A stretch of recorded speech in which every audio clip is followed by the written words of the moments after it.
Welcome back to Sacha Szwed, where every story is a maze of secrets, betrayal, and shocking twists. Today's audiobook takes you deep into the shadows of vengeance. Revenge lies beneath. Shae Halston wears her lies like a second skin, the dutiful daughter, the perfect wife, the loving caregiver. But behind her flawless facade lies a devastating past and a plan for revenge. When she takes a job caring for Kelly, the woman who destroyed her life, buried secrets will resurface, and the line between victim and villain will vanish. Settle in, take a deep breath, and prepare yourself for a psychological thriller you won't forget. Chapter 1. They found Brianna's body. I skim the paragraph quickly, then fold the newspaper and set it at the foot of the hospital bed. It's a wonder they could still identify her after a month at the bottom of the ocean. Poor thing. Kelly's eyelids flicker but don't open. I know the bitch can hear me. Her eyelids do that flickering thing every time I speak to her. Only when I speak to her. I've only been in Kelly's condo for an hour, and already this isn't going like I'd hoped. I'm not sure what I expected exactly, but it wasn't staring at a vegetable. Would it kill her to be a little more lively? I can't help wondering why the hell they released her from the hospital if this is all she's capable of. My eyes land on the patient chart that's sitting on the bedside table.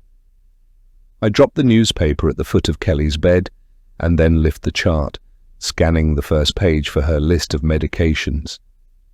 She's on a truckload of tranquilizers and pain medications and a whole list of others that I'm not familiar with.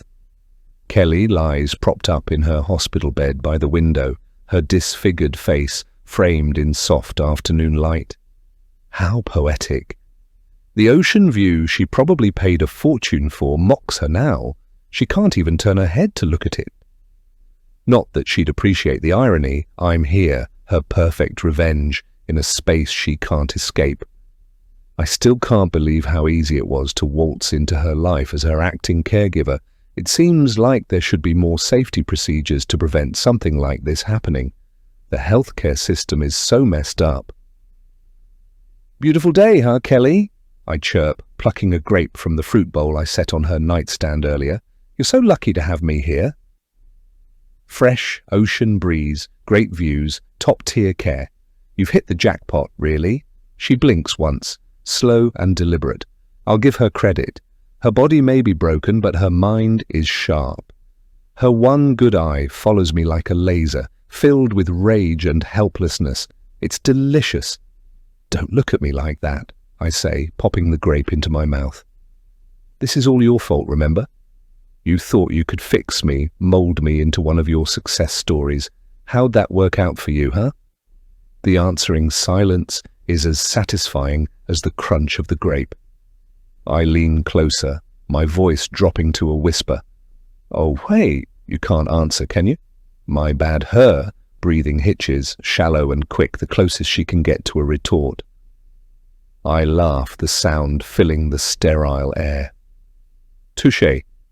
The smell of antiseptic and salt air is an odd combination, but it suits the scene.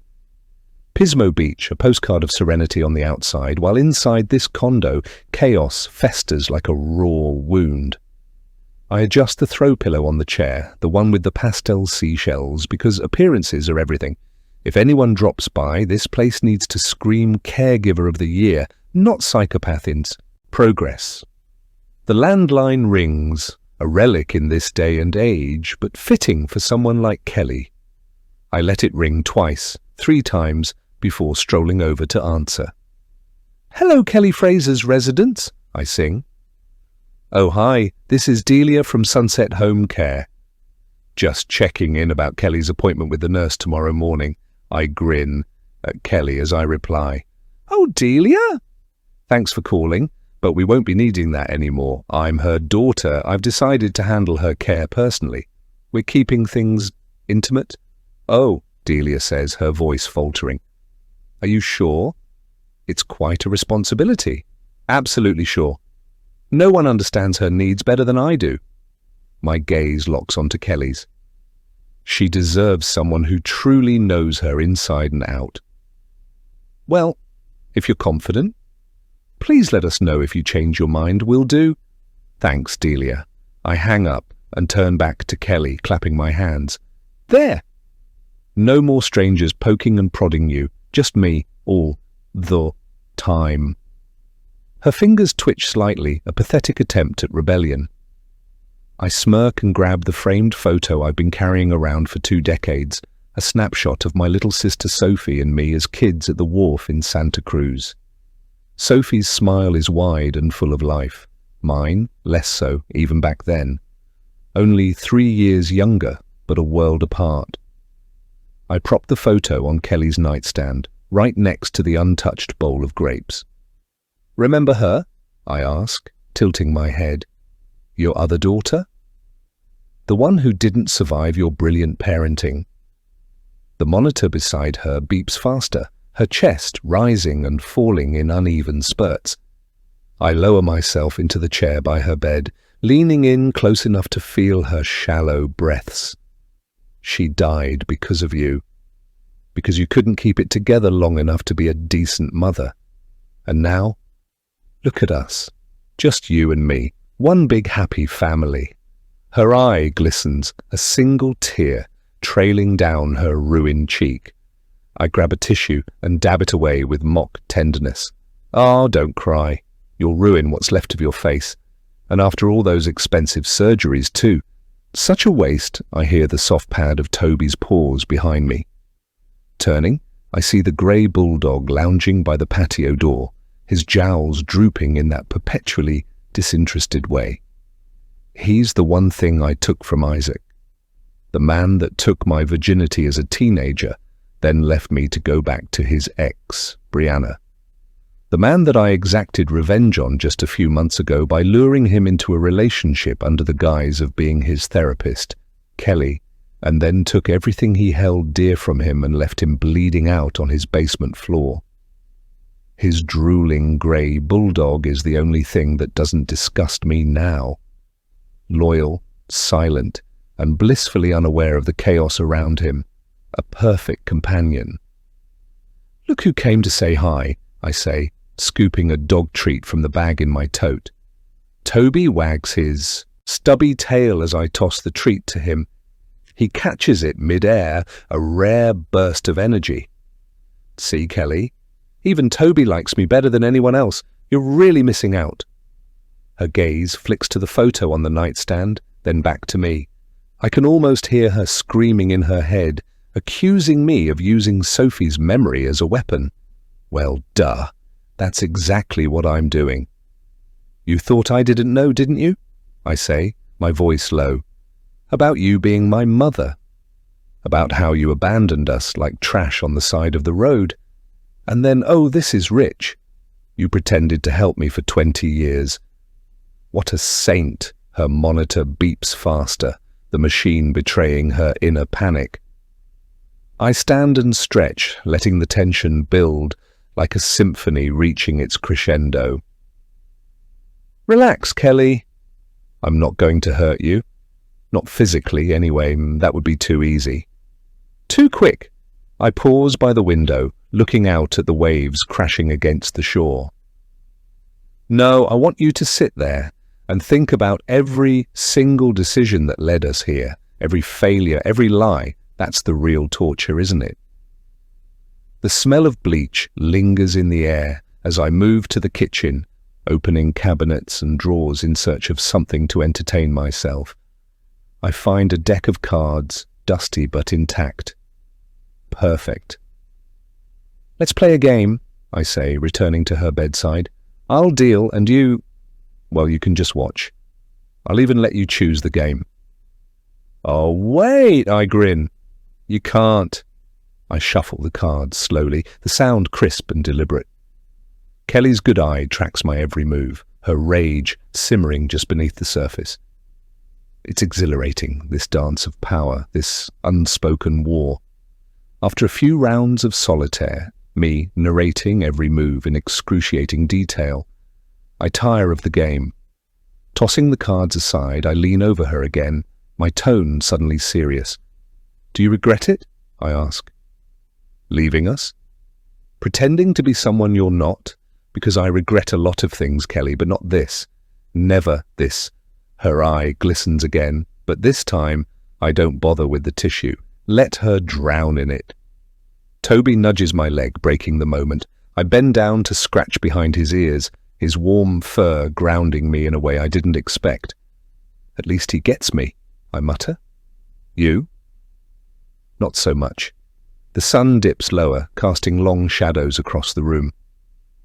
I light a candle on the counter, the vanilla scent oddly comforting.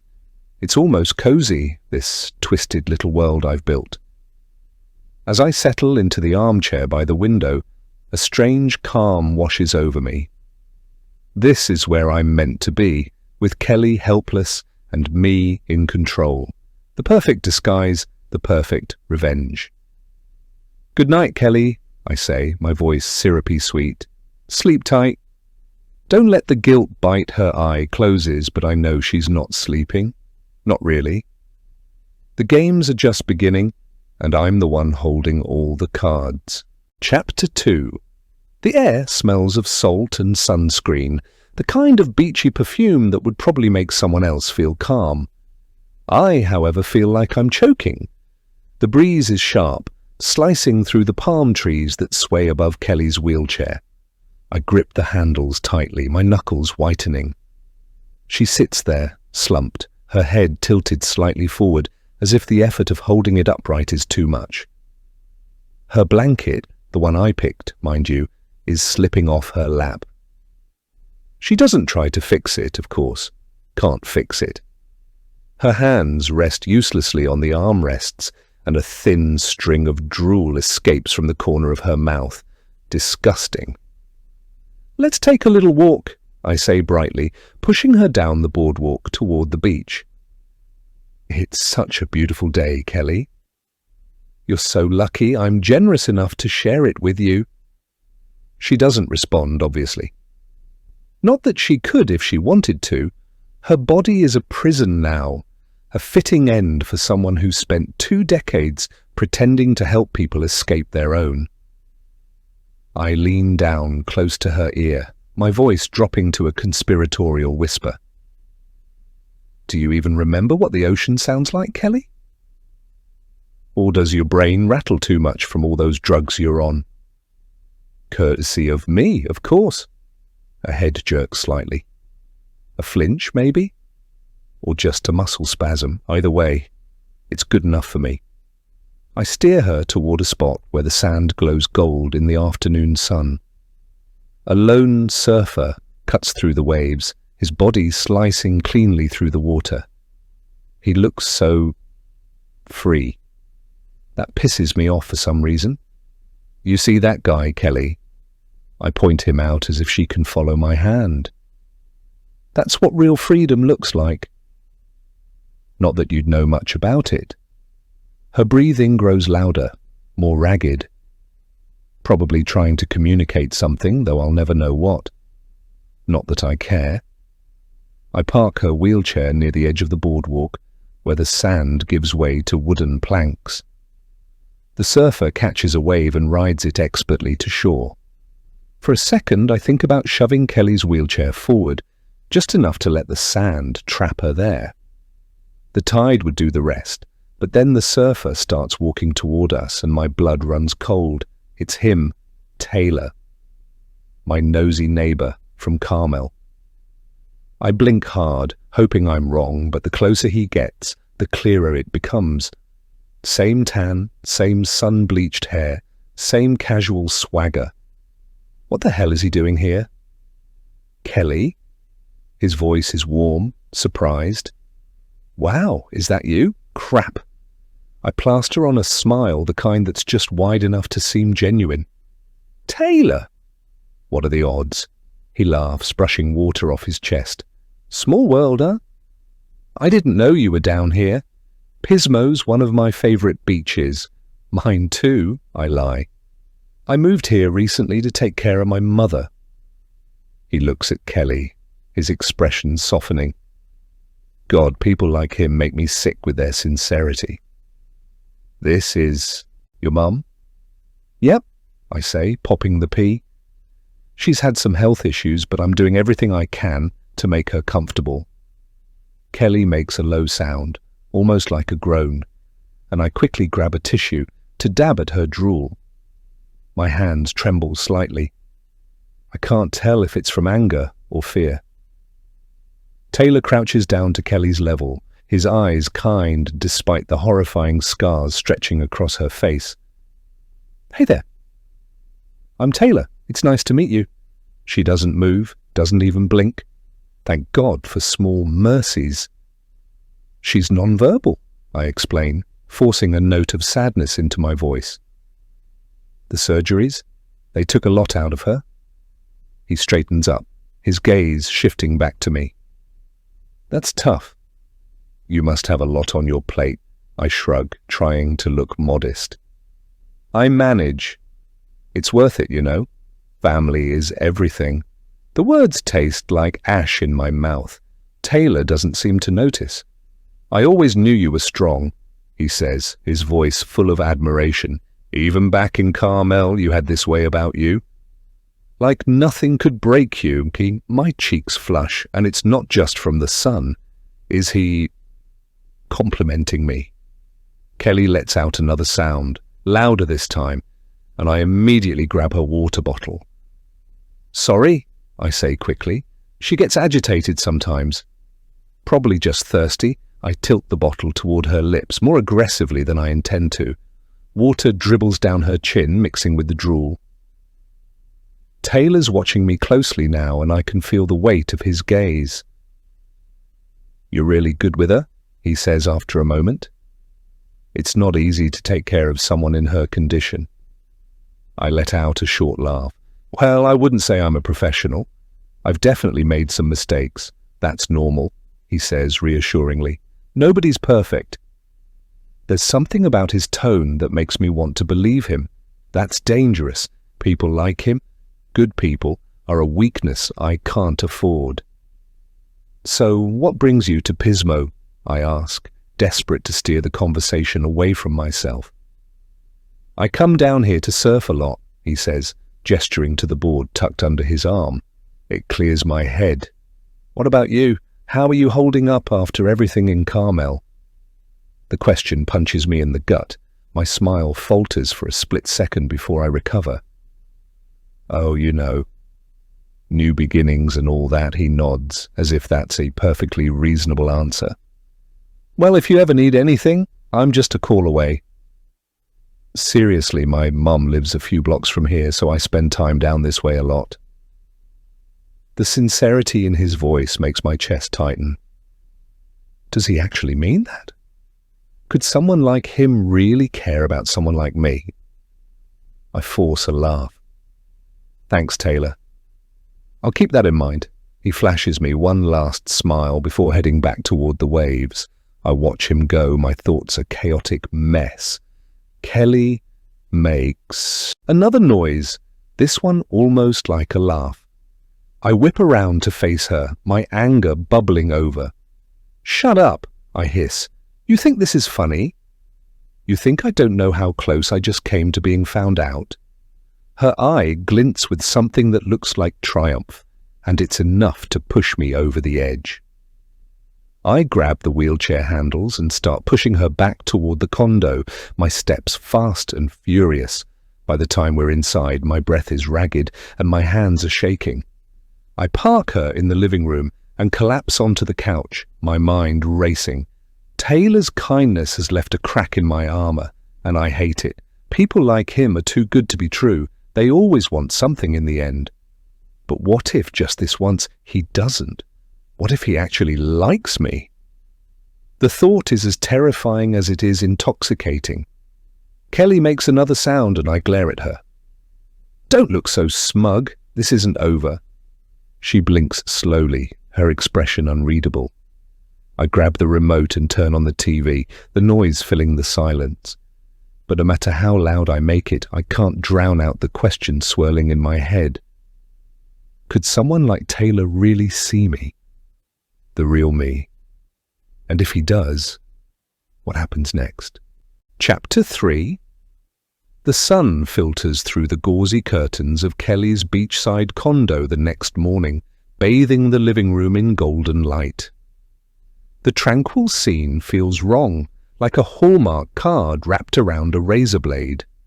I stand by the kitchen counter, the morning dose of Kelly's medication spread out before me like a deranged apothecary's experiment.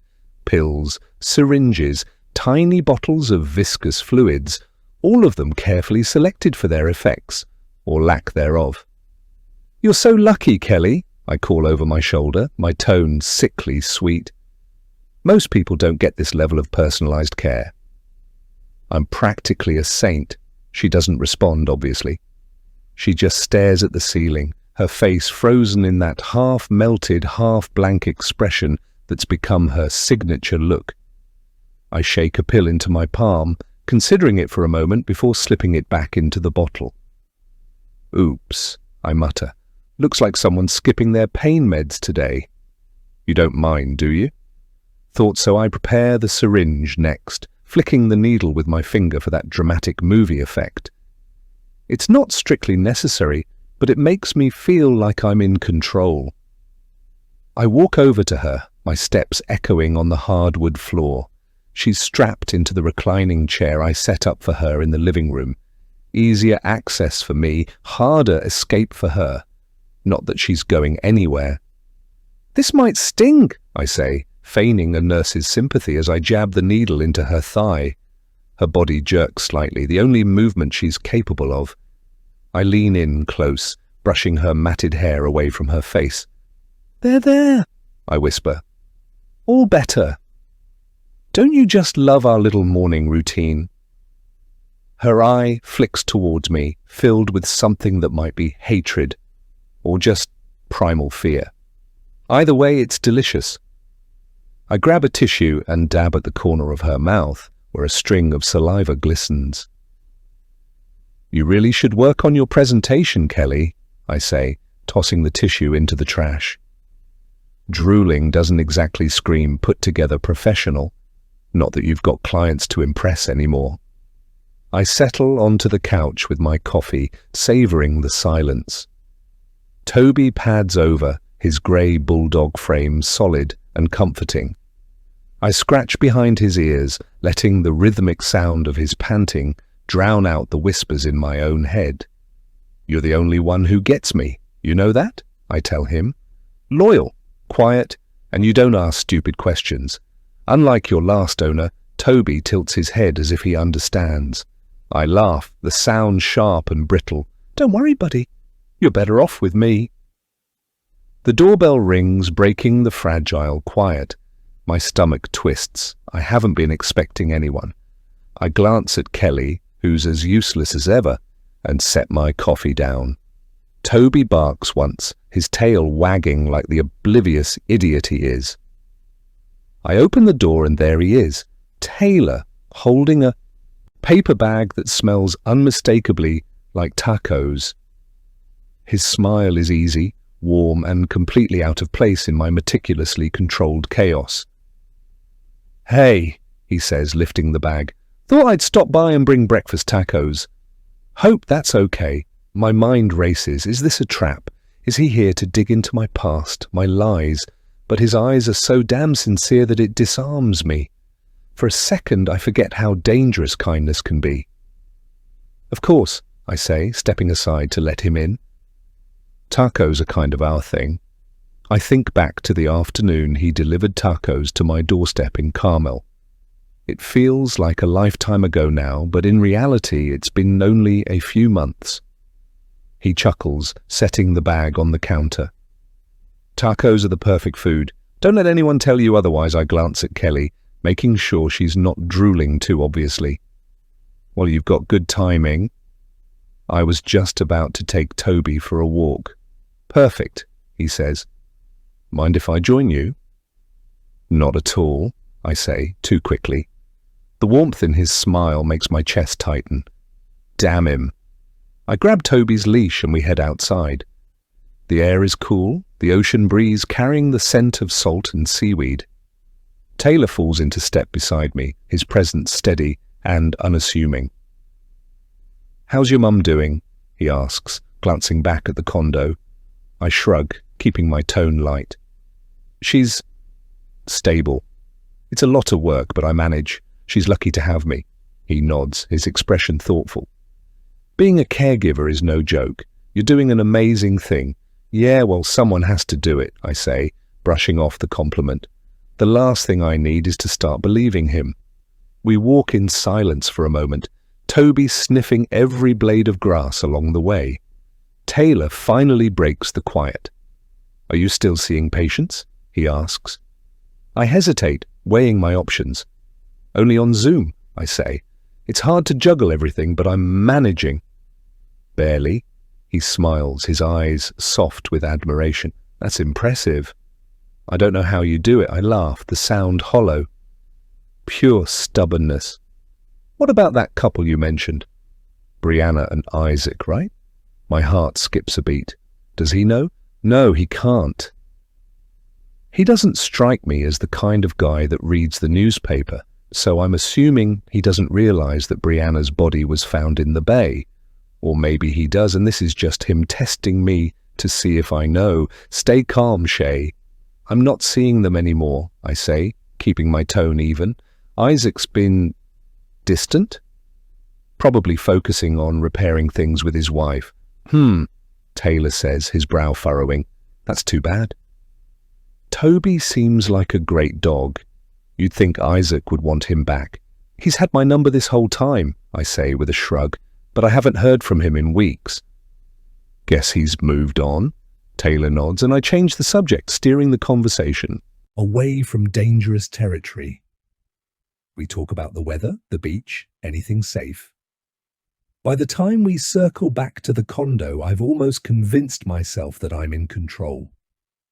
Taylor lingers at the door, his hand brushing mine as I unlock it. The contact sends a jolt through me, and I curse myself for feeling anything at all. "Well," he says, his voice softer now, "I should let you get back to your day." "Thanks for the tacos," I say, my words awkward and stilted. I'm not used to this. Kindness, warmth, it's foreign and unsettling. Before I can pull away, he leans in, his lips brushing mine in a tentative kiss.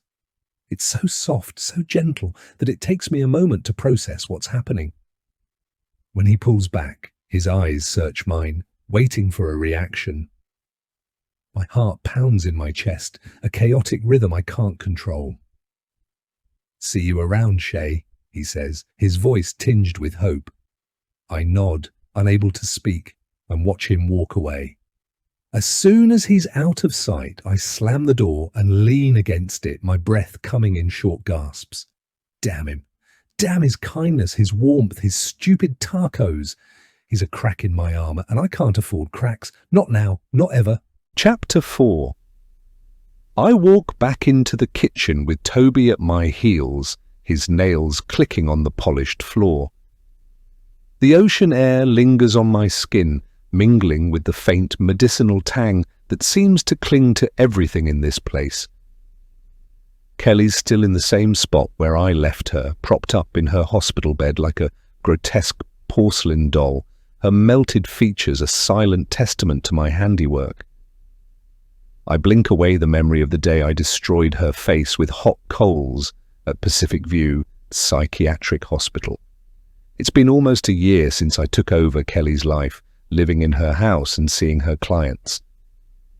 Impersonating a therapist was fun for a while, until it wasn't. Her eye follows me as I close the door and lock it. Click. A sound that used to comfort her patients, not anymore. "Did you miss me?" I call, tossing Toby's leash onto the side table.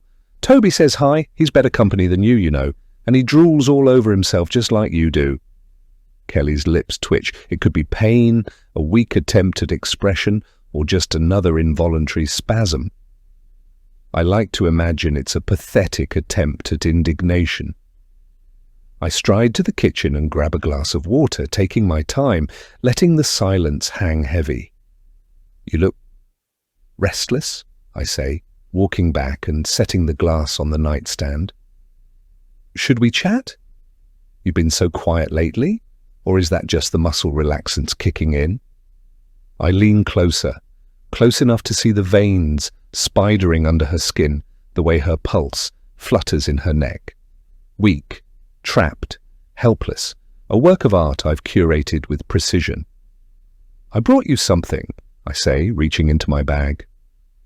My fingers close around the folded paper, smooth and crisp. "A little piece of our history." "Well, my history.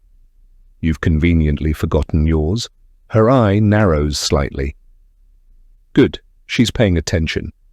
I unfold the birth certificate slowly, theatrically, like a magician revealing a trick. The edges are slightly yellowed, the ink faded but still legible. "Shae Bianca Miller," I read aloud, savouring each syllable. "Mother, Kellyanne Miller.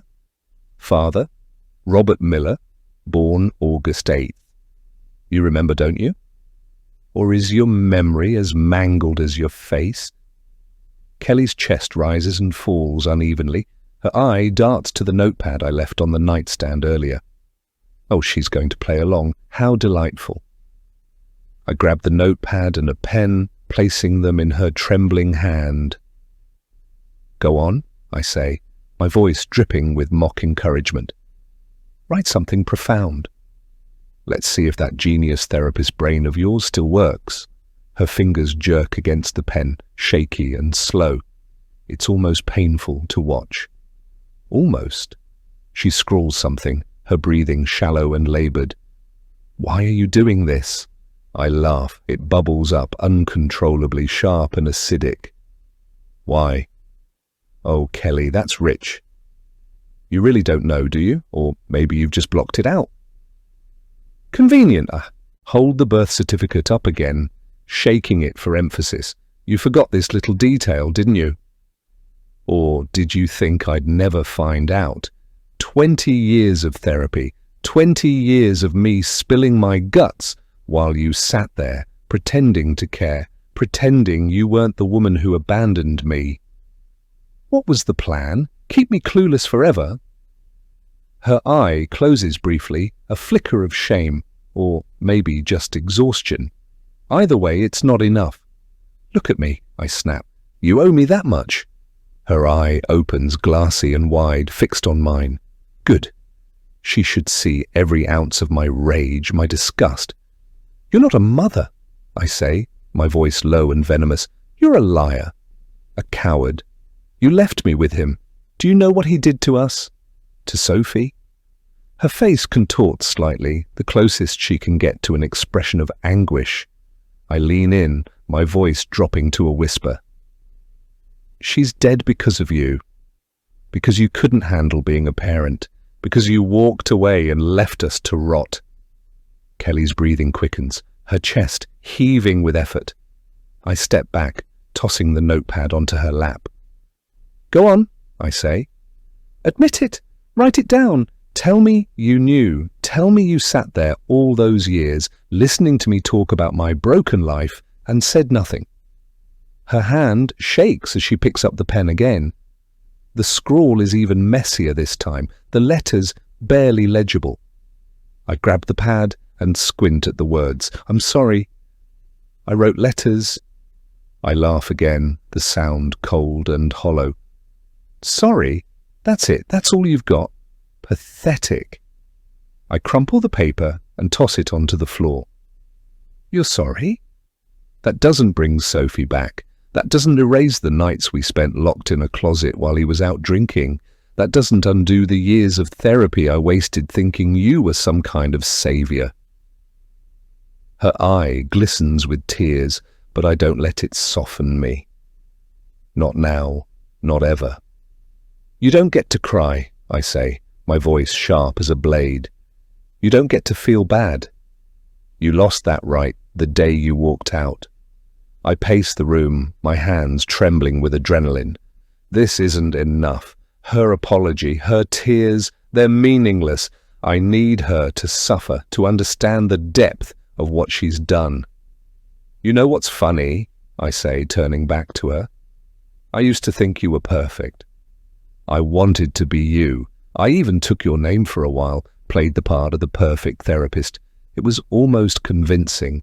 Almost. I grabbed the photo frame from her nightstand, the one I placed there as a cruel reminder. It's a picture of me and Sophie as kids at the beach, smiling and oblivious, long before the world went to hell. This is all your fault, I say, shoving the frame in her face. You should have been there. You should have saved us, but you didn't. And now she's gone and I'm... Well, look at me. Look at what you made me. Kelly's eye closes again, and for a moment I think she's passed out. But then her hand moves, reaching for the notepad. I grab it and thrust it into her hand. Fine, I say. One more chance. Write something meaningful, or I swear to God I'll make you wish you'd never woken up. Her hand moves slower this time, the pen scratching against the paper. When she's done, I snatch it from her. I loved you, always. I freeze, the words hitting me like a punch to the gut. My chest tightens, my breath catching in my throat. Number! This is another manipulation, another lie. Don't, I say, my voice shaking. Don't you dare play that card! Her eye meets mine, filled with something I can't decipher. Regret, pity, love. It doesn't matter. None of it matters.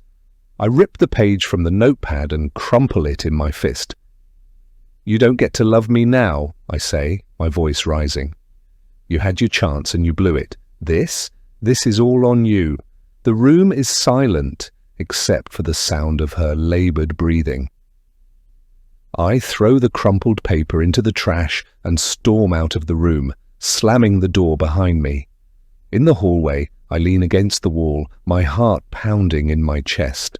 Her words replay in my mind, taunting me, unraveling me. I loved you, always. Number. She doesn't get to have that. She doesn't get to rewrite history. She's not the victim here. I am. Toby pads over, his big brown eyes filled with concern. I crouch down and bury my face in his fur, my hands gripping his collar. It's okay, I whisper, more to myself than to him. I'm okay. She can't hurt me anymore, but the truth is, she already has. Chapter 5. The condo is quiet when I step back inside from Toby's walk, but it's not the kind of quiet that soothes. It's heavy, pressing, like the air itself knows what's about to happen. Toby follows me, his nails clicking against the hardwood, a comforting reminder that at least someone here relies on me. I glance toward Kelly's room. She's there, of course, right where I left her, just as helpless and pathetic as always. It would be easier to leave her like that, to walk out of this condo down to the beach and never look back. But easy isn't my style. Besides, I'm not done with her yet. Not by a long shot. Did you enjoy your little nap? I call out, strolling into the room. Hope it was restful because things are about to get eventful. Her eye flutters open, one glassy, unblinking orb that never seems to stop staring at me. Haunted, filled with an emotion I refuse to acknowledge as guilt.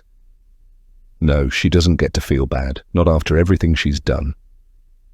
I set the bag of groceries on the counter, making a show of unpacking it. Apples, bread, a bottle of wine. Nothing she'll get to enjoy, of course. Just props for the life I've built around this little charade. You know, I say, tossing an apple between my hands. I've been thinking. About Sophie. About what she went through after you walked out. Did you ever think about her? Or was she just collateral damage in your little escape plan? Her lips tremble, but no sound comes out. They never do. It's almost disappointing. I grab the wheelchair and roll it closer to the bed, the metal wheels squeaking against the floor. Let's take a trip down memory lane, I say, my voice dripping with faux cheer. You and me! A mother-daughter bonding moment. Doesn't that sound nice? She doesn't respond. Not that she can, but her eye widened slightly. Fear. Good. She should be afraid. I lift her out of the bed, her frail body limp in my arms. She's lighter than I remember, a skeleton wrapped in paper-thin skin. I strap her into the wheelchair, tightening the belt just a little too much, savouring the way her body stiffens. "There we go," I say, giving the chair a playful spin. "Ready for the grand tour?" The closet is small, barely big enough to fit her wheelchair, but that's part of the charm.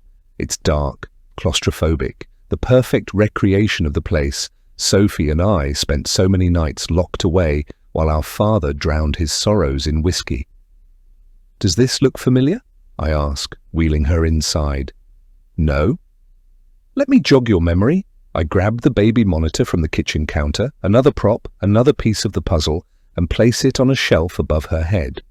With a few taps on my phone, the cries of a baby fill the air, shrill and piercing. "You hear that?" I whisper, leaning in close. "That's what Sophie sounded like when she was scared. When she called for you and you weren't there." Her breathing quickens, shallow and frantic. I can see the panic in her eye, the way her fingers twitch against the armrests. She tries to shake her head, to protest, but it's too late for that. "You should have been there," I say, my voice hardening. "You should have protected us. But instead you left. And now you get to feel what we felt." I slam the closet door shut, plunging her into darkness. The baby's cries continue, echoing through the tiny space, relentless and unforgiving. I stand there for a moment, listening, letting the sound wash over me. It's not enough, not yet. I head to the living room and grab my laptop, queuing up a video I found online. A married couple, screaming at each other, their voices raw and venomous. It's a masterpiece of domestic chaos, the kind of thing that seeps into your soul and leaves scars. I press play and slide the iPad under the closet door. The shouting fills the condo, blending with the baby's cries into a symphony of despair. Perfect. "Enjoy the show," I call out, my voice cheerful. "It's a classic." Really captures the essence of our childhood, don't you think? I walk away, leaving her to drown in the noise. Toby follows me to the couch, curling up at my feet with a heavy sigh. I run my fingers through his fur, my mind racing. This should feel satisfying, it should feel like justice, but instead there's a hollowness, a gnawing emptiness that won't go away. I think about Sophie, about the way she used to cling to me, her tiny hands gripping my shirt like I was the only thing keeping her tethered to this world. She didn't deserve what happened to her. None of it. And yet here I am, alive and well, while she's nothing more than a memory, a ghost haunting the edges of my mind. I grab the bottle of wine from the kitchen and pour myself a glass, the rich red liquid glinting in the light. I take a sip, letting it burn its way down my throat. "What do you think, Toby?" I ask, staring at the closet door. Am I going too far? Or not far enough? He doesn't answer, of course. He just looks at me with those big, trusting eyes, like I'm the center of his universe. It's almost enough to make me feel human again, almost. The cries and shouting from the closet start to blend together, a cacophony of misery that fills the condo. I sip my wine and close my eyes, letting the sound wash over me. It's not peace, exactly, but it's something close to it, and then the guilt creeps in, insidious and unwelcome. It whispers in my ear, reminding me that this isn't justice, it's cruelty, it's revenge, and it won't bring Sophie back. I finish the glass and pour another, trying to drown the guilt before it takes root. I can't afford to feel anything, not now, not ever. The night drags on, the sounds from the closet fading into the background like white noise. I sit on the couch, staring at nothing, my mind a swirling mess of memories and regrets. When the baby's cries finally stop, replaced by silence, I know she's reached her breaking point. Good. That's what I wanted. That's what she deserves. I stand and walk to the closet, opening the door just enough to see her slumped in the wheelchair, her head hanging low. Her eye flickers open, glassy and unfocused. "Did you enjoy the show?" I ask, my voice laced with sarcasm. "It's a real tearjerker, isn't it?" She doesn't respond, of course. She just sits there, broken and defeated. And for the first time, I feel a flicker of something that scares me more than anything else. Pity. I shake it off, hardening my heart. She doesn't deserve my pity. She doesn't deserve anything. "You should get some rest," I say, wheeling her back to her bed. "Big day tomorrow, lots more memories to relive." She doesn't fight me. She doesn't have the strength.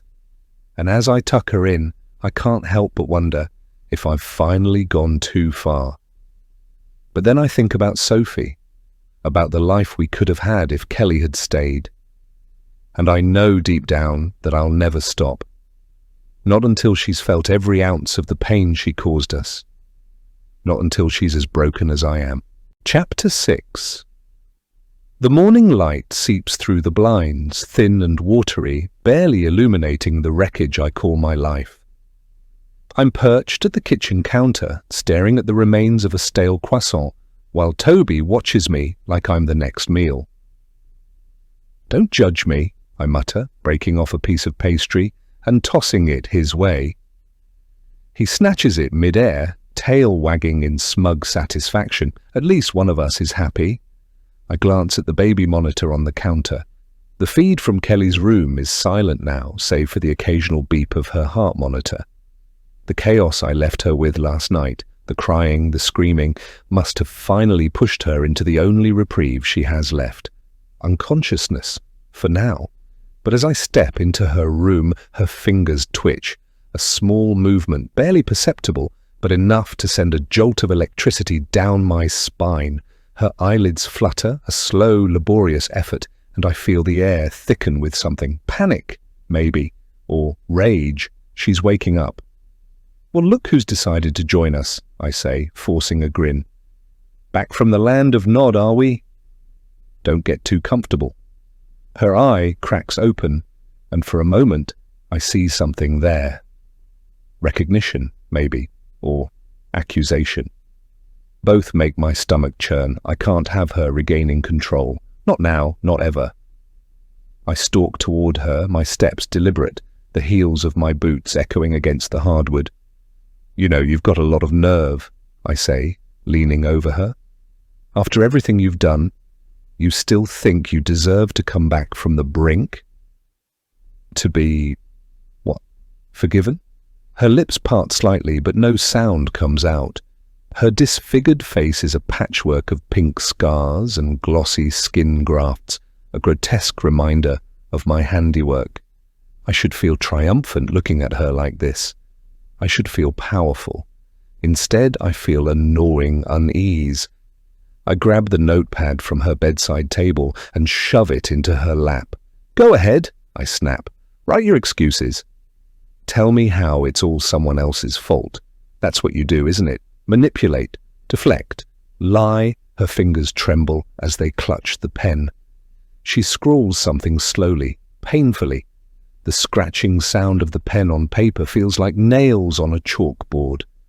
When she finally pushes the notepad toward me, I snatch it up and read the single word she's managed to scrawl. "Why?" I laugh, the sound sharp and bitter. "Why? You mean, why am I doing this?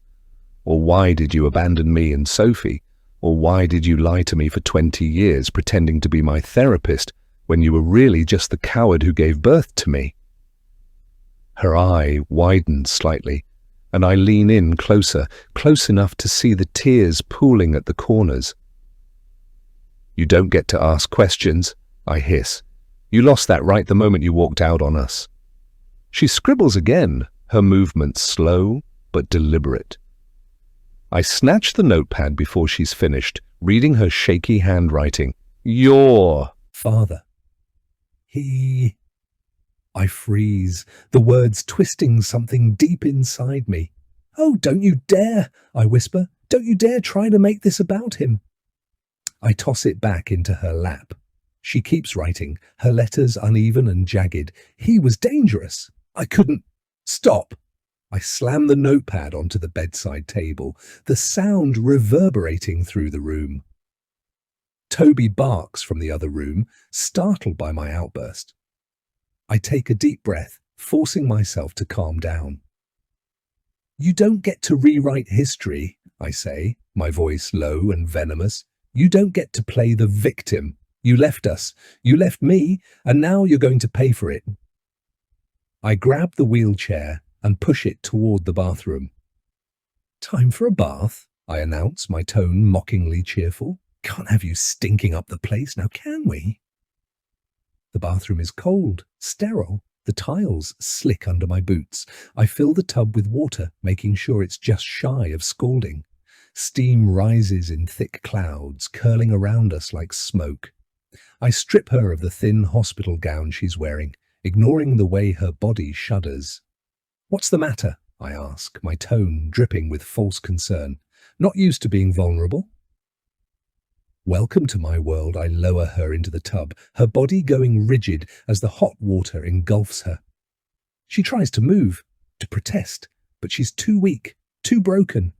I grab a toothbrush from the counter and smear toothpaste onto it, the sickly sweet scent filling the air. "Open wide," I say, holding it in front of her mouth. "Time to freshen up." She clamps her lips shut, her single eye blazing with defiance. For a moment, I almost admire her, but then I remember who she is, what she's done, and the admiration curdles into something darker. "Suit yourself," I say, tossing the toothbrush into the sink. "But don't come crying to me when your breath smells like death." I leave her in the tub, the water lapping against her frail body, and head back to the bedroom. The notepad sits on the bedside table, her unfinished message taunting me. He was dangerous. I couldn't... What does that even mean? Is she trying to justify abandoning us? Blaming Dad for her failures? It's pathetic. And yet, there's a part of me that wants to know, that needs to know. I grab the notepad and storm back into the bathroom.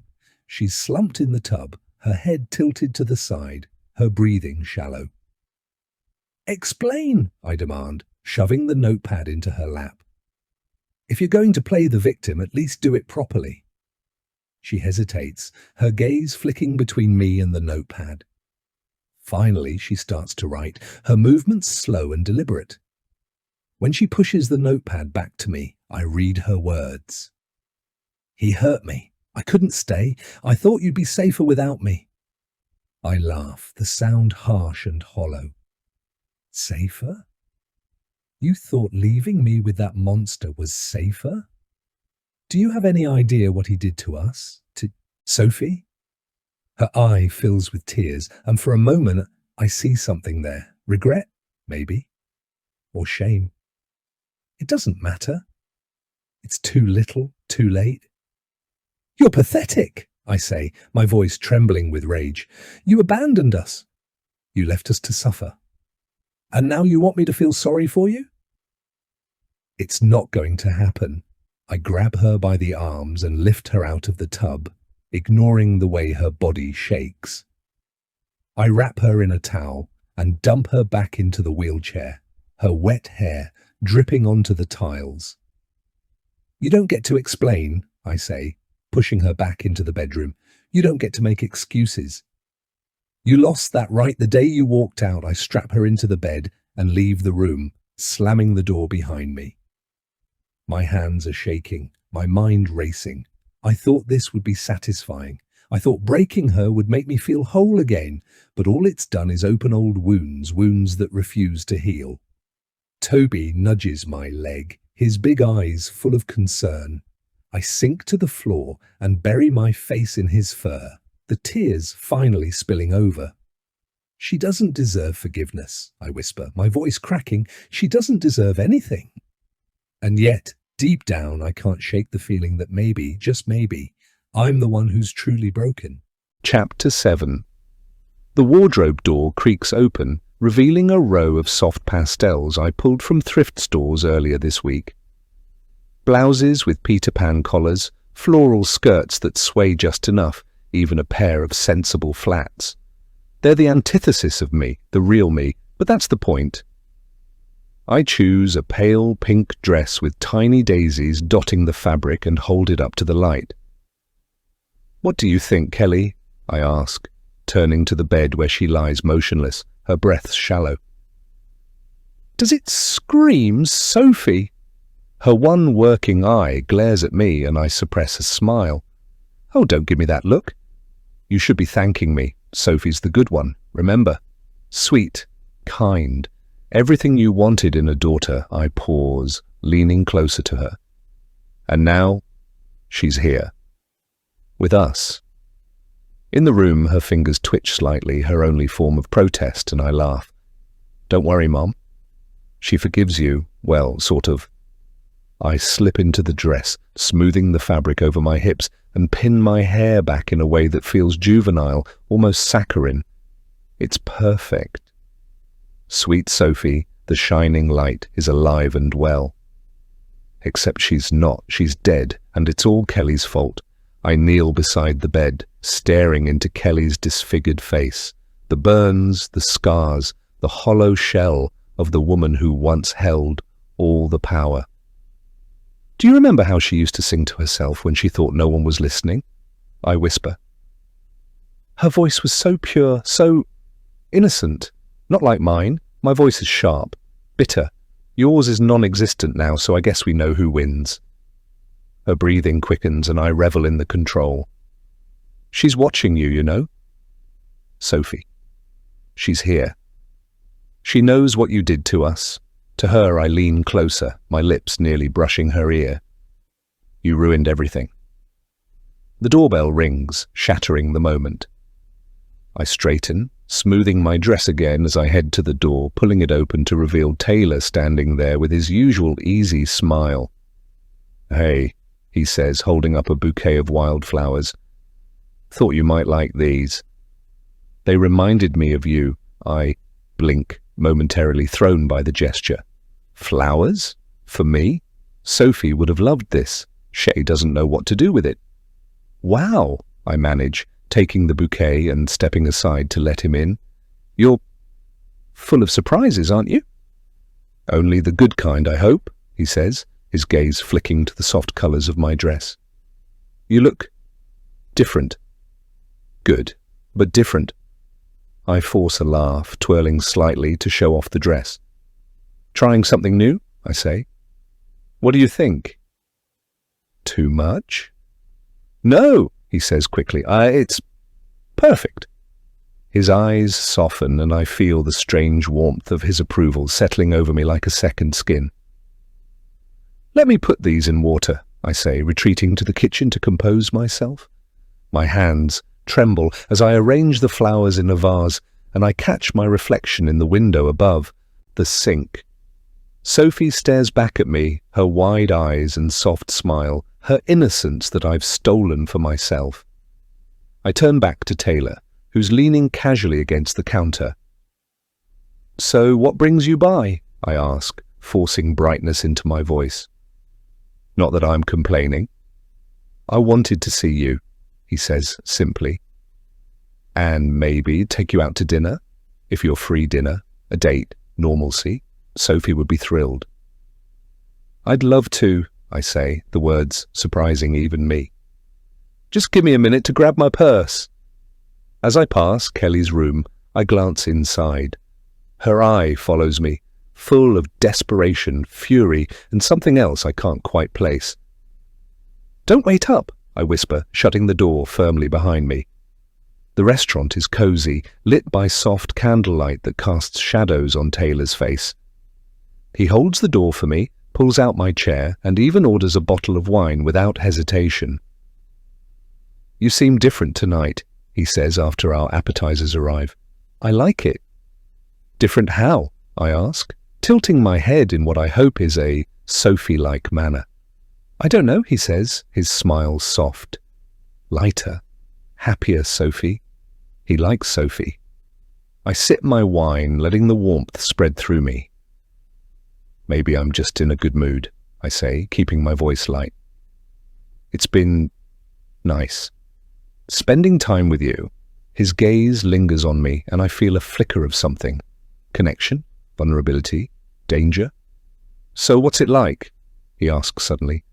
Taking care of your mum? The question catches me off guard, and for a moment the mask slips.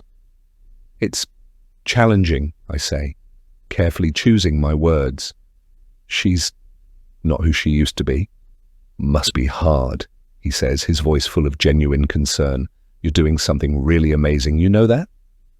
I laugh, the sound sharp and bitter. Amazing? That's one word for it. I mean it, he insists. Most people wouldn't step up like you have. It says a lot about who you are, who I am. If only he knew. Thank you, I say, forcing a smile. That means a lot. The rest of the dinner passes in a blur of small talk and shared laughter.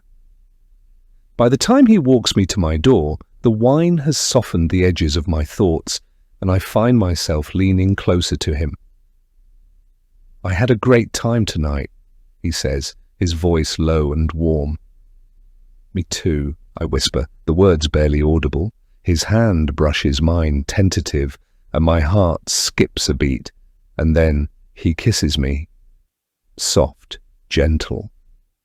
Everything Sophie would have wanted. When he pulls back, his eyes search mine, and for a moment I forget who I am, who I'm supposed to be. Good night, Taylor, I say, stepping inside and closing the door before I can lose myself completely. Taylor's presence unnerves me and also sends thrills of stubborn excitement through my system. This man is a wild card that I never saw coming. Kelly is awake when I return to her room, her eye fixed on me with a mix of curiosity and contempt. Did you miss me? I ask, spinning slightly to show off the dress. Taylor loved it, by the way, said I looked perfect. She blinks slowly, her only response, and I feel the rage bubbling beneath the surface. Do you think Sophie would have liked him? I ask, my voice barely above a whisper. I think she would have. She liked nice things, good people. She wasn't like me, she was better. Kelly's tears start again, slow and silent. I wonder if she's crying for Sophie or for herself. Probably both. You're jealous, aren't you? I ask, leaning over her. You hate that someone actually likes me, that someone sees me as more than just a broken, abandoned child. Her breathing quickens and I smile. Don't worry, Mum. Sophie forgives you. She always forgives you. That's what makes her better than me. I sit beside her, brushing a stray hair from her forehead. She's here, you know, in the room with us, watching you, judging you, just like I am. Her eye fills with tears, and I feel a twisted sense of satisfaction. This is control. This is power. You ruined everything, I whisper, my voice dripping with venom. And now you get to live with it. Every single day, she blinks, her only protest, and I laugh. Good night, Mom, I say, turning off the lights. Don't let the guilt keep you awake. As I leave the room, I feel Sophie's presence beside me, her soft smile a reminder of everything Kelly took from us, from me. And for the first time in years, I feel like I'm winning. Chapter 8. The condo smells like lavender and antiseptic when I open the door. Kelly's bedside diffuser gurgles softly, misting the room with a calming fragrance. I wrinkle my nose at the absurdity.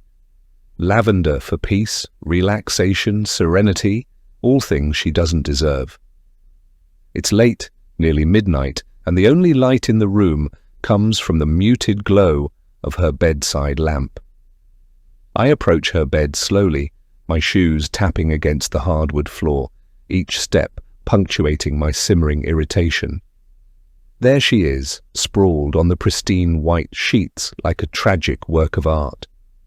Her disfigured face is slack, peaceful even, her one good eye fluttering shut in blissful sleep.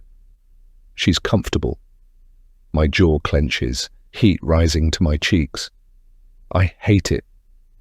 She should never feel comfortable, not here, not in her own home, and definitely not under my watch. I was never allowed comfort.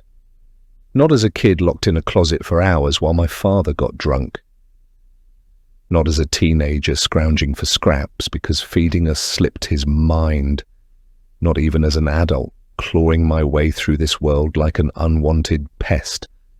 Comfort is a luxury for people who haven't destroyed everything they touch. Rise and shine, sleeping beauty, I say, my voice low but sharp. She doesn't stir, so I lean closer, clapping my hands inches from her face. The sound ricochets off the walls like a gunshot. Her eyelid twitches and I smirk. Oh, good. You're still alive. For a second, I thought the universe might have finally done me a favor. Kelly's eye flutters open, her gaze unfocused, but aware. She blinks slowly, as if trying to orient herself, and then fixes her good eye on me. There's no mistaking the recognition or the dread. Good. Did you have a nice nap? I coo, flopping into the chair at her bedside unceremoniously. You looked so peaceful, almost happy. And we can't have that, can we? Her fingers twitch slightly, the only defiance her broken body can muster. It's pathetic, really. A year ago, this woman held all the power. She was the gatekeeper of my sanity, the puppet master pulling my strings. Now, she's nothing more than a breathing husk, completely at my mercy. I lean forward, resting my chin on my hand. You know, I've been thinking. I'm not very good at this whole caregiving thing, am I? It's just not in my nature. But you were supposed to be good at it, weren't you? A therapist. A mother. I tilt my head, watching her eye dart around the room like a trapped animal.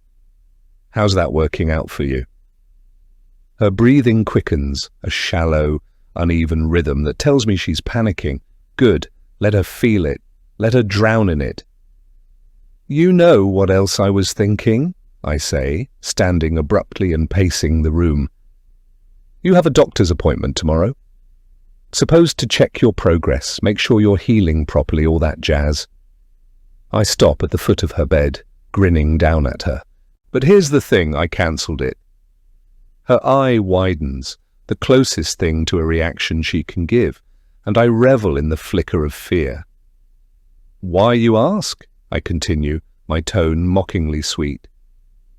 Because I thought, why should you get to feel better?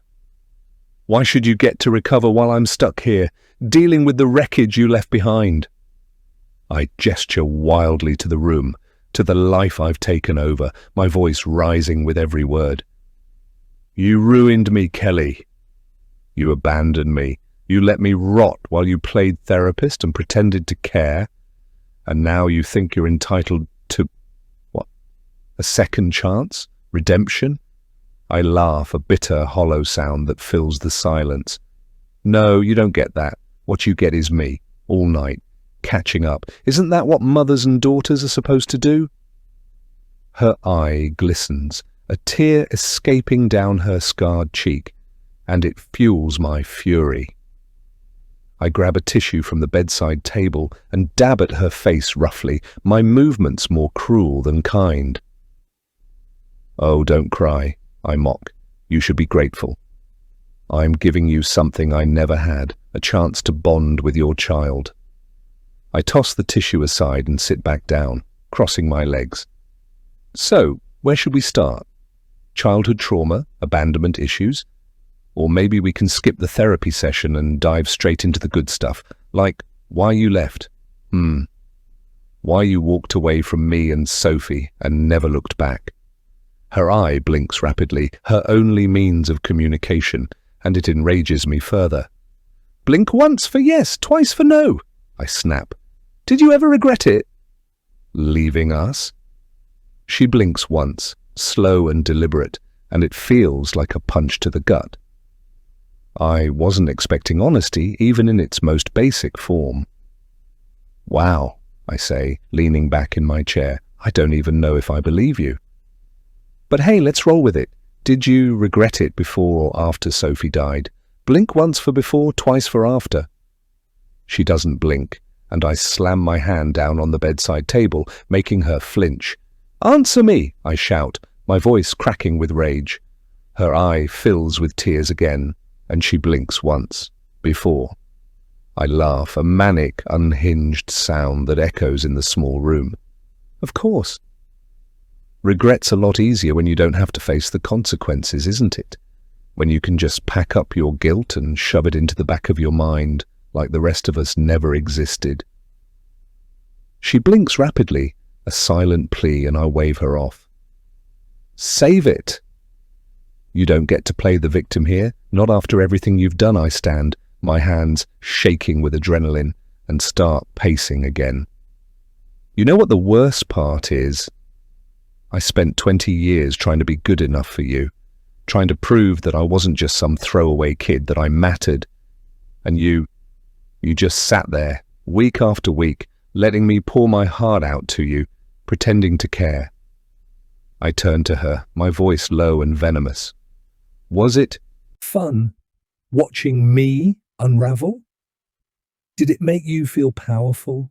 Her breathing hitches, and I know I've hit a nerve. Good, let her squirm."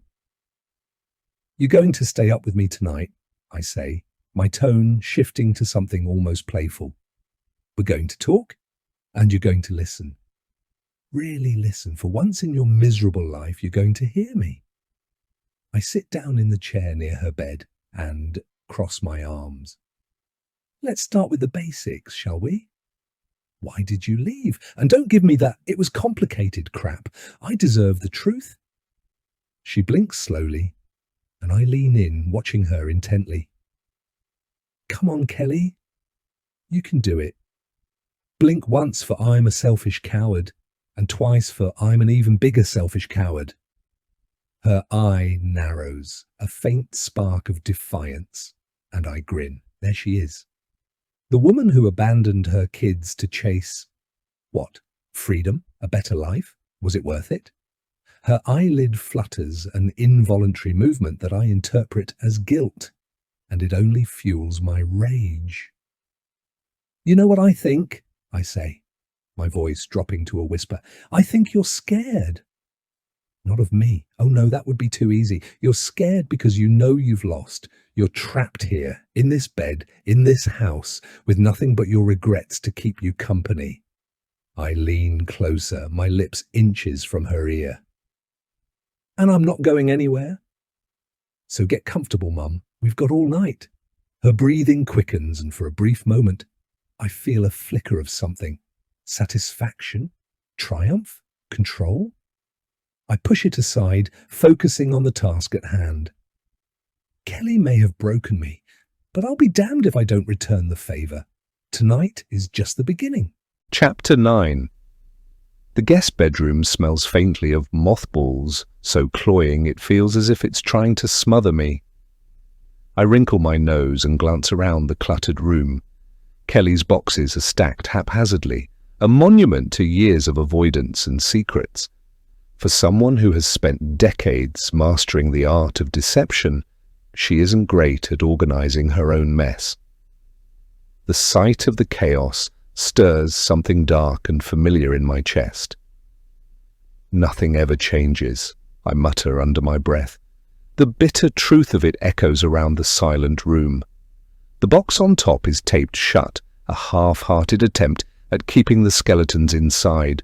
I pull the tape free with a satisfying rip, the sound cutting through the oppressive quiet. Inside, the contents are disappointing at first glance. Yellowing papers, old receipts, junk. But as I sift through the clutter, my fingers brush something cool and metallic. A locket. I hold it up to the sunlight streaming through the grimy window. The gold is worn, the delicate chain tangled, but the locket itself gleams faintly. There's a small clasp, and when I pop it open, my breath catches. Two tiny pictures stare back at me. On the left is me, grinning awkwardly in a school photo, the forced smile not quite hiding the bruised shadows under my eyes. On the right is Sophie, her expression bright and carefree, back when she still believed in happy endings. The sight of Sophie hits me like a punch to the gut. She's a ghost in my life, haunting the edges of my mind but never stepping fully into view. And yet here she is, staring back at me with that face I tried so hard to forget. And then it strikes me. The resemblance between Sophie and Jessica is uncanny. It's not just the blonde hair or the delicate features. It's something deeper, more unsettling. The way they both radiated a kind of fragile innocence that made you want to either protect them or destroy them. No wonder Dean and I chose her to represent my brand. Jessica was familiar to me because she reminded me of Sophie, even then. I smiled despite myself. Jessica, I murmur, the name rolling off my tongue like a guilty pleasure. My ex-husband's new girlfriend, the mother of his future child. I can still see her body hitting the cold green water of the Chicago River after I pushed her. The city dyed the river for St. Patrick's Day, and the bright emerald hue had turned her golden hair into a sickly shade of lime as she sank beneath the surface. It's almost poetic, I think, absently putting the locket around my neck. The cool metal settles against my skin, a strange comfort. I return to the box, digging deeper now with a sense of purpose. Beneath a pile of old clothing, I find something that makes my breath hitch. A music box. It's small, made of dark wood with intricate carvings of a woodland scene on the lid. My hands tremble as I open it, and the familiar, haunting melody begins to play. The song pulls me back. I'm 8 years old, huddled in the closet with Sophie. The room is dark except for a sliver of light coming through the crack in the door. Downstairs, our father is shouting, his voice slurred and dangerous. "Don't make a sound," I whisper to Sophie, my voice barely audible over the music box's tune. She clutches it tightly, her little fingers white-knuckled around the edges. The song becomes our lullaby, our shield against the chaos. Even as the shouting turns to crashing and the crashing to silence, we cling to that melody like it's the only thing keeping us alive. Back in the guest bedroom, I slam the music box shut, cutting off the tune mid-note. My chest feels tight, my breathing shallow. For a moment, I think I might pass out. "Get a grip, Shae," I whisper harshly, closing my eyes and taking a deep breath. When I open them, the room is the same as it was, a cluttered mess, a shrine to a past I've spent my life running from. But now, it feels like the walls are closing in. I continue to dig through the box. The inside is a jumble of paper, faded Polaroids and random odds and ends. Typical Kelly, a hoarder of sentimentality, despite her penchant for abandoning anything that breathes. My hands sift through the mess until I hit something heavier, an old leather sketch pad. I flip it open. The first drawing is innocent enough. Sophie's childlike scrawl of the two of us holding hands, stick figures with exaggerated smiles. "How precious," I murmur, my voice dripping with sarcasm. The next pages, though, make my breath hitch. Sophie's drawings grow darker, almost frantic. A girl, her, stands on a pier, while another figure looms behind her, arms outstretched, ready to shove.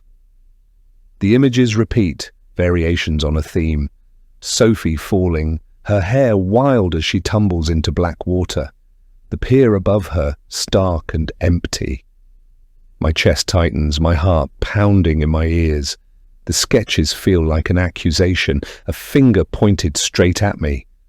I slam the sketchpad shut, the sound too loud in the silence of the room. My pulse won't settle, though. I shove the sketchpad aside, burying it under a pile of papers, as if that will erase the images burned into my mind. My hand brushes against something sharp. I pull out a photo album, its cover sticky with age. The photos inside are a mishmash of family snapshots, the kind that should be charming but feel like a mockery. One picture catches my eye, me, standing beside Sophie on the beach, both of us grinning at the camera. Her arm is slung around my shoulder, her smile brighter than the sun overhead. But my face is scratched out, gouged with something sharp until only a hollow void remains where I should be. Page after page, it's the same. My image erased, obliterated with a vehemence that makes my stomach churn. Cute, I say aloud, though my voice wavers. The room feels heavier now, the air thick and suffocating. I need to stop, to leave the box and walk away, but something keeps me rooted in place. Beneath the album, I find a set of cassette tapes, the kind you'd expect from a relic like Kelly. They're labelled in her precise handwriting. Session 1, Session 2, and so on. Curiosity wins out over dread. I grab the nearest tape player, an ancient contraption from another era, and pop in the first tape. The static buzzes for a moment before a familiar voice fills the room. "Tell me about the closet, Shae." It's Kelly. Her voice is calm, professional. The Kelly I knew before I knew her lies. On the tape, my younger self answers, voice trembling. "It was dark. He locked us in there whenever we were bad." My breath catches. I remember this session, the way my chest ached from holding back tears, the way her gaze felt like it could cut through my skull. "And your sister?" Kelly prompts on the recording. "She held my hand," I whisper, the sound barely audible over the static. My vision blurs as the tape continues, each word pulling me deeper into memories I've spent my life burying. A faint click echoes around the room, and then another session seems to start. But this time, another voice interrupts. A voice I haven't heard in years. "What do you want me to do, Kelly?" It's him. My father. I freeze, the air sucked from my lungs. "We have to figure this out together," Kelly responds, her voice tight. "For her sake." The tape clicks off, leaving me in silence so heavy it feels like it might crush me. I can't breathe. The implication hits me like a freight train. They were in contact. Kelly and my father, the man who terrorized us, worked together. The therapist and the monster, conspiring behind my back while I spilled my guts to her, thinking she was my salvation. My stomach churns, bile rising in my throat. The room feels smaller, the walls pressing in. I shove the tape away, my hands trembling. My vision tunnels and I feel like I might pass out. But then something else catches my eye. A teddy bear, its fur worn and matted. I know this bear. It was Sophie's. I grab it, my fingers curling around the soft fabric. The scent hits me immediately. Faint, but unmistakable. It smells like Sophie, like the flowery soap she always used. Something in me shatters, the room tilts, the walls warping and bending as if they're alive. The bear feels like it's burning in my hands, but I can't let go. The music box's melody plays in my mind, the haunting tune looping endlessly. My breath comes in shallow gasps, my chest tight. I'm 8 years old again, clutching Sophie's hand in the closet while the world outside crumbles.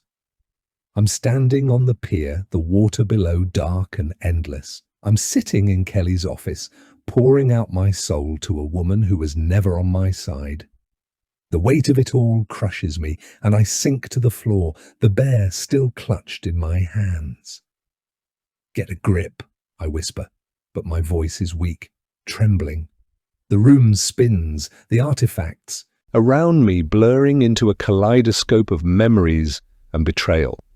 I don't know how long I sit there, the bear pressed to my chest like a lifeline. Eventually the spinning stops, the walls settling back into place. I force myself to my feet, my legs shaky. The locket feels heavy around my neck, a constant reminder of the ghosts I can't escape. I leave the box open, the contents spilling out like a wound left to fester. But I can't go back, not yet. My fingers brush against the locket around my neck, and I can't help but feel a strange sense of satisfaction. Kelly kept pieces of us, even as she walked away without a backward glance. The irony isn't lost on me. She abandoned us, left us to fend for ourselves with a monster of a father, but she couldn't let go of the trinkets. It's almost laughable. "Sentimental fool," I mutter, stepping out of the room and closing the door behind me. As I walk down the hall, I feel the weight of the locket against my chest. I head to the kitchen, needing the sharp bite of coffee to ground me. The kettle whistles, the sound piercing and relentless, and for a moment I imagine throwing it across the room just to silence it. Instead, I pour the water over the instant coffee granules and take a sip, the bitterness burning my tongue. I glance out the window at the ocean in the distance, the waves crashing against the shore with a kind of violence that feels oddly comforting. Peaceful, isn't it? I whip around, the voice startling me, thinking I've misheard. Kelly can't speak because of the damage I did to her tongue. Or can she? It's Kelly, sitting in her wheelchair in the corner of the living room, her disfigured face half hidden in the shadows. Her single undamaged eye, though, is sharp and unrelenting. I laugh, the sound bitter and hollow. Peaceful? That's a funny choice of words coming from you. She doesn't respond, of course. She can't. But I imagine she would have some snarky retort if she could. I walk over to her, holding the coffee cup like a weapon. "You know, I found your little treasure trove, the locket, the music box." Very touching. Her eyes flicker, the only sign that she's listening. "Tell me, Kelly," I continue, my voice dripping with sarcasm. "Did you keep those things out of guilt? Or was it just your way of holding on to some twisted sense of control?" Her gaze doesn't waver, and it infuriates me. "You don't get to sit there and act like the victim," I snap, leaning closer. "Not after everything you've done. You abandoned us. You left us with him. And for what? Your own selfish freedom?" She blinks slowly, her expression unreadable. I laugh again, shaking my head. "You're pathetic, you know that? Pathetic and weak. But don't worry, I'm here to make sure you pay for every single mistake you've ever made." The locket feels like a reminder of the sister I lost and the childhood I was robbed of. I take a step back, my hands shaking slightly as I take another sip of coffee. The room feels suffocating, the memories too much to bear. I set the cup down and head for the door, needing the fresh air to clear my head. As I step outside, the salty breeze hits me, and I take a deep breath, the tension in my chest easing slightly. I glance back at the house, the shadows in the windows watching me like silent judges. "I'll be back," I murmur, more to myself than to Kelly. I clutch the locket tightly, the metal warm against my palm. "I'll always come back," I whisper, a promise and a threat. As I walk toward the beach, the waves crash against the shore, relentless and unyielding, just like me. The music box's melody lingers in my mind, a siren song pulling me back into the abyss. Chapter 10. The sand clings to my bare feet as I step through the front door a while later. I always leave my sandals behind when I walk the beach. Feeling the grit between my toes reminds me I'm still human. Or close enough anyway. The air inside is stale, a dampness I can never quite banish, no matter how many scented candles I light. The hallway stretches ahead, and something about it feels off. Longer somehow, narrower. I stop in my tracks, blinking hard. Maybe it's just the salt air messing with me, or the heat of the sun still clinging to my skin. "Get a grip, Shae," I mutter, my voice sharp against the silence. But the hallway doesn't listen. It feels like it's breathing, subtly shifting with every blink. The walls seem to ripple, the edges of the frames on Kelly's awful, generic art bending and warping as though the house itself is holding its breath. I rub my temples and take a deep breath. Just tired, that's all. Tired and a little unhinged, but that's old news. When I finally move again, my footsteps echo strangely, as if the floorboards are farther apart than they should be. Each step feels like it takes longer to land, like I'm walking through molasses. My reflection waits in the mirror at the end of the hall, distorted by shadows. It's almost a relief to reach it, to see myself instead of the endless void the hallway seems to want to become. But as I get closer, the relief fades. My reflection looks wrong. It isn't me, not exactly. The woman in the mirror looks like me, but younger. Her hair is glossy, her skin unlined. The smirk playing on her lips is unnervingly familiar, a shadow of who I used to be before life carved its initials into me. Cute, I murmur, tilting my head. Her eyes follow mine. There's something in them that makes my stomach twist, a flicker of movement behind her. I spin around, my breath catching in my throat, but the hallway is empty. When I look back at the mirror, the reflection has changed again. Now it's Kelly, staring at me. Not the skeletal husk of her I'm used to, but a younger version of her. Her hair is longer, her face radiant and full of life. She's beautiful, and I hate her for it. "Shae," she says, her voice soft but sharp. I flinch, the sound piercing me like a needle through my skull. "Shae," she repeats, louder this time. I clench my fists, nails digging into my palms. "You're not real," I hiss, but the reflection doesn't care. "You ruined everything," Kelly says, her voice rising, trembling with accusation. "You were always the problem. You were always the one who tore this family apart." "Shut up," I snap, my voice shaking. The mirror ripples like the surface of a pond disturbed by a stone. Kelly's image fades, replaced by something worse. It's me again, but not the version I know. It's me as a child, crouched under the bed I shared with Sophie. The blankets hang low, casting shadows that feel like they're alive. The scene plays out like a memory, but it's too vivid, too sharp. I can see the fear in my younger self's wide eyes, hear Sophie's muffled sobs as she cries somewhere in the background. The child version of me presses her hands over her ears, rocking slightly. I can't look away. The scene shifts and suddenly I'm outside myself, watching like a spectator in a nightmare I can't wake up from. I see Sophie on the floor, clutching a broken doll, her face streaked with tears. My younger self peeks out from under the bed, her gaze locking on Sophie.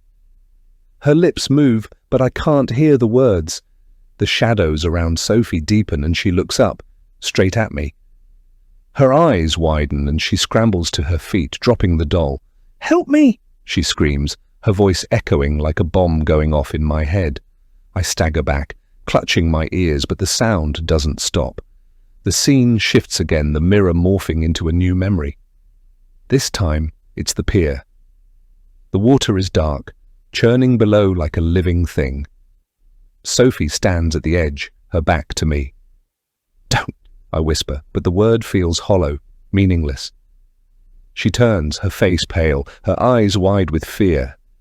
"You did this," she says, her voice breaking. "No," I say, shaking my head. "That's not how it happened. That's not..." But the memory doesn't care about my protests. Sophie's body tilts backward, her arms flailing as she falls. Her scream pierces the air, and I hear the sickening splash of her body hitting the water below. "Stop," I whisper, my voice trembling. "Please, stop." The mirror shimmers again, the scene dissolving into darkness. I'm back in the hallway, my reflection staring back at me. My face is pale, my eyes hollow. I stagger away from the mirror, my breath coming in shallow gasps. My heart pounds in my chest, each beat echoing in my ears like a war drum. The hallway feels like it's closing in on me, the walls pressing tighter with every step. I stumble into the living room, collapsing onto the couch. The room spins around me, the edges of my vision blurring. "Just tired," I whisper, clutching at the locket around my neck. "Just tired." But I know that's a lie. Chapter 11. The market smells like desperation masked by artisanal cheese. I push my cart slowly, pretending to examine the organic heirloom tomatoes. My fingers ghost over their lumpy skins while my eyes scan the aisles, seeking something, someone, to keep my mind occupied. The soft hum of overpriced air conditioning tries to soothe, but it's as fake as the people who shop here. I should have gone to the discount grocery store, but even I need a treat now and then. And then I hear her. "Shae? Oh my God, is that you?"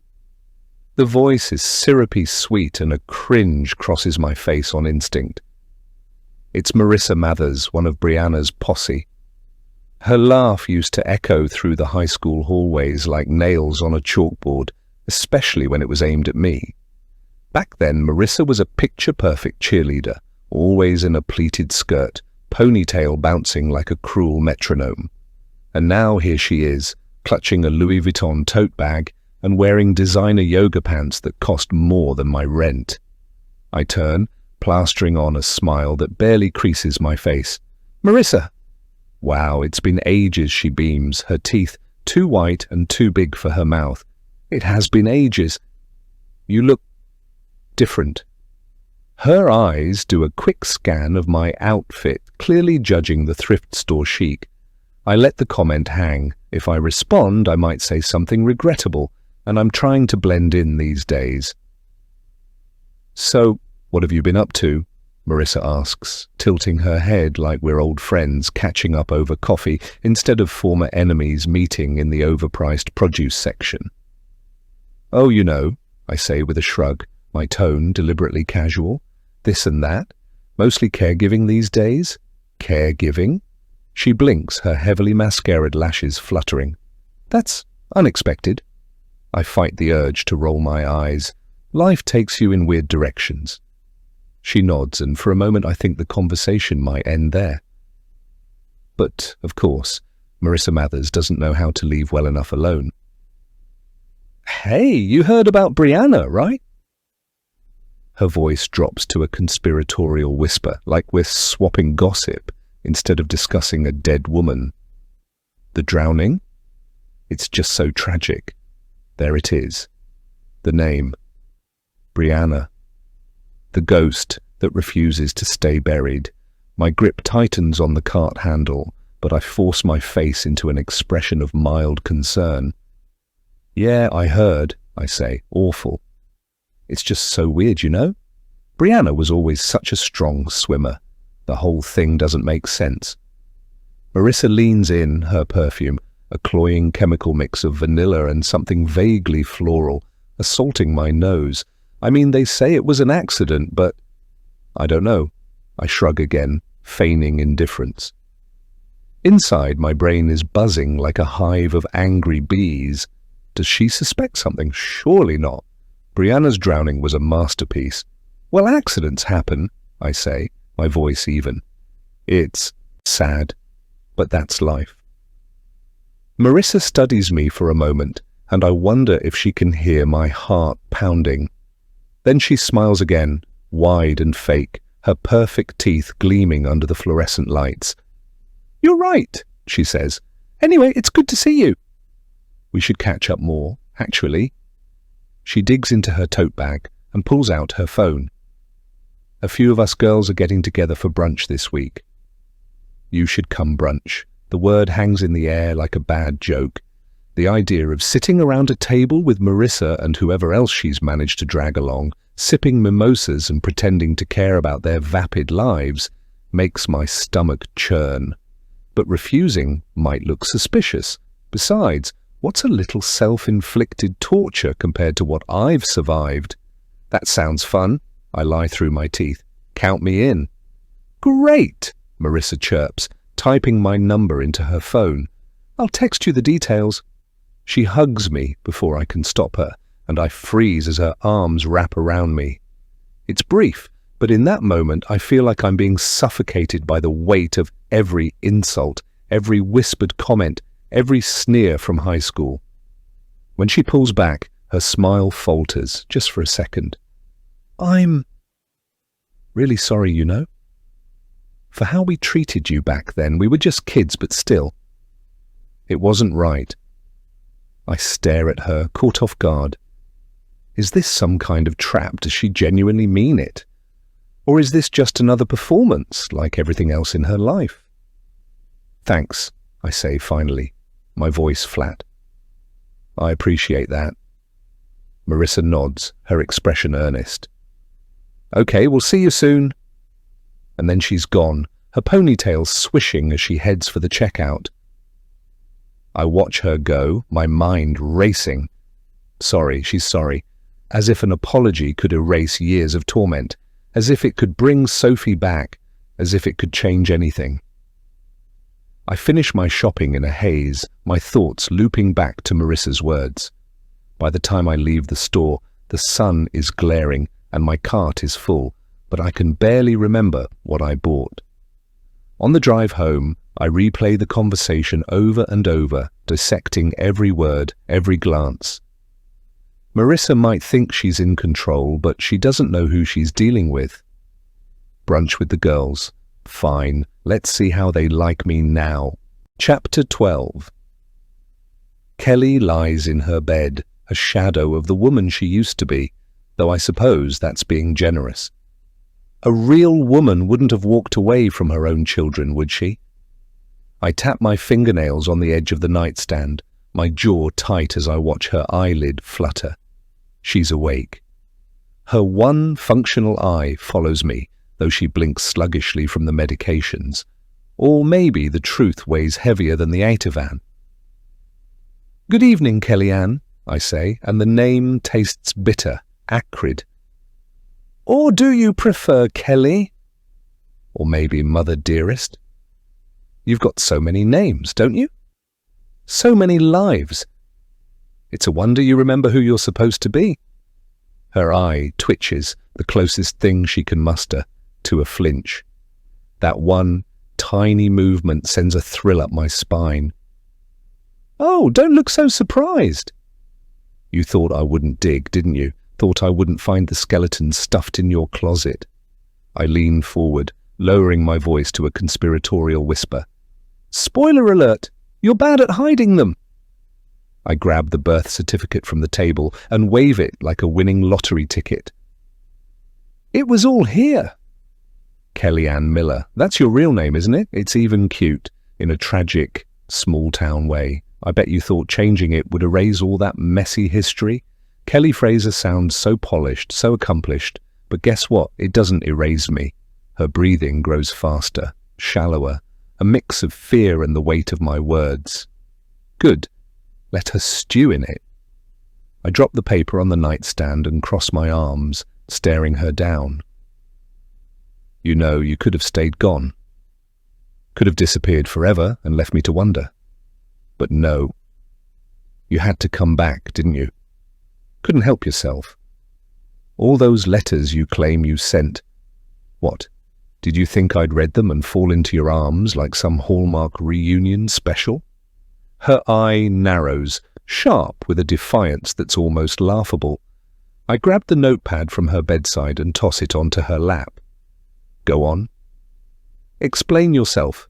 Again, convince me that this wasn't all one big narcissistic experiment. Her fingers tremble as she fumbles for the pen, the effort almost pitiful. Almost. Then she finally manages to scribble something. I changed my name to escape your father. The words hit like a hammer to the gut, and for a second the room tilts, but I recover quickly, sneering as I hold up the pad. Oh, please! You expect me to buy that? He's a monster, sure, but you're no saint. You left us with him. She blinks once, deliberate. Yes, I laugh, but there's no humour in it. Wow, and here I thought we were bonding. I toss the pad back at her, shaking my head. You know what I think? I think you're just as manipulative as I am, maybe more. You didn't just leave to escape him, you left to save yourself. Admit it. Her breathing hitches and she blinks again. I grab the pad, eager to see her next excuse. She writes, slowly, the letters shaky but legible. I was 19. I was using. I couldn't raise you.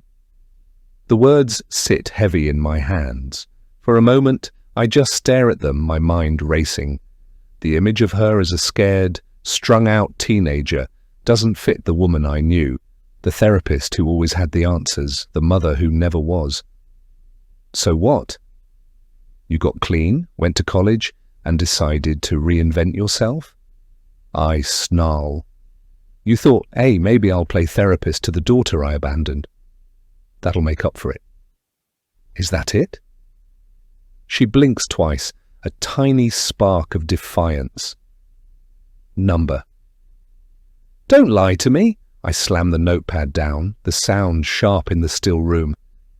You inserted yourself into my life because you couldn't deal with your guilt. It wasn't about me. It was never about me. Her fingers twitch again, reaching for the pad. I shove it back at her, my chest heaving with barely contained fury. When she's finished writing, I snatch it from her hands. I wanted to know you. I thought you hated me. The letters, you never answered. A bitter laugh escapes me. Oh, so it's my fault now. That's rich. I toss the pad aside, pacing the room. Did it ever occur to you that I didn't get those letters? Or maybe I did, and I burned them. Either way, you don't get to shift the blame here. Her eye follows me as I pace, her breathing labored. I can feel her trying to reach me, to appeal to some buried shred of humanity. But she won't find it, not tonight. And the name change, I say, turning to face her. That was just another way to bury the truth, wasn't it? Kellyanne Miller doesn't exist anymore. But Kelly Fraser, she's got it all together. A shiny new life, a thriving practice, a daughter she pretends to care about. Her eye narrows again, the smallest act of defiance. I grab the notepad, thrusting it at her. Go on. Justify it. Tell me how it was all for my benefit.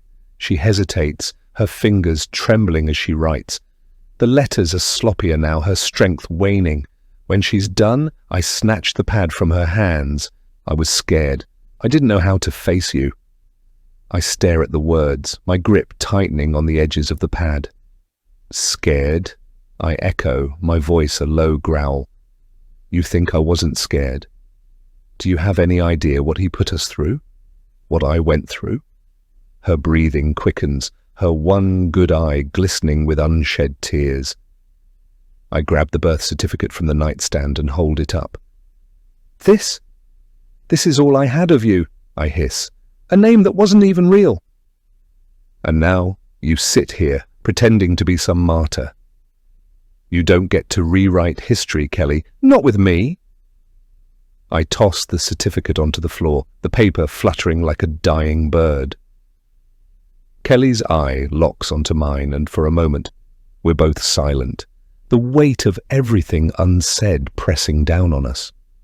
You know, I say finally, my voice soft but sharp. I could have been someone else, someone better, but you took that from me, you and him. You destroyed me before I even had a chance. Her fingers twitch, reaching for the pad, but I slap it away. No, I snap. You don't get to say anything else. You've said enough. I turn away, my hands trembling with the effort to hold myself together. The ocean hums softly in the background, a cruel reminder of the peace I'll never have.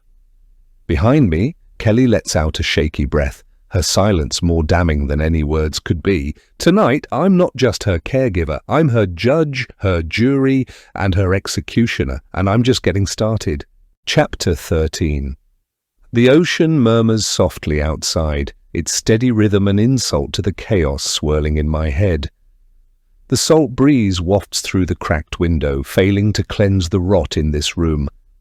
No, this isn't some serene seaside retreat. This is my kingdom, and Kelly is my prisoner, my subject, my plaything. Her bed is an altar of misery. She lies there, slack-jawed and helpless, her once pretty face marred with surgeries and scars, the monument to my handiwork. Her hair, sparse and stringy, clings to her scalp like a bad wig. She stirs slightly as I approach, her one good eye sluggishly tracking my movement. I see the flicker of hope, or is it fear, when she recognizes me. I lean in, my voice sugar-coated with mock affection. "Good morning, Sleeping Beauty." Did we have sweet dreams, or were they nightmares? You're probably used to those by now, right? Her breathing quickens. I can almost hear the gears in her brain creaking under the weight of what little functionality she has left. Her eye darts toward the clock on the nightstand, as if it matters what time it is. Days, nights, they all blur together in this little hell I've constructed. "Breakfast time," I chirp, snapping on a pair of latex gloves. "Aren't you lucky?" You've got me as your personal chef, and trust me, today's menu is unforgettable. Her stomach growls loudly, an almost pathetic sound. I'm sure it's been screaming at her for days. Medications on an empty stomach will do that, burning her insides, gnawing at the lining like acid. Not that I'd know personally. I've always made sure to eat, even if it was stale crackers or stolen scraps. "You already ate, remember?" I say, tilting my head like an exasperated mother. "What's the matter?" "Don't you remember, Kellyanne? God, your memory is worse than I thought. Maybe you're not just ugly. Maybe you're losing your mind too." A whimper escapes her lips, a muffled sound that's both pathetic and satisfying. I take a seat next to the bed, my gloved fingers drumming on the metal tray I've brought with me. On it sits a plate of something truly special. A crystal bowl filled to the brim with wet cat food, the scent so overwhelming it nauseates me. "Since you've been so ungrateful," I begin, lifting the plate, "I thought I'd give you a taste of real sustenance. It's organic. Isn't that what everyone wants these days?" Her eye widens, the realization dawning on her as I place the plate under her nose. Her stomach growls again, louder this time, betraying her hunger despite the off-putting offering in front of her. "Go on," I urge, my tone light and playful. "Take a bite." "Just one? After all, you need your strength, don't you?" She shakes her head weakly, her lips trembling. Tears well in her one good eye, spilling over and carving a path through the grime on her cheek. It's almost beautiful, the way despair manifests physically. "Don't be rude," I snap, my tone sharp now. "Do you know how many nights I went hungry as a kid? Locked in a closet, listening to Sophie cry because our stomachs were eating themselves. This!" I shove the plate closer to her face. "This is gourmet compared to that." Her gag reflex kicks in before her mouth even opens. I pinch her jaw, forcing it open, and push a spoonful of the cat food toward her lips. She struggles, a pitiful attempt to resist, but she's too weak. I feel a sick thrill as the meat nears her lips. Her body convulses and she vomits violently, the contents of her empty stomach splattering onto the plate in her chest. The room fills with the acrid stench of bile and decay. Tears stream down her face, mixing with the mess on her chest. She's shaking now, her body racked with dry heaves as she tries to expel what little she has left in her system. "Well, that's just rude," I say, standing up and backing away slightly. "I go to all this trouble, and this is how you thank me. God, you're pathetic." Her eye pleads with me, desperate and broken. For a moment, I just stand there, watching her crumble. It's intoxicating, the power I have over her. She's mine, every shattered piece of her. I leave her in the mess, stepping into the bathroom to retrieve a towel. Not because I care about her comfort, but because the smell is starting to annoy me. When I return, she's still crying, her sobs weak and ragged. "Oh, don't be such a drama queen," I say, tossing the towel onto her chest. "Clean yourself up. Or don't. Honestly, the smell suits you. She doesn't move, her body too weak to obey even the simplest command. I roll my eyes, grabbing the towel and roughly wiping her face and chest. She winces at the contact, her tears renewed. "There," I say, tossing the towel onto the floor. "Good as new." "Well, as good as you're gonna get." I set the bowl on the floor, and Toby eats it all in under a minute. I sit next to her, resting my chin on my hand as I study her. "You know," I say conversationally, "I was thinking about giving you a little spa day. You've been looking, rough, to say the least. A nice bath, maybe some skincare. Then I'll get you some real dinner. Sound good?" Her eye flickers, a tiny glimmer of hope sparking in the depths of her despair. It's almost cruel how easy it is to manipulate her, to dangle a carrot just out of reach. "Great," I say, clapping my hands together. "Let's get started." I wheel her into the bathroom, the squeak of the chair's wheels grating against the silence. The tub is already filled with lukewarm water, a mix of bubbles, and something a little extra. The smell is faint enough to go unnoticed, but I know what's coming, and I can't wait. I lift her into the tub, her frail body light as a feather in my arms. She lets out a small whimper as the water touches her skin, but I ignore it, lowering her fully into the bath. "There," I say, stepping back to admire my work. "Doesn't that feel nice?" A little self-care never hurt anyone. Her eye closes briefly, as if she's trying to savor the moment. It's almost sweet in a twisted way. But the sweetness doesn't last. Within minutes, she starts to squirm, her body jerking weakly against the sides of the tub. "What's wrong?" I ask innocently, kneeling beside her. "The water too hot, too cold. Oh wait, could it be the Naya?"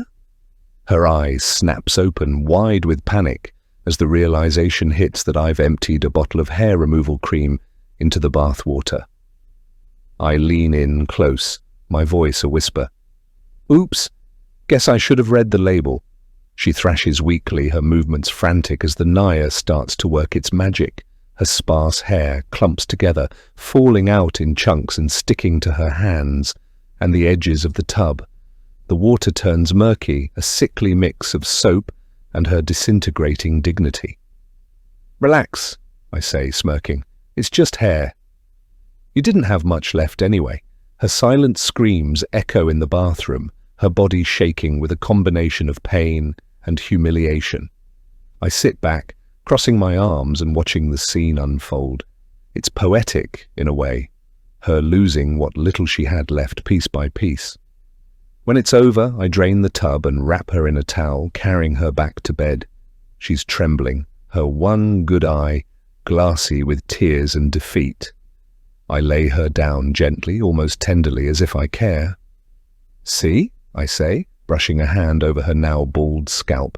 "Fresh start." New beginnings. Doesn't that feel good?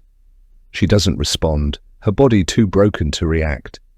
I step back, my hands on my hips as I survey my work. She's a mess, a perfect, beautiful mess. "Get some rest," I say, turning toward the door. "Big day tomorrow." I flick off the light and close the door behind me, the sound of her muffled sobs following me down the hall. Outside, the ocean hums its eternal lullaby, indifferent to the horrors within these walls. But that's the beauty of this place, isn't it? Peace on the outside, chaos within, just like me. Chapter 14. The air is heavy, the quiet suffocating. The only sound is the steady tick of the clock on the wall, mocking the passing time. Midnight, and the rest of the peaceful community sleeps silently, but not here, not in this room. I loom over her like an executioner sharpening his blade. I stand in the darkened hallway, staring at Kelly's door. She's been sleeping peacefully for hours. Too peacefully. It's insulting, really. I push the door open slowly, letting the creak of the hinges echo into her room. She doesn't stir. Her broken body is as still as a corpse. Her chest rises and falls shallowly, her face slack in whatever half-life she now occupies. I flick the overhead light on, the sudden brightness stabbing into her darkness. Her eyelids flutter, but she doesn't open them. "Rise and shine, Kellyanne," I sing-song, stepping closer to her bed. "Time for a midnight movie. You know how I love our little bonding moments." Her eyelids twitch again, this time dragging open. Her good eye struggles to focus, bleary and confused. Her mouth quivers, trying to form sounds that won't come. She knows by now there's no point. I've trained her well. The only words in this house are mine. I set my phone on the dresser, angling it toward the bed. The screen lights up, and a video starts playing. The sounds are immediate. Screams, crashes, a child crying, a woman pleading. Kelly's eye widens, the panic setting in as the scene unfolds. A courtroom recording, infamous for its brutality, a father on trial for the savage beating of his wife and son. The audio alone is enough to make the strongest stomach churn, but I'm not here to protect Kelly from discomfort. "Remember this case?" I ask, leaning against the dresser. "They played it on the news non-stop. People were horrified, outraged. But you know what stuck with me? How familiar it all sounded." Kelly's fingers twitch weakly at her sides, her body reacting in spite of itself. She can't look away from the screen, her one good eye pinned to the horror in front of her. I grin. "I used to think people like that were monsters," I continue, my tone conversational. "But then I realize they're just people. People who don't hide it as well as others, kind of like you." Her breath catches, a sharp hitch in her chest. She knows I'm baiting her, but what can she do about it? Nothing, and that's the beauty of this. I cross the room and sit on the edge of her bed, my face inches from hers. "Do you think Sophie would have turned out like you?" I ask softly. "If she'd lived, I mean. Or would she have been like me? A little mix of both, maybe?" Her tears start, silent but steady. I reach out and swipe a finger through the wetness on her cheek, holding it up like I've discovered a treasure. "Look at that," I murmur. "You do still feel something." "Amazing," I let her cry for a moment, before standing and walking to the closet. Inside, tucked beneath a pile of old blankets, is a cardboard box. I drag it out and place it on the bed beside her. The box is worn, the edges frayed from years of use. It smells faintly of mildew and sadness. "You know what this is?" I say, tearing the lid off. "Your little box of memories, all the things you thought you could hold on to, pictures, letters, mementos. It's funny, really. You were so busy holding on to the past, you forgot the present was catching up to you." I pull out a photo album, the leather cover cracked with age. Flipping it open, I find the first picture, a young Kelly, smiling with an infant in her arms, me. "Look at you," I say, holding the photo up for her to see. "Playing the part of the doting mother. If only people knew the truth, huh? That you were already planning your escape." Her eye narrows slightly, a flicker of defiance. I laugh. "Oh, don't look at me like that," I say, tossing the album onto the floor. The pages splay out, scattering pictures across the room. "You think these things matter?" They don't. Memories are just ghosts. Shadows of things that were never as good as you think they were. I reach into the box again, pulling out a stack of letters. The handwriting is neat, precise. Kelly's. I flip through them, reading snippets aloud. "Dear Shae," I recite, my voice dripping with mock sentimentality. "I hope you're doing well. I think about you and Sophie every day. I miss you both so much." I crumple the letter in my fist, letting the paper fall to the floor. "Missed us so much you left us to rot," I mutter. "Real mother of the year." Her breathing quickens, her chest rising and falling with effort. She wants to protest, to explain, but her body won't let her. It's almost pitiful. Almost. I grab another letter, this one unopened. The postmark is from years ago, long before she reinserted herself into my life under the guise of a therapist.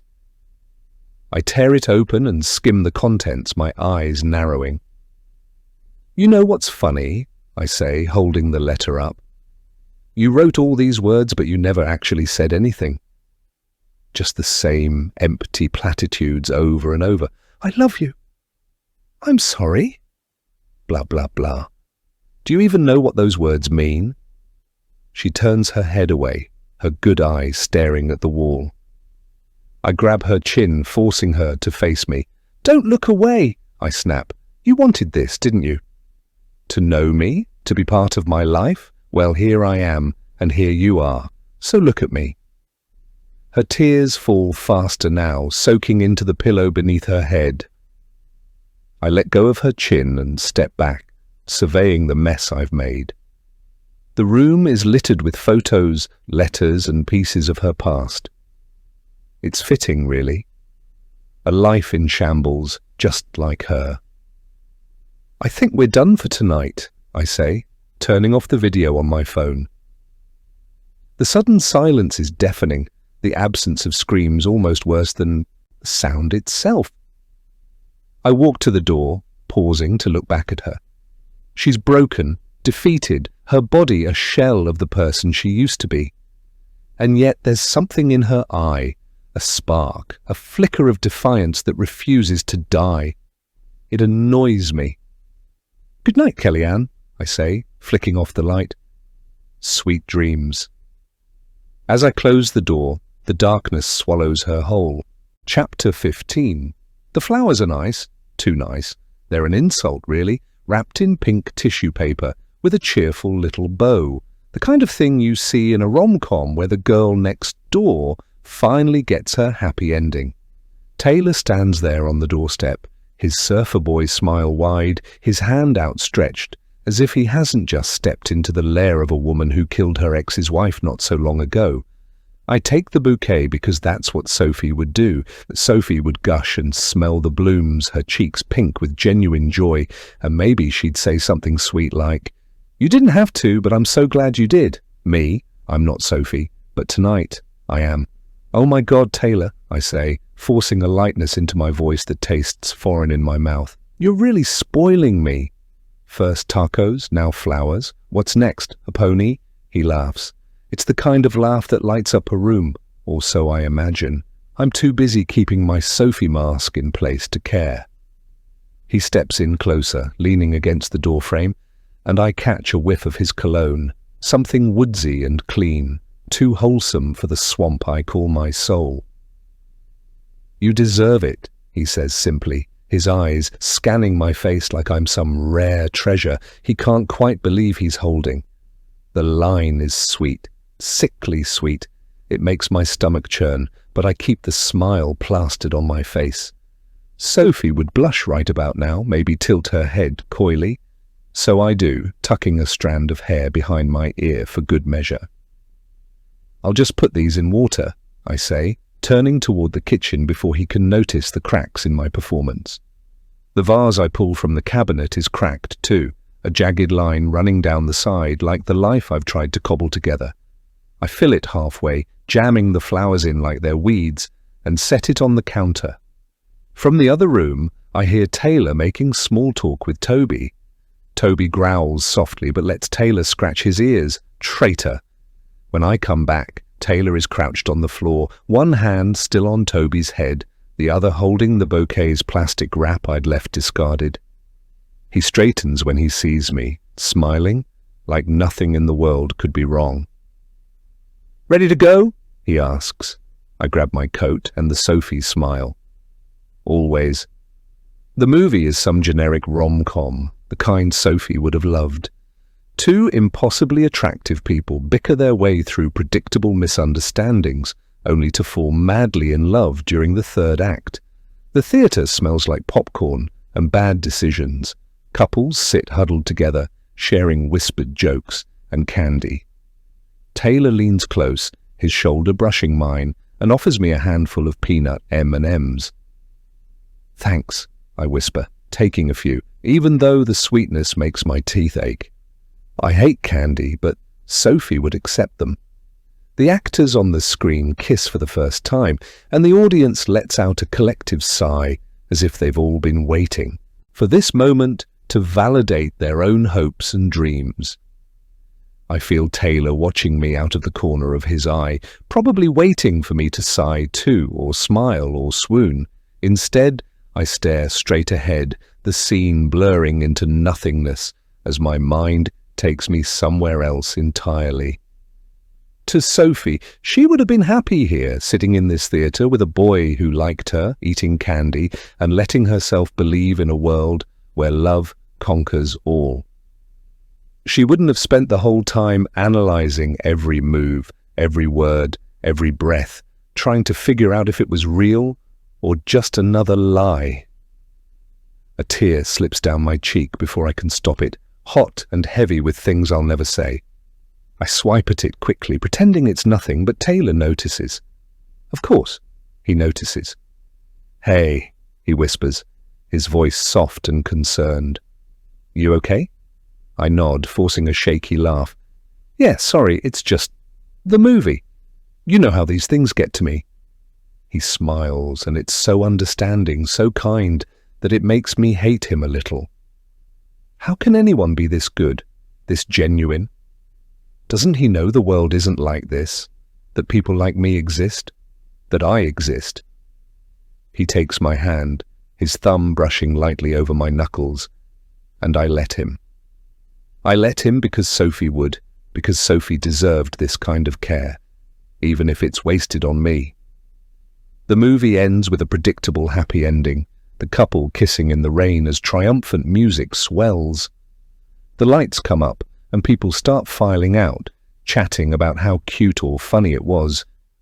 Taylor stands, offering me a hand. I take it, my fingers cold and stiff against his warmth.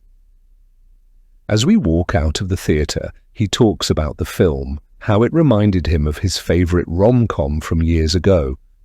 I nod and smile in the right places, but my mind is far away, back in the darkness where I belong. Back at the condo, the air feels heavier, thicker. Taylor lingers on the porch, his hands in his pockets, his boy-next-door charm practically radiating off him. He leans in close, and for a moment I think he's going to kiss me.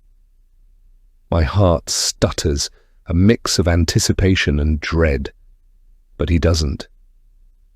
"I had a great time tonight," he says, his voice low. "I'd like to see you again." The Sophie in me nods eagerly, smiling like she's won the lottery. The Shae in me wants to scream, to tell him to run before he gets caught in the web I'm spinning. "I'd like that," I say instead, my voice softer than I expect. "Text me?" He grins, that same heart-melting smile that should make me feel something good. But all I feel is hollow.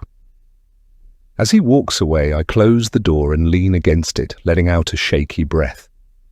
My mind races. "I don't know what I'm doing," I mutter. "I really don't." Chapter 16. The first thing I notice when I open the door to Kelly's room after my date with Taylor is the bite of the cold air. I almost forgot. Almost. I left the thermostat cranked down to Arctic levels before my date, and the chill creeping through the condo now feels like a living thing, crawling over my skin and sneaking under my clothes. Perfect. I shut the door softly behind me, listening. The place is quiet except for the low hum of the air conditioner struggling against the California heat. I half expect to hear muffled sobs coming from Kelly's room, but there's nothing. Silent suffering is so much sweeter anyway. When I step into her room, the sight stops me dead in my tracks. Toby, my so-called loyal dog, is curled up on the bed next to Kelly, his stout little body pressed against her for warmth. His grey fur rises and falls with each sleepy breath, utterly content. Betrayal has never looked so cozy. "Traitor!" I hiss, Toby lifts his head, his ears twitching. His big, dumb eyes blink at me like he doesn't understand why I'm angry. I stride across the room, yanking him off the bed by his collar. He lets out a startled yelp, but I don't care. He's mine. He doesn't get to choose sides. You, I snap, pointing at Kelly as if she can defend herself. You think you can win him over? Pathetic. You can't even feed yourself. Kelly's one good eye shifts toward me, sluggish and watery, but she doesn't move otherwise. She doesn't even flinch. I hate how resilient she's gotten in her silence, how she can stare at me like she's not breaking inside. I look at Toby, who's cowering now at my feet. And you, I mutter, you're lucky you're cute. I shove him out of the room, slamming the door behind him. The sound echoes through the condo, rattling me more than I want to admit. I lean against the door for a moment, closing my eyes and taking a deep breath. When I open them again, Kelly is watching me, her gaze heavy. Don't look at me like that, I say, stalking toward the bed. You brought this on yourself. I grab the wheelchair and yank it closer, the legs scraping against the hardwood floor with an awful screech. Kelly's fingers twitch faintly like she's trying to protest, but it's useless. She doesn't get a say in what happens next. You look cold, Mum, I say, my voice dripping with mock concern. Let's warm you up, shall we? The closet smells like stale air and desperation. It's the kind of small, dark space that feels alive with memories. The bad kind. I wheel Kelly inside, positioning her in the center like a grotesque mannequin. Her head lolls to the side, but her good eye stays fixed on me, wide and glassy. You should feel at home here, I say, brushing a strand of hair from her face. It's not so different from where Sophie and I spent our days when you left us. Her lip trembles faintly, and for a split second I think she might cry. Good. Tears make everything better. I grab the small security camera from my pocket and hold it up, letting her see the tiny lens before I attach it to the wall. Smile for the camera, I say, grinning. I'll be watching. Always I step back, surveying my work. The camera's red light blinks ominously, a quiet reminder that she has no privacy, no freedom, no escape. 2 days, I tell her, crossing my arms. That's how long you're staying in here. Maybe longer if I'm feeling generous, and don't think about trying anything clever while I'm gone. I'll know she doesn't blink, doesn't move, just stares at me with one dead, accusing green orb. I resist the urge to slap her, to force some kind of reaction, but it's not worth the effort, not yet. Sweet dreams, Mom, I say, shutting the door. The darkness swallows her whole as the smallest hint of a smile crosses my lips. Back in the living room, Toby is lying on the couch, his chin resting on his paws. He looks up when I walk in, his eyes full of guilt or confusion, or maybe both. I drop onto the couch beside him, letting my head fall back against the cushions. I don't know what's wrong with you, I say, scratching behind his ears. But I'm willing to forgive you this time. Don't let it happen again. He licks my hand, a slobbery apology that I begrudgingly accept. I grab my phone on the coffee table, scrolling through my contacts until I find the number I'm looking for. The maintenance guy answers on the second ring, his voice groggy. Yeah? Hi, this is Kelly Fraser, I say, slipping into my practiced, polite tone. I need to schedule some work on my condo. I think there might be some pest issues. There's a pause, then a gruff, Pest issues? Yes, I say, forcing a smile into my voice. I think I saw a rat in the kitchen. Okay, we can be there day after tomorrow in the afternoon. Does that work? Afternoon is fine. Thanks, I hang up and immediately text Taylor, me. Hey, bad news. Exterminator found some pests at my place. Looks like Toby and I will need to crash somewhere for a few days. His response is almost immediate. Taylor, oh no, come stay at the family cottage. It's in the mountains. Super peaceful. Toby will love it. I stare at the message, my heart thudding unevenly. The family cottage. It sounds quaint, picturesque, like something out of one of those stupid rom-coms he loves so much. But more than that, it sounds like an escape. A place where I can breathe without the reminder of Kelly's suffocating presence. Me. Are you sure? I don't want to impose. Taylor. Of course. Pack a bag. I'll pick you up tomorrow morning. I set the phone down, my mind buzzing with possibilities. This could be good. This could be really good. But first, I have a few loose ends to tie up. The afternoon light is absurdly bright as I make my way next door, the bouquet of flowers from Taylor clutched in one hand and a tin of loose-leaf tea in the other. It's sickening, really, how picturesque this neighborhood is. All pastel condos and pristine lawns, like a postcard sent by someone with a sentimental streak and no imagination. It's the perfect place for an old woman like Mrs. Hathaway to live out her final years, surrounded by the illusion of peace. And me, the dutiful neighbor, bringing a housewarming gift, if she only knew.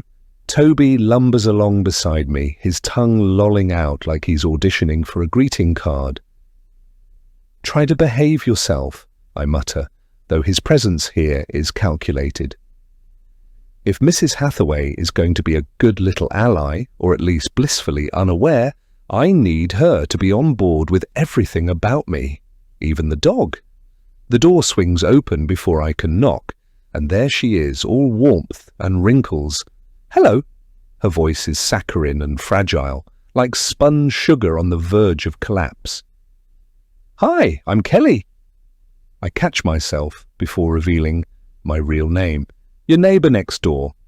I thought I'd stop by and say hello properly. I hold up the flowers and tea like a peace offering. Oh, how sweet of you.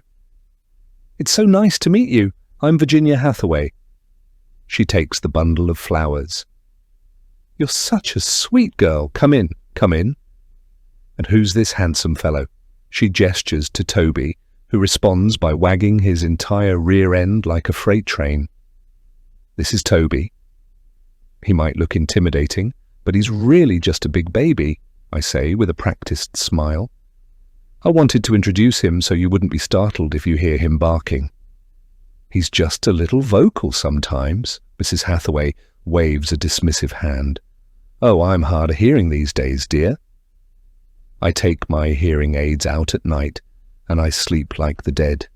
She chuckles, and I can't help but think how true that statement might become if I play my cards right. I help her prepare the tea, then we make our way to her backyard garden, which is somehow both charming and overgrown, like something out of a fairy tale. She pours the tea I brought into 2 dainty china cups, her hands trembling just enough to remind me how fragile she is. The scent of lavender wafts from the cup as she hands it to me. What a lovely tea. Where did you find it? Oh, just a little specialty shop up the coast, I say, suppressing a smirk as I pretend to sip. Specialty indeed. The tranquilizer I ground into the leaves should hit her system soon enough. Just a little insurance policy, nothing too dramatic. It's important to keep the neighborhood quiet while I'm away with Taylor. We settle into her mismatched chairs, Toby flopping down on the grass with a grunt. Mrs. Hathaway smiles at him like he's the most delightful creature she's ever seen. So tell me what brought you to the neighborhood. Oh, my job. I'm a caregiver. I smile sweetly. Oh, how nice. I guess if I ever need help, you're the woman to call. Whoever you're taking care of now is so lucky, she says, her tone dripping with sincerity. You seem like such a natural at it. It's a rare gift, you know, to have such compassion. I force myself to meet her gaze, to look appropriately touched. Thank you, Mrs. Hathaway. That means a lot. It's not always easy, but it's worth it. My patient's been through so much. She had a sudden stroke last month. The physical therapy really takes it out of her. She may never walk again. Oh dear, she says, shaking her head. But to have you there for her, she must feel so blessed. Blessed, right. That's one way to describe it. We chat for a while longer, the conversation meandering through her children, who live far away naturally, and the various ailments of her aging body. I make all the right noises, nodding and sympathizing, even as my mind wanders. It's almost too easy. People like Mrs. Hathaway are desperate for connection, so eager to believe in the goodness of others. When her eyelids start to droop, I know the tea is doing its job. She pats my hand as I rise to leave, her grip surprisingly firm for someone so frail. You're a treasure. Truly. If you ever need anything, you just let me know. Thank you, Mrs. Hathaway. That means a lot, I say, slipping into the practiced warmth of my caregiver persona. And if Toby barks, just ignore him, okay? He's harmless. Oh, I will, dear. I don't hear much anymore anyway. Perfect. I leave her sitting in her garden, the tranquilizer working its magic. As I walk back to my own house, Toby trotting faithfully beside me, I feel a strange sense of satisfaction. It's always hard to leave home, but knowing Mrs. Hathaway is taken care of makes it easier. She won't hear a thing while I'm gone with Taylor for the weekend, not even if Kelly decides to get vocal. Mrs. Hathaway, she'll sleep like the dead. Chapter 17. The next morning, the condo feels eerily quiet as I get ready. Kelly is still locked in the closet, and the faint hum of the AC is the only sound that breaks the silence.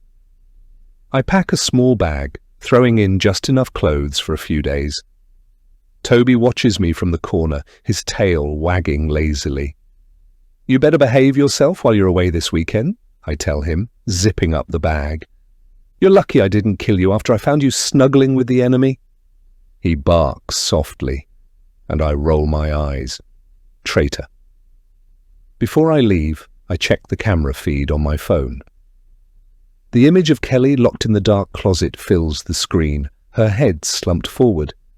She hasn't moved much since last night, but that's to be expected. She knows better than to waste energy. Don't miss me too much, I whisper, turning off the screen. Taylor arrives right on time, his army green Jeep gleaming in the morning sunlight. He hops out and helps me load my bag into the back, his smile as bright as ever. Ready for a little getaway? He asks, his voice warm and inviting. Absolutely, I say, sliding into the passenger seat, Toby settled in the back seat behind us. Let's go. As we drive away, I glance back at the condo one last time. It looks so small, so unassuming, nestled among the other condos in the quiet neighborhood. No one would ever guess the horrors hidden inside. And that's exactly the way I like it. A few hours later, we arrive at a small lake in the Los Padres National Forest. The lake looks like a postcard. Still and serene, it stretches into the horizon, reflecting the sprawling pines and the whisper of a distant mountain range. Taylor's family cottage sits at the edge of the water, a charming little thing with weathered wood siding and a stone chimney that curls with smoke. It feels untouched by the chaos of the world. A far cry from Kelly's sterile condo and its suffocating walls. I step out of Taylor's Jeep, letting the crisp mountain air hit me. It's colder than I expected, but it's a sharp, clean kind of cold that wakes me up. Toby leaps from the back seat, his nails scraping against the gravel driveway as he bounds toward the dock like he owns the place. This is perfect, I say, letting my voice carry that Sophie sweetness Taylor seems to love. I turn to him, brushing a strand of hair out of my face, and he's grinning at me like I'm the perfect thing in this picture. It's my favorite place, he says, shutting the door and grabbing our bags. We used to come here every summer when I was a kid. My dad taught me to fish right over there. He nods toward the dock, where Toby is sniffing at something with feral determination. The image of Taylor as a freckle-faced kid fishing with his dad stirs something in me. It's foreign and uncomfortable, but I push it away. Sophie would love it. She'd swoon over the nostalgia, maybe tease him about his baiting skills. And I'm Sophie this weekend, I have to be. I can't wait to see everything, I say, clasping my hands together. It's so beautiful here. It is, he says, his eyes lingering on me like I'm part of the view. A few hours later, we set out for our first hike. Taylor picked a trail that loops around the lake, winding through towering pines and patches of wildflowers. He's carrying a small backpack with snacks and water, and he's wearing that plaid shirt that makes him look like a lumberjack straight out of some romance novel.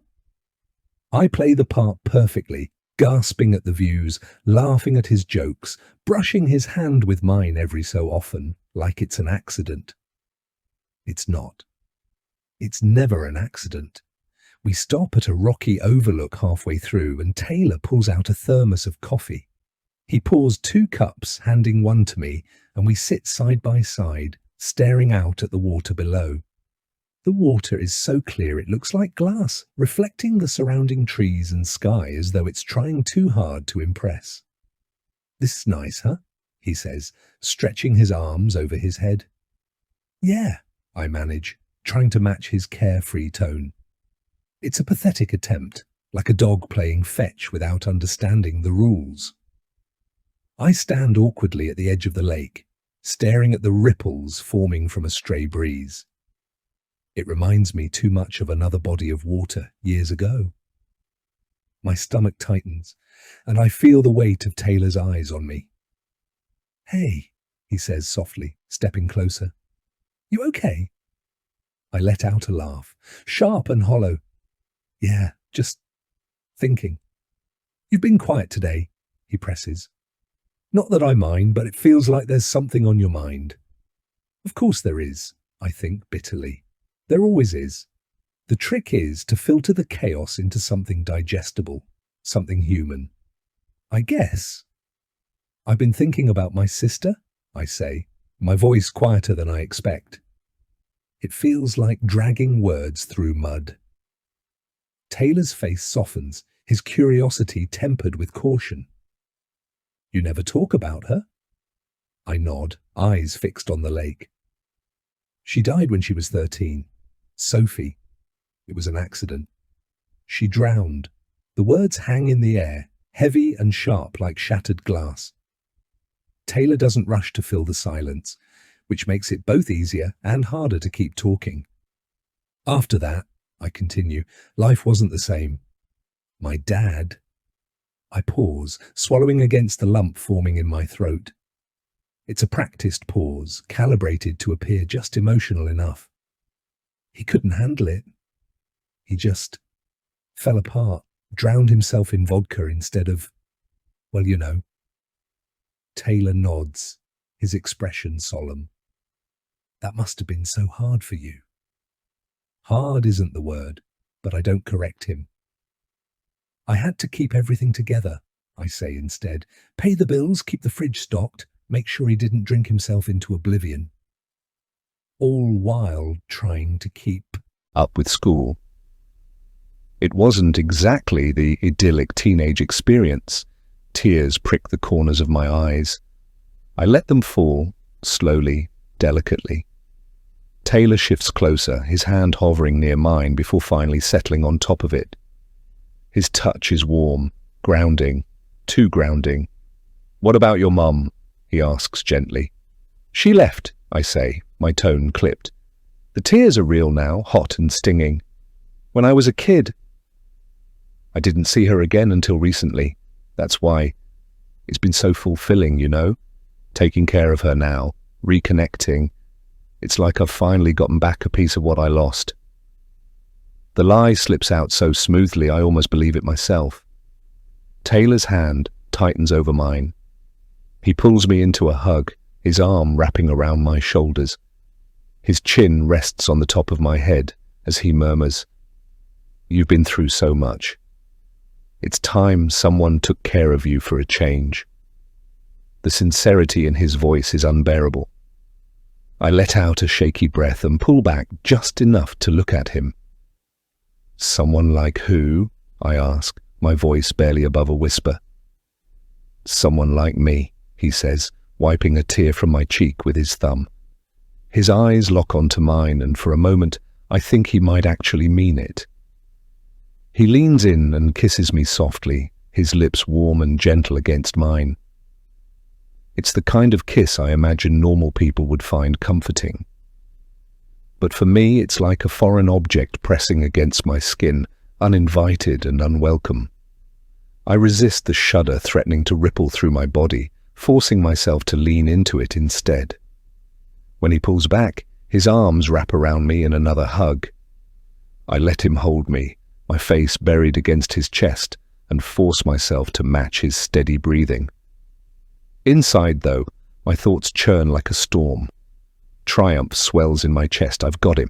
Hook, line, and sinker. He's exactly where I need him to be. But beneath that triumph, something darker stirs. Discomfort. Intimacy, his kind of intimacy, feels suffocating, like I'm wearing someone else's skin. Taylor pulls away slightly, his hands still on my shoulders, his gaze searching mine. "You don't have to carry everything alone anymore," he says softly. "Not while I'm here." I nod, giving him a small, grateful smile. It's the kind of smile that makes people think they've won, that they've broken through the cracks in my armor. But they never do. "Thanks," I say, my voice steady now. "I mean it." Taylor smiles, satisfied. He doesn't notice the tightness in my jaw, the way my fingers dig into my palms when he isn't looking.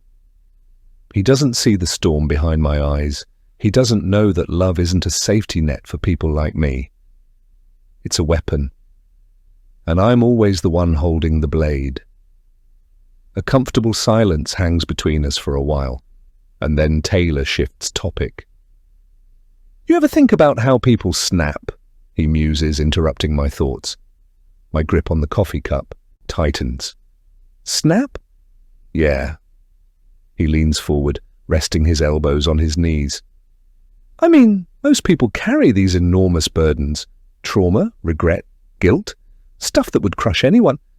But they keep going, day after day, pretending they're fine." "Pretending?" I echo, forcing a smile. "Yeah, I guess a lot of people do that." He looks at me, his eyes sharp and searching, like he's trying to see past my smile. It's unnerving. I sip my coffee to avoid his gaze. "Some people are so good at it," he continues, his voice dropping, "that no one even realizes they're on the edge. Until one day, something small happens, and they just snap." A chill runs down my spine, and it has nothing to do with the cold. "You've seen that?" "All the time," he says, leaning back and looking at the lake again. "It was part of my job in the department. Psychiatric evaluations. I'd talk to people who'd done unspeakable things, and sometimes it was like flipping a switch. They were fine one minute and the next they weren't. I swallow hard, feeling like I'm walking a tightrope. That must have been intense. It was. He glances at me, his expression softening. But it also taught me how strong people can be, how much they can carry without breaking. Honestly, I think we're all mentally ill. Some of us just hide it better than others." He chuckles. I nod, not trusting myself to speak. He has no idea how close I am to breaking right now. How much of this conversation feels like a spotlight on my secrets. Back at the cottage, we cook dinner together. Taylor insists on doing most of the work, but I help where I can, chopping vegetables and sneaking bites of cheese when he's not looking. "You're not subtle," he says, catching me mid-bite. I laugh, holding up the chunk of cheese like a trophy. "What can I say? I'm a thief at heart, noted," he says, grinning as he stirs something on the stove. "I'll keep an eye on the dessert." The kitchen fills with the smell of garlic and herbs, and for a moment it feels like a scene from a life I'll never have. A normal life, a good life. After dinner, we sit by the fire overlooking the lake. The flames crackle softly and the warmth wraps around me like a blanket. Toby is curled up at my feet, snoring softly, and Taylor is sitting close enough that I can feel the heat of him. "You okay?"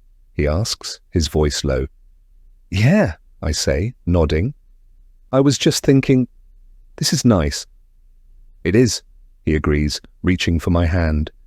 His fingers are warm and steady, and I let him lace them with mine. For a while we sit in comfortable silence, watching the fire and listening to the lake. It's peaceful in a way that makes my chest ache. I don't deserve this. I know I don't. But for now, I'll let myself pretend. When Taylor turns to me, his eyes are soft and there's a question in them. I don't answer with words. I lean in, closing the space between us, and our lips meet in a kiss that's slow and tender, and so unlike anything I'm used to.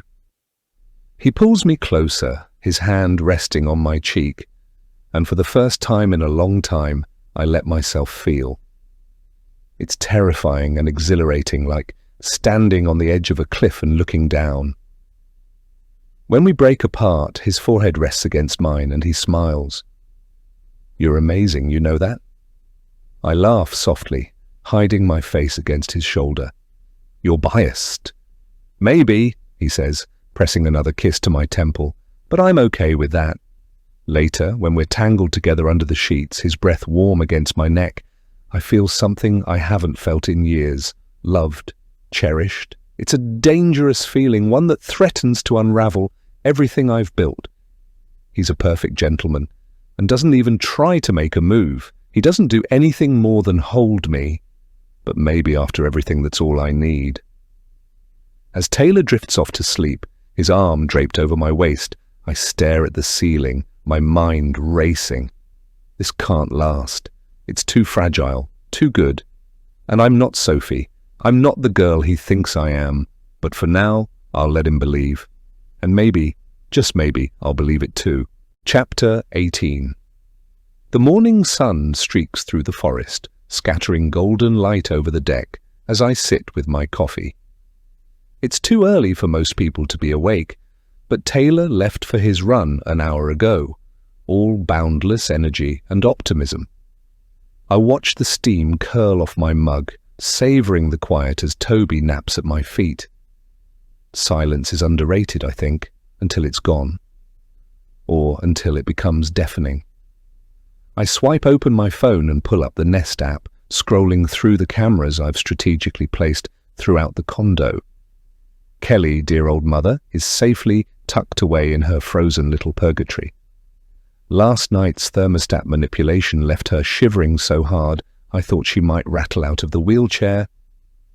The sight of her frail form, bundled in that cocoon of misery, brought a smug satisfaction that I haven't felt in years. But today I decide to change the game. I tap the app and slide the thermostat to its maximum setting, 90 degrees. Sweat lodge, anyone? The app confirms the adjustment with a cheery beep, and I smile into my coffee. There's something about managing Kelly's environment from a distance that feels like playing God. Omnipotent, omnipresent. I lean back in my chair, letting the weight of my control sink in. When Taylor returns, flushed and glowing from his run, I've already cleaned up the evidence of my small power trip. The app is tucked safely back into my phone, and I'm sitting cross-legged on the couch, flipping through an old photo album he found on a shelf. It's full of grainy Polaroids from his childhood, campfires, fishing trips, and awkward family portraits where his ears stick out just a little too much. "Enjoying the family history?" he asks, toweling off his face and neck. I glance up with my best Sophie smile, sweet, curious, harmless. "It's adorable." "You were such a cute kid," he laughs, dropping onto the couch beside me. "Yeah, well, I had my awkward phase. I flip to a picture of him holding a fish almost as big as he was. "You call this awkward?" "Pure luck," he says, grinning. "I was terrible at fishing." My dad did most of the work. I lean into him, letting the photo album rest on my lap. "Your family seems so normal." "Normal's overrated," he says, draping an arm around my shoulders. "But yeah, I guess we were lucky." Lucky. The word lands like a stone in my gut. I force another smile and close the album. "It's nice. I can see why you love it here." We spend the rest of the morning lounging around the cottage, sipping coffee and planning our day. Taylor suggests another hike, but I convince him to stay close to the lake. "I'm still sore from yesterday," I lie, stretching dramatically. He agrees, because of course he does. Taylor is easy like that, accommodating, kind, the perfect foil to my chaos. He's everything I'm not, which is probably why I can't stop orbiting around him, like a moth to a flame, knowing full well I'll get burned. Around lunchtime, I get the notification I've been waiting for. "Pismo Beach Fumigation Services has arrived at your property." The words flash across my screen, and I feel a rush of satisfaction. One more item crossed off my ever-growing to-do list. I open the message, scrolling through the details. The crew will spend most of the day sealing and fumigating the condo, ensuring every last pest is eradicated. Good riddance. Taylor notices my distraction and raises an eyebrow. "Everything okay?" "Oh, just house stuff," I say breezily, tucking my phone away. "The exterminator's fumigating today." "Nice," he says, nodding. "What kind of pests are you dealing with?" I hesitate, caught off guard by the question. "Oh, just mice. Maybe some rats. They said they heard scratching in the walls." His face twists in mild disgust. "Yikes. Hope they get it all they will," I assure him. "And if they don't, they're giving me a second round at half price." "Efficient," he says, smiling. "Where's your mom while all this is happening?"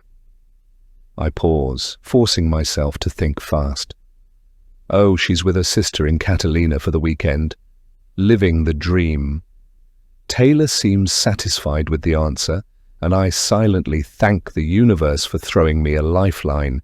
Kelly in Catalina, what a laugh. The reality is, she's probably sweltering in the closet, drenched in sweat and gasping for air. The image brings a flicker of satisfaction, quickly followed by guilt. But I squash it down. Guilt is for people with something to lose. Later that evening, we're sitting by the lake again, watching the sunset bleed orange and pink across the sky. Taylor grills burgers while I sip a glass of wine, pretending to care about his stories from the police department. "It's wild," he says, flipping a burger with practiced ease. "The things people do under pressure. You'd be amazed at how quickly someone's personality can change when they're backed into a corner." I nod, swirling the wine in my glass. "Sounds like you've seen it all." "Pretty much," he says, shrugging. "But I try not to judge." Everyone has their breaking point. Breaking point. The words hang in the air like a challenge, and for a moment, I wonder if he sees through me. If he knows I'm not Sophie, not sweet, not normal. But then he smiles, setting a plate in front of me, and the moment passes. Later, we clean up the kitchen together, moving in sync like a couple who's been doing this for years. It's disturbingly domestic, and I can feel my walls starting to crack. Taylor doesn't notice, too busy humming some old rock song as he washes dishes. When we're done, he pulls me into his arms, swaying slightly to the tune in his head. "Dance with me," he says, his voice low and warm. I hesitate, caught off guard by the intimacy of the moment, but then I let him guide me, our movements slow and unsteady, like we're learning each other's rhythms for the first time. "I'm glad you're here," he whispers, his breath tickling my ear. "Me too," I say, and for once, it's not a lie. The next morning, I wake up before Taylor and slip out onto the deck with my coffee. The lake is calm, the air crisp, and for a moment, I feel a strange sense of peace. I pull out my phone, checking the Nest app. The thermostat is still set to 90, and I can't help but smirk. Poor Kelly, she must be miserable. A new notification catches my eye. Fumigation complete. Final report available.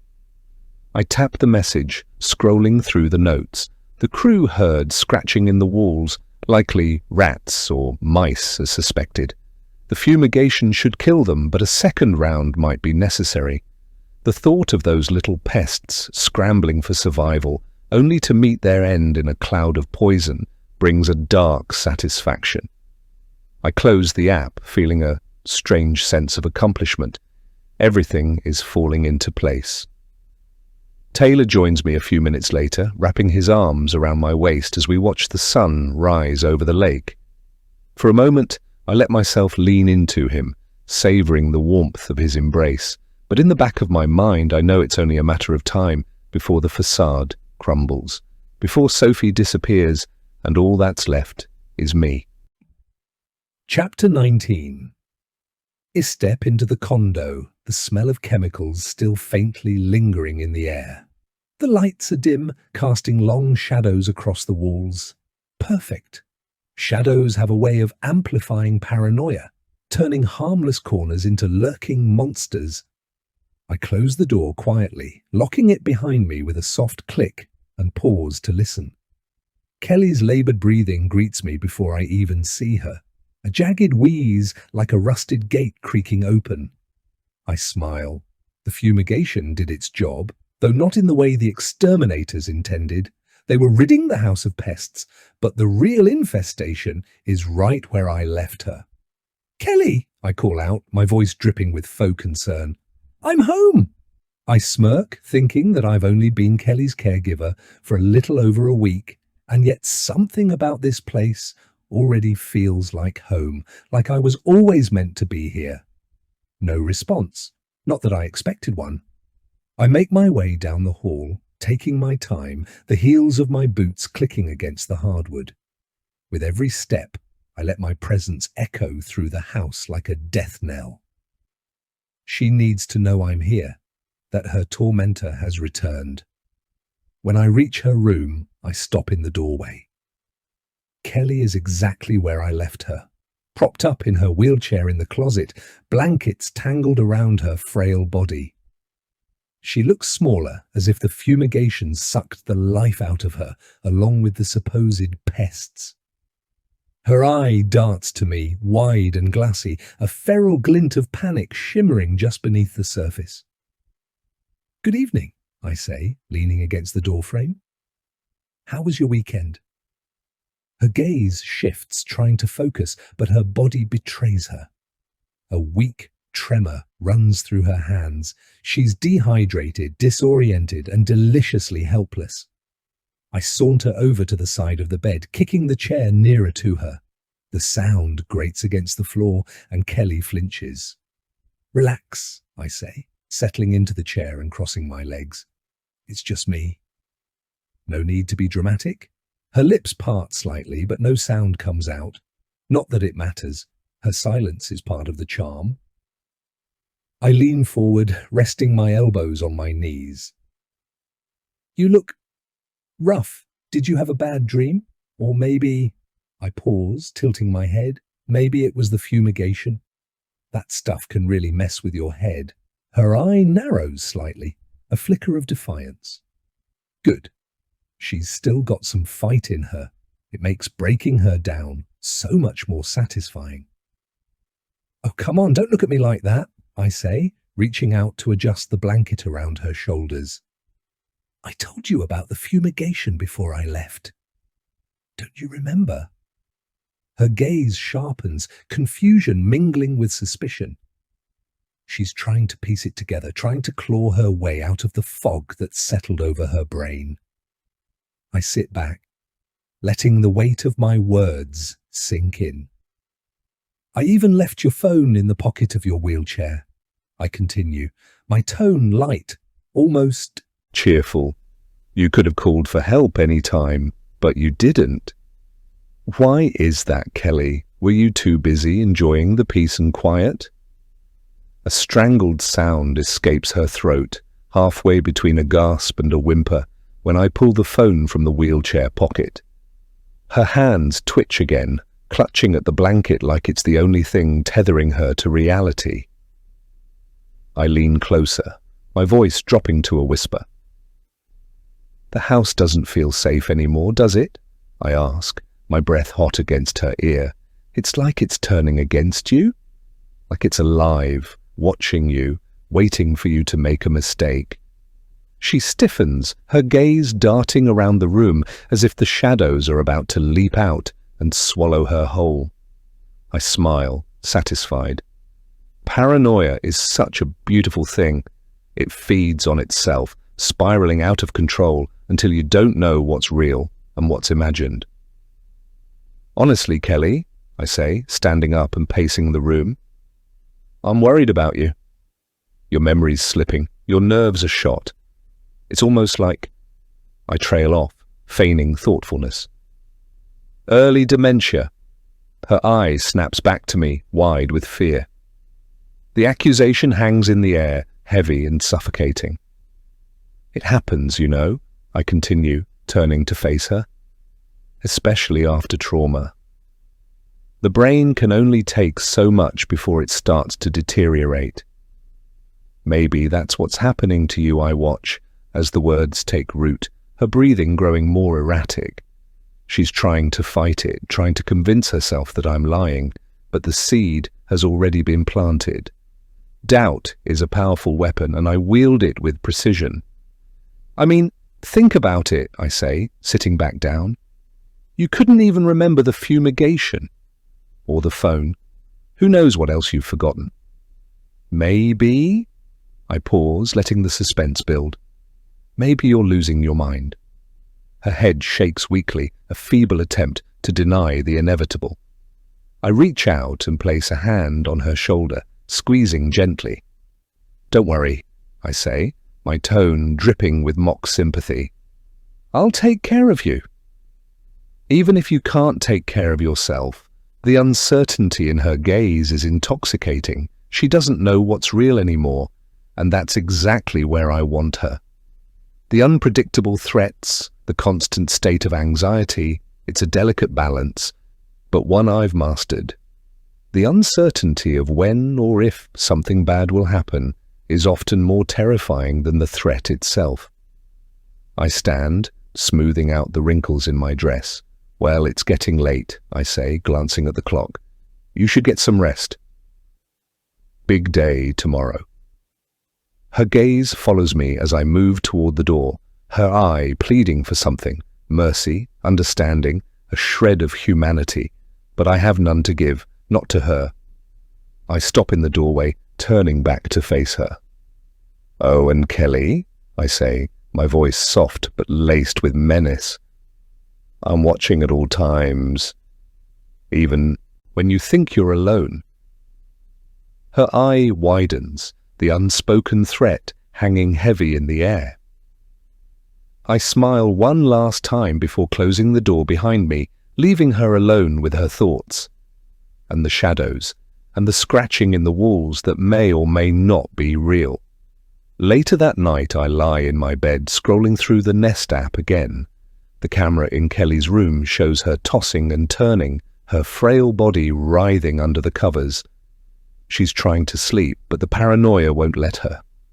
Every creak, every whisper of wind outside the window is another nail in her coffin. I switch to the thermostat controls, lowering the temperature just a few degrees. Not enough to freeze her out, but enough to keep her uncomfortable. It's a subtle reminder of who's in control.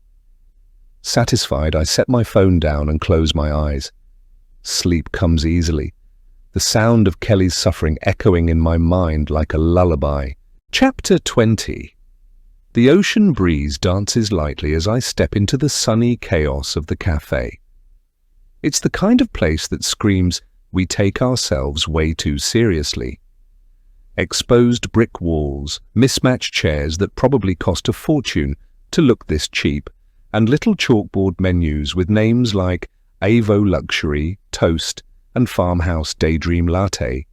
It's the perfect venue for Marissa Mathers and her tribe of Stepford Light clones to gather and pretend their lives are picture perfect. Shae, over here. Marissa's voice is a little too bright, her smile a little too eager. She waves me over to the table with a flourish like she's the queen of Brunchland, and I'm her honoured guest. I paste on a wide fake smile to match hers and glide toward the table. Inside, my nerves are coiled so tight they hum. Outside, I'm the image of calm. I slide into the chair they've saved for me, noting with dark amusement that it's strategically placed in the middle of their little circle, trapped, flanked on both sides, the Queen and her court. "Shae, you look amazing," Marissa gushes, her eyes doing a quick scan of my sundress. I can practically hear her judgment. "Doesn't she, girls?" There's a chorus of overly enthusiastic agreement. "So chic," one of them says. "You're glowing," chimes another. I want to laugh. Glowing? The closest I've come to glowing is the faint shimmer of rage I get when I think about these women and their high school games.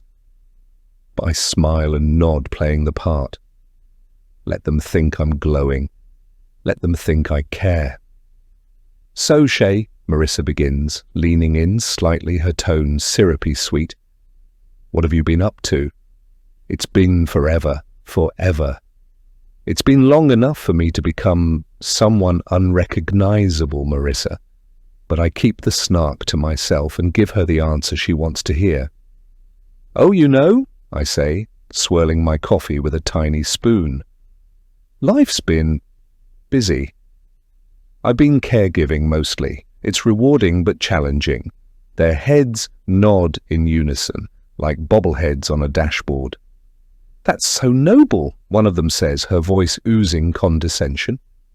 "Who are you taking care of?" asks another, her tone as casual as if she were asking what I had for breakfast. "My mother," I answer without thinking. "She's been unwell."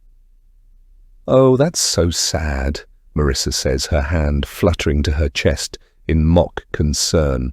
"You're such a good daughter, Shae."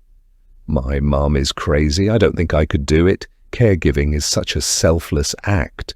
I smile thinly, wondering if she'd think I was a good daughter if she knew what caregiving really meant. If she knew what my mother looked like now, strapped to her hospital bed, helpless and silent. I sip my coffee, letting the bitterness linger on my tongue. "So," Marissa says, seamlessly shifting gears, "have you been keeping in touch with anyone from school?" Brianna's accident was just awful, wasn't it? The name hits me like a slap, and I have to remind myself to breathe. I nod slowly, my grip tightening on the coffee cup. "Yes," I say, my voice calm despite the storm inside me. "Awful." "I still can't believe it," says one of the other women, shaking her head. "She was always such a strong swimmer." "Right," Marissa agrees, her eyes wide. "It's just so tragic. I mean, I wasn't close to her in the last few years, but still. The reports didn't mention anything about foul play, but there's something about it that just seems off." The words swirl around me, meaningless chatter that makes my blood boil. Tragic. Awful. Strong swimmer. They talk about Brianna like she was some kind of saint, like they didn't all play their part in the web of lies and cruelty that defined our high school years. I sip my coffee to keep from saying something I'll regret. But my inner monologue is relentless. "You're all hypocrites," I think, watching them through narrowed eyes.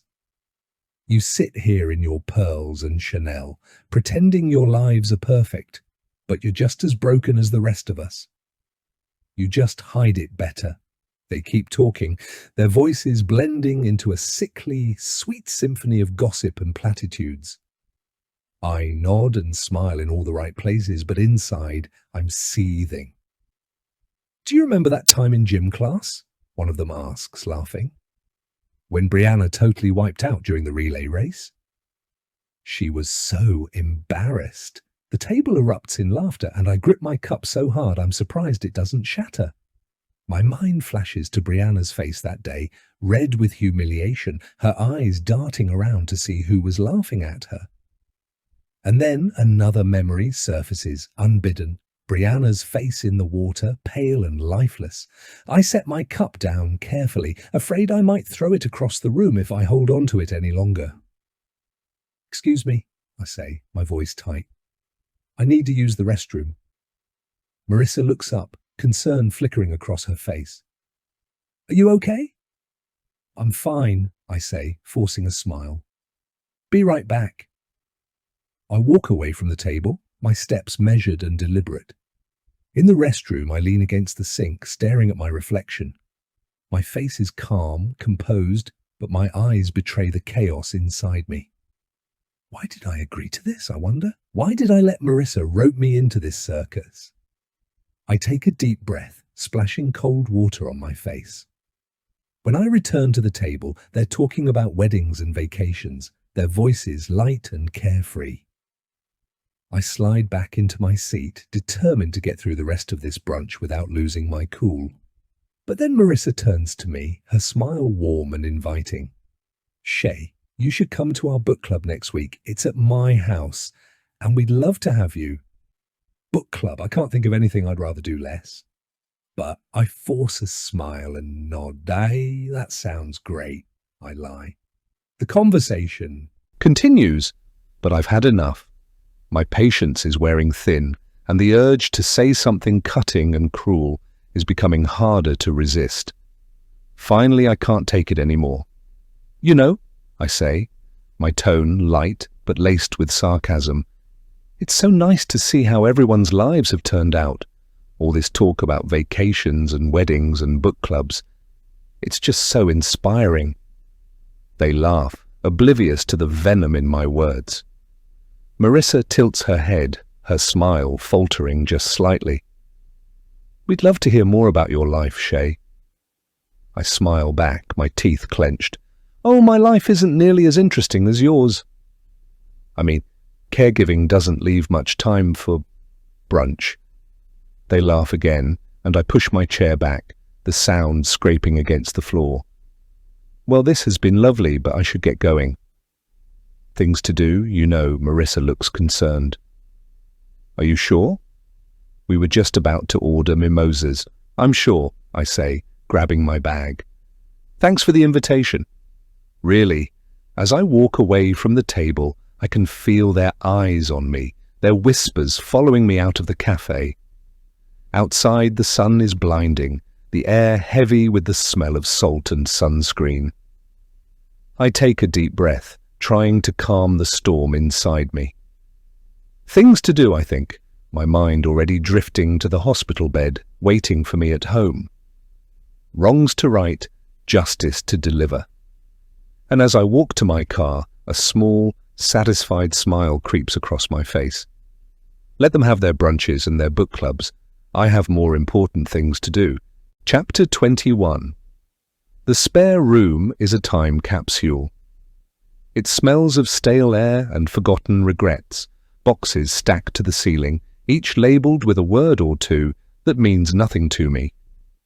Keepsakes, photos, college. It's all just junk, the remnants of Kelly's perfect life, carefully preserved while mine was left to rot. I shove one of the boxes to the floor and rip off the lid. Inside, a layer of neatly folded bath towels protects what I'm sure is another heap of meaningless crap.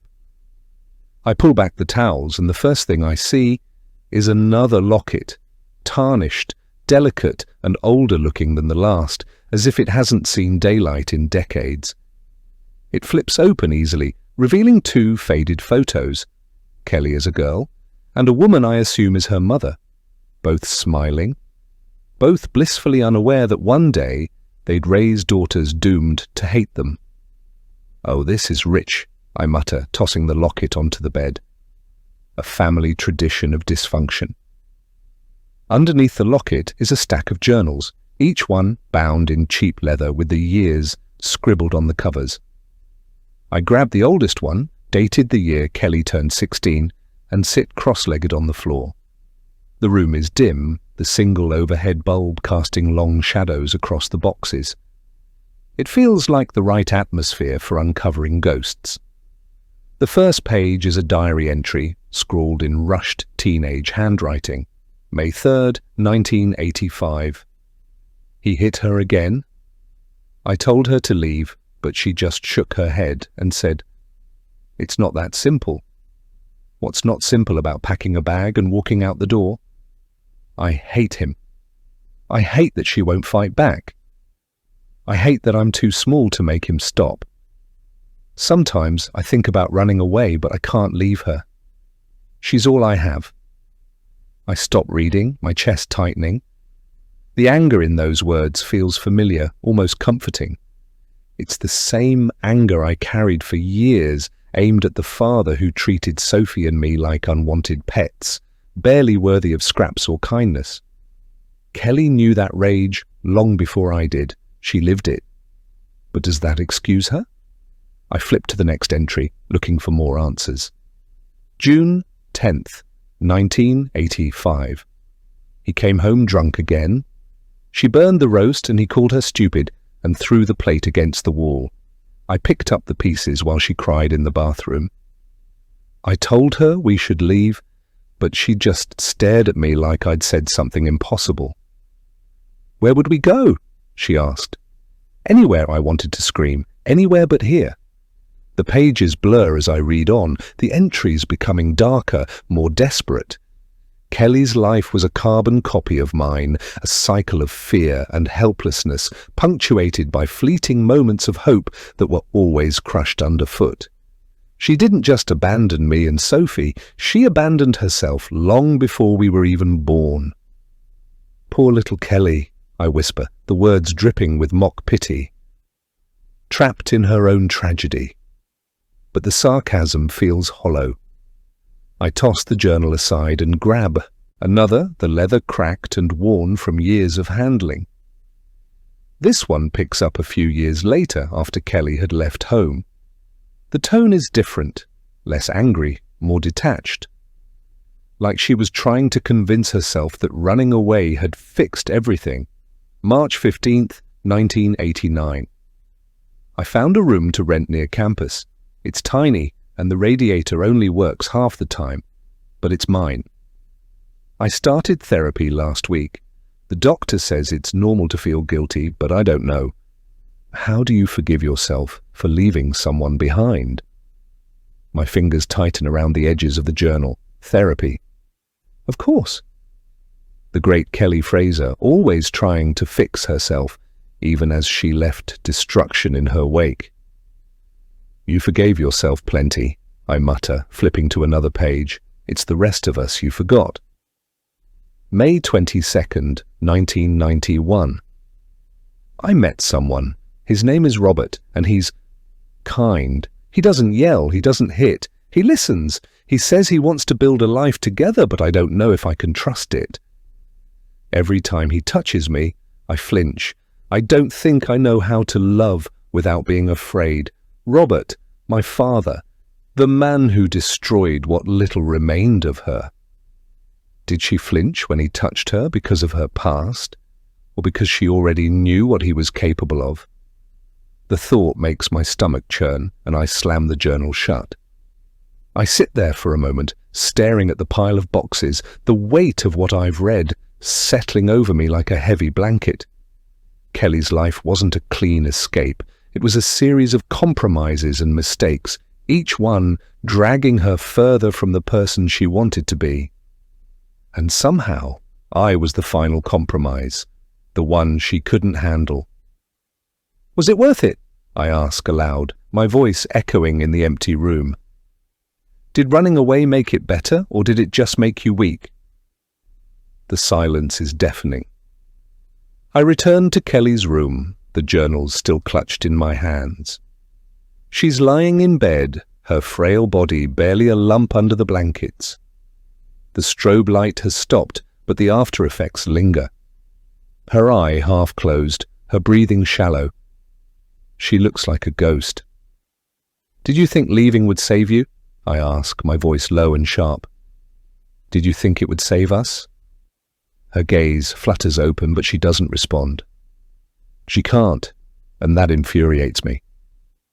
I want her to fight back, to give me something to push against. Instead, she just lies there, a pathetic shell of the woman who once held so much power over me. I drop the journals onto her lap, the weight of them making her flinch. "These tell a pretty little story, don't they? Poor Kelly, the victim. Poor Kelly, the survivor.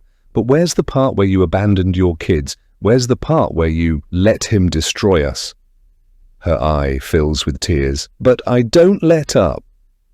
I grab the top journal and hold it up, shaking it for emphasis. "You left because you were scared. You left because you were weak. And then you spent the next 20 years pretending it never happened." She closes her eye, a tear sliding down her cheek. It's the closest thing to an admission I'm going to get, and it feels hollow, empty. "You don't get to be the victim here," I say, my voice trembling with anger. "You don't get to hide behind your excuses. You broke the cycle for yourself, but you left me and Sophie to rot in it, and now you're going to sit here and face what you've done." I turn and leave the room, slamming the door behind me. My chest heaves with every breath, the rage burning inside me like a wildfire. But beneath it, there's something else.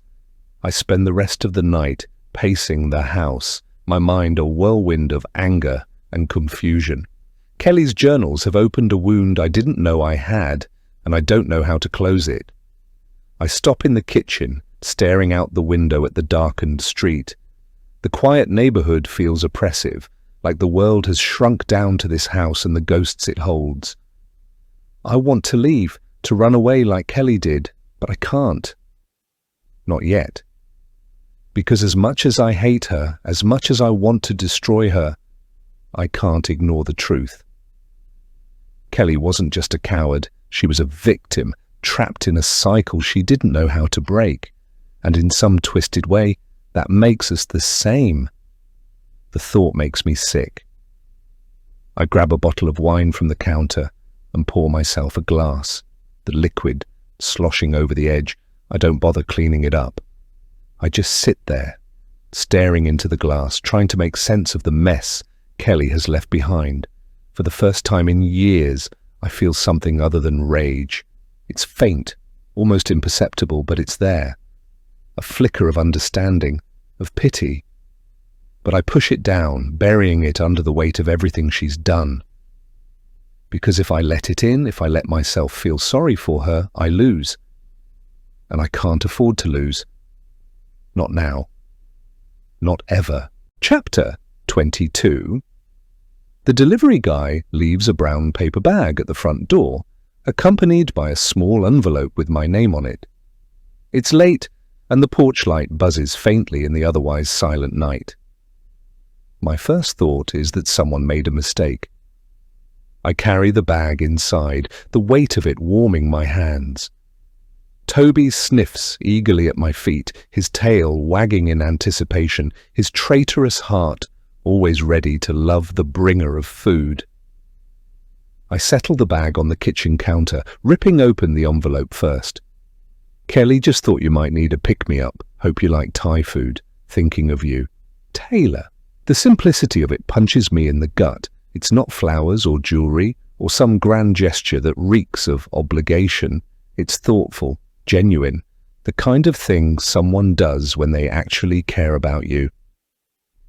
I stare at the note, my throat tightening. It's infuriating, this feeling of being seen, of being cared for. It's a spotlight on all the empty places inside me, and I don't know whether to bask in it or hide. I crumple the note and toss it onto the counter, focusing on the bag instead. The smell of spices and coconut wafts up as I pull out the containers: pad thai, green curry, spring rolls. Enough food for 2 people, maybe 3. Generous, I mutter, rolling my eyes. Too bad it's wasted on me. I set the food out on the dining table, arranging it neatly even though it's just for me. Kelly's room is dark down the hall, but I can feel her presence like a weight on my back. She knows I'm here, she knows I'm eating, and she knows she won't get a bite. I sit down and pile a plate high, Toby at my feet. He watches me with those wide, pleading eyes, the kind that make you feel like a monster for saying no.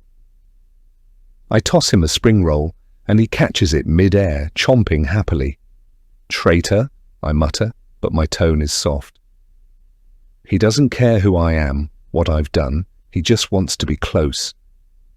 It's almost enough to make me forget who his real owner is, or was.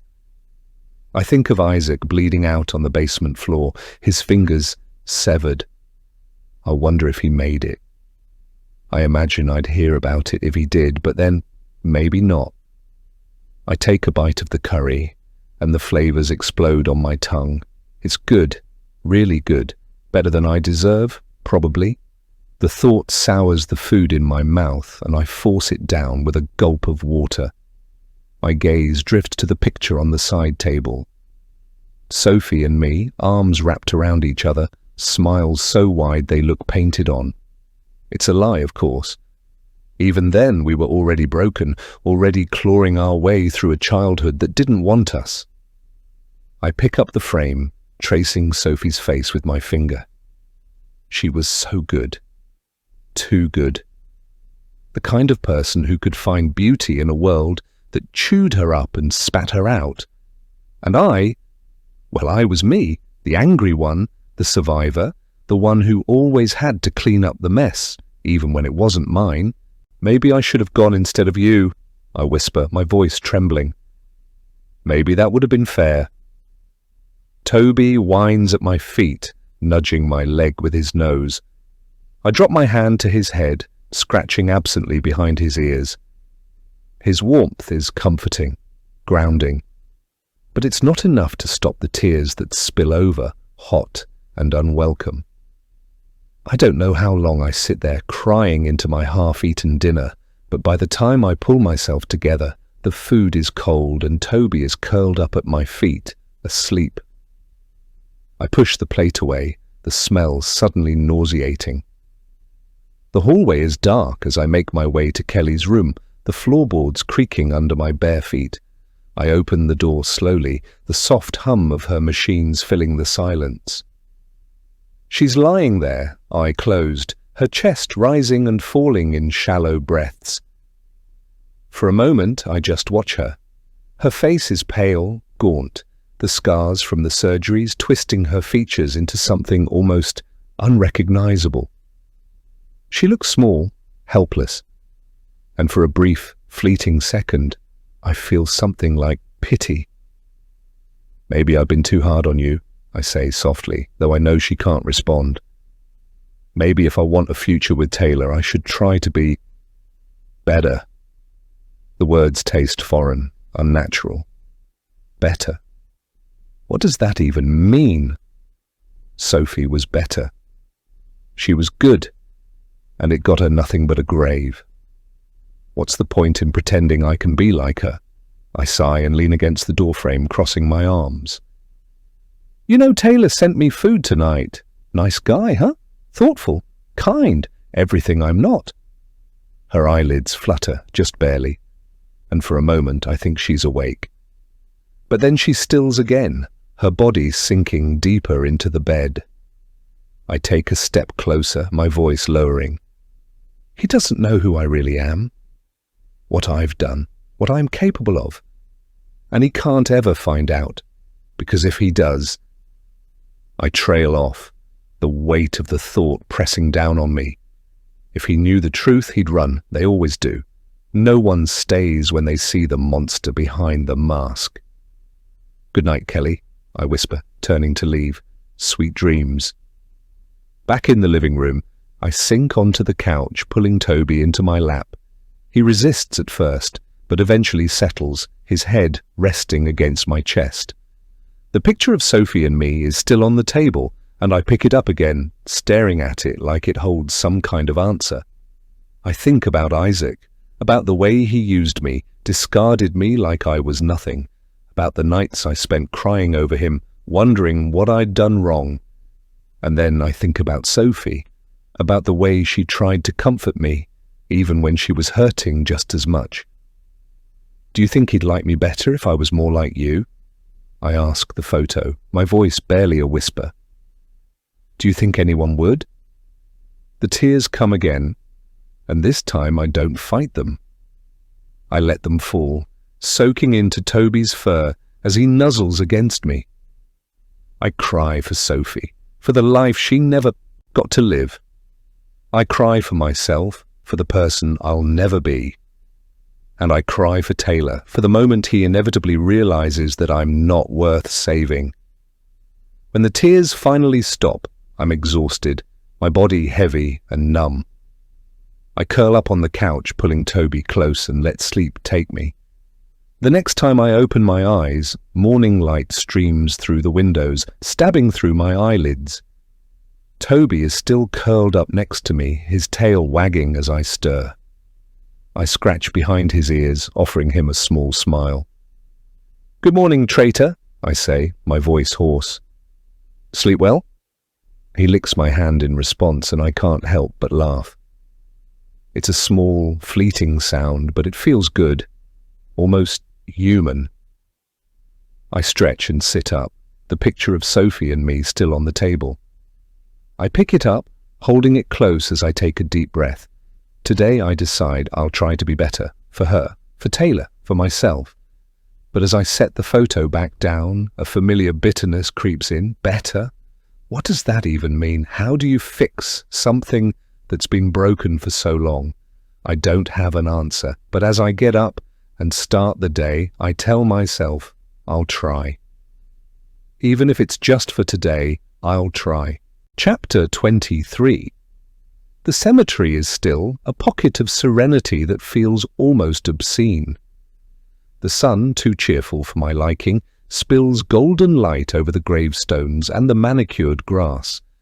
The faint sound of waves crashing against the rocks in the distance carries on the breeze, a reminder that the ocean is never far from Sophie. Fitting, really. The water took her life, and now it serenades her eternal rest. I find her grave easily. Third row, far corner, the one with the modest headstone carved with her name, Sophie Miller. No cheesy epitaph, no flowery tribute. Just the name, dates, and the cruel finality of a dash in between. That dash does all the heavy lifting, doesn't it? It's the weight of a life too short, too bright, too perfect, too much of everything I wasn't. I lower myself onto the grass beside her grave, crossing my legs and plucking at the daisies I brought. They're pathetic things, flimsy and wilting in the summer heat, but they'll do. Sophie wouldn't care about daisies or flowers at all, really. She cared about fairness, about kindness, about every nauseating thing that made her better than me. I tug at the first petal and watch it float lazily to the ground. She loves me. The next one goes too. She loves me not. What a load of crap. The daisies don't know a thing about love, and neither do I. I strip them bare anyway, one by one, until the grave is littered with tiny white corpses, a fitting metaphor. "Sophie," I say aloud, my voice low and casual, as if we're having coffee instead of me talking to a slab of stone. "You know, this spot is nice, I can admit that much. I guess you would have liked being so close to the water." I trace my fingers over the rough edge of the headstone, the tactile reality grounding me. It's funny, isn't it? You always loved the ocean, and in the end, it was what got you. Poetic, really, or cruel, depending on how you look at it. The memories come unbidden, like an undertow pulling me back. The nights locked in the closet while Dad screamed at some woman downstairs. Sophie, just a kid, squeezing my hand in the dark, telling me it was going to be okay. The mornings we went to school, hungry because Dad forgot to buy groceries again, Sophie sneaking crackers from her lunch tray into her pocket for me because she knew I hated asking for help. The way she smiled, like the world wasn't a place designed to chew us up and spit us out. I pluck another petal, but this one sticks to my thumb, clinging stubbornly. Figures. "Do you think there's a heaven, Soph?" I ask, my voice quiet. "Do you think you're up there, floating around in some perfect cloud playing a harp or whatever nonsense they talk about?" I snort at the thought. Sophie would have been the type to believe in heaven. She was too good, too pure to think otherwise. But me?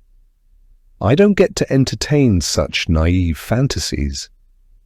Heaven is a club I'll never be invited to, and that's fine. By me, I've got my own plans. "Do you think they let people like me in?" I ask, smirking at the absurdity of the question. "You know, if I make the world a better place by getting rid of the bad ones. Do you think that earns me a pass at the pearly gates?" I laugh at my own joke, the sound dry and hollow. The idea of me in heaven is a farce. I'd burn up on entry like a vampire walking into sunlight. The sound of gravel crunching underfoot pulls me from my thoughts.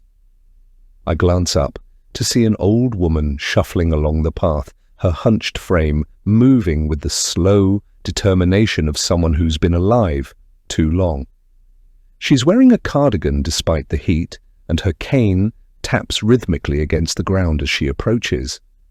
I brace myself, already anticipating the small talk. Old people have a knack for inserting themselves into situations where they aren't wanted, like uninvited guests at a party. She stops a few feet away, her kind eyes crinkling as she smiles at me. "You look so peaceful, dear," she says, her voice warm and raspy. "It's rare to see someone so content at a cemetery." I force a soft, mournful smile, the kind that earns sympathy without inviting further conversation. "It's my sister," I say, gesturing to the grave. "She passed in a freak accident as a teenager. I come here every Sunday to talk to her. Her face softens and she nods, her hand tightening on her cane. That's a beautiful thing, dear." To keep her memory alive like that, I nod, letting my face fall into what I hope looks like thoughtful grief. "She was everything to me," I say, my voice heavy with emotion. "The best of us, really?" The old woman pats my shoulder lightly, a gesture that's more irritating than comforting. "It's clear how much you loved her," she says. "She's lucky to have a sister like you." I smile again, biting back the urge to tell her she has no idea what she's talking about. Lucky? Sophie wasn't lucky. If she had been, she wouldn't be rotting 6 feet under while I'm here, carrying the weight of both our lives. The old woman looks out at the ocean, her expression wistful. "You know," she says, "grief fades. But love stays. It's what keeps us going." I nod mechanically, offering a murmured "thank you," though her words grate on my nerves. I don't need a Hallmark card speech about love and grief. I need her to walk away so I can be alone with my thoughts. She finally takes the hint, her cane tapping against the ground as she shuffles away. I watch her go, half tempted to stick my foot out and trip her just to see what would happen. But I resist, barely. When she's out of sight, I turn back to the grave, my fingers brushing over the headstone once more. "She has no idea, does she, Soph?" I say, my voice low and bitter. "None of them do." I drop the naked daisies on the grave, their stripped stems a fitting symbol of the life Sophie never got to live. The resentment bubbles up inside me, hot and sharp, as I stand and brush the grass off my dress. "You're lucky," I whisper, my voice thick with anger. "You get to rest. You get to be at peace." "And me? I'm still here, Cleaning up the mess, I turn on my heel and walk away, the weight of the past pressing heavily on my shoulders. The cemetery fades behind me, the sound of waves crashing against the rocks growing fainter with each step. An oppressive stillness clings to me, like the feeling of walking through a dream or a nightmare. The daisies I left on Sophie's grave are already wilting, their stripped petals curling in the faint ocean breeze. It feels fitting somehow. Everything that touches this family eventually decays. My heels crunch against the gravel path as I head toward the exit. The cemetery is empty, the quiet presses against my ears like static. I try not to look back at the headstone. I never do. What would be the point? Sophie's not there. She's in the water, or maybe in the clouds, or maybe she's nowhere. I let out a bitter laugh. Heaven, I mutter under my breath, shaking my head, as if that's where any of us are headed. My shoes scuff to a halt as I round the corner toward the gates. That's when I see her. At first, it doesn't register. Just a figure standing at the edge of the path, partially obscured by the shadow of a weeping willow. She's looking down at a grave, her hand brushing hair out of her face, her posture strangely familiar, too familiar. I freeze, my breath catching in my throat. My heart starts pounding, too fast, like it's trying to rip itself out of my chest, because I know that posture, I know that face. It's Sophie, but it can't be, it can't be. My legs feel rooted to the ground, my mind spinning as if someone's yanked the floor out from under me. I try to tell myself I'm imagining it, the soft morning light playing tricks on me, the ocean mist distorting my vision, but no, she steps forward, and the sun catches her hair. Light blonde like Sophie's. Her profile is sharp, her chin tilted up with that same stubbornness that used to drive me insane. Then she turns slightly and my stomach flips. It's not just Sophie, it's also Jessica. The world tilts, a sickening kaleidoscope of faces and memories that I can't separate. Jessica's blonde hair streaked green from the river dye. Sophie's wide, tear-filled eyes the night she fell. The sound of the splash, the suffocating silence that followed. I squeeze my eyes shut, my nails digging into my palms. You're losing it, Shae. This isn't real. None of this is real. When I open them again, she's still there. And now she's looking at me. My body goes cold, the kind of cold that seeps into your bones, freezes you in place. She tilts her head, her lips curling into the faintest hint of a smile. It's not warm, it's knowing, and it sends a chill skittering down my spine. Sophie? The word slips out before I can stop it, barely a whisper like it's been dragged out of me. My throat feels raw, my voice unfamiliar. She doesn't answer, just stands there watching me. And that smile, it's all wrong. I stumble backward, my pulse roaring in my ears. The rational part of me knows I should leave, run, get in the car and drive until this whole scene is a distant blur in my rearview mirror. But I can't move. My feet feel stuck, the ground beneath me shifting like quicksand. When I blink again, she's gone. The path is empty, the shadows swallowing her whole. But the weight of her gaze lingers, pressing against my back as I force myself to turn and leave. And as I drive away, I can't shake the feeling that I've just seen a ghost, or worse, something alive. Tension coils in my chest like a spring. Sophie may have found her peace, but mine is still out there, waiting to be claimed. And I'll find it, no matter what it takes. But right now I have things to do. People to answer for, justice to deliver. Chapter 24. The morning air carries that crisp ocean tang that feels so smug in its serenity. It mocks me, really, as if the universe has decided to stage its picturesque irony just outside the walls of this hellhole.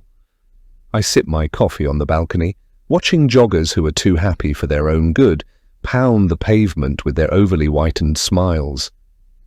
Life goes on for the rest of the world, while mine teeters on the razor's edge between genius and madness.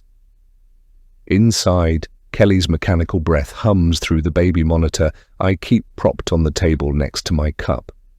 She's alive, barely. Her presence is less of a person and more of a haunting. But that's my doing, isn't it? I'm the conductor of this twisted symphony. She's merely the instrument, warped and discordant. I take another sip, savoring the bitter edge. It matches my mood. When I step back inside, the warmth of the sun disappears, swallowed by the cool sterility of Kelly's condo. I make my way down the hall, the sound of my footsteps swallowed by the plush carpet. Her room smells like antiseptic and stale despair, a stark contrast to the salty air outside. She's awake.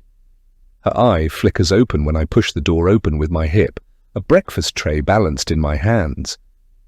"Morning, sunshine," I chirp, setting the tray down with exaggerated cheer. "It's another beautiful day in paradise." "Too bad you can't enjoy it." Her eye narrows, a flicker of emotion breaking through her usual blankness. Anger? Resentment? I can't quite tell, but it fuels me. "I made you breakfast," I say, gesturing to the unappetizing pile of oatmeal that I didn't bother to heat up properly. "You've been so ungrateful lately, I figured I'd spoil you a little." Her gaze shifts to the tray, then back to me. I know she won't eat it. She's not stupid. She knows I might have added something extra, something to keep her teetering on the edge of survival. But it doesn't matter. The real feast is the power I feel watching her squirm. "You know," I begin, sitting down, "I've been thinking. You've had a lot of time to reflect, lying here day after day. And I've had a lot of time to analyze." I lean in closer, resting my elbows on my knees. "Tell me, Kelly, did you ever sit in that comfy little therapist chair of yours and feel a single shred of guilt?" Her lips twitch, almost imperceptibly. It's the most movement I've seen in days. "Interesting. You know, I've wondered for a long time why you never fought back," I say, my voice dropping to a conspiratorial whisper. "Why you just let me waltz into your life, into your practice, like it was nothing." Her gaze darts to the baby monitor on the side table. She knows I'm recording everything. Smart, but not smart enough. "I mean, really?" I continue, leaning back with a smirk. "You could have told someone. You could have screamed, fought, done something. But you didn't. And do you know what I think?" I pause for dramatic effect, savoring the way her breathing grows shallow. "I think you wanted this," I say, my smile widening. "You wanted to be punished. You wanted me to hurt you." Her eye blazes with something, defiance maybe, or fear. It's delicious. "Oh, don't look so shocked," I tease, brushing a strand of hair from her face. "You and I both know you're no saint. You've been pulling strings from the moment I walked into your office 20 years ago. You knew exactly who I was from day one, didn't you?" Her eye closes, a slow, deliberate blink, a confirmation. My stomach tightens, the realization hitting me like a freight train. "You knew," I say, my voice barely a whisper. "You knew from the beginning." Her eye opens again, and there's something there, a flicker of triumph. She wanted me to figure this out, wanted me to unravel the threads of this tangled web she's been spinning. "Well, that's just rich," I say, laughing bitterly.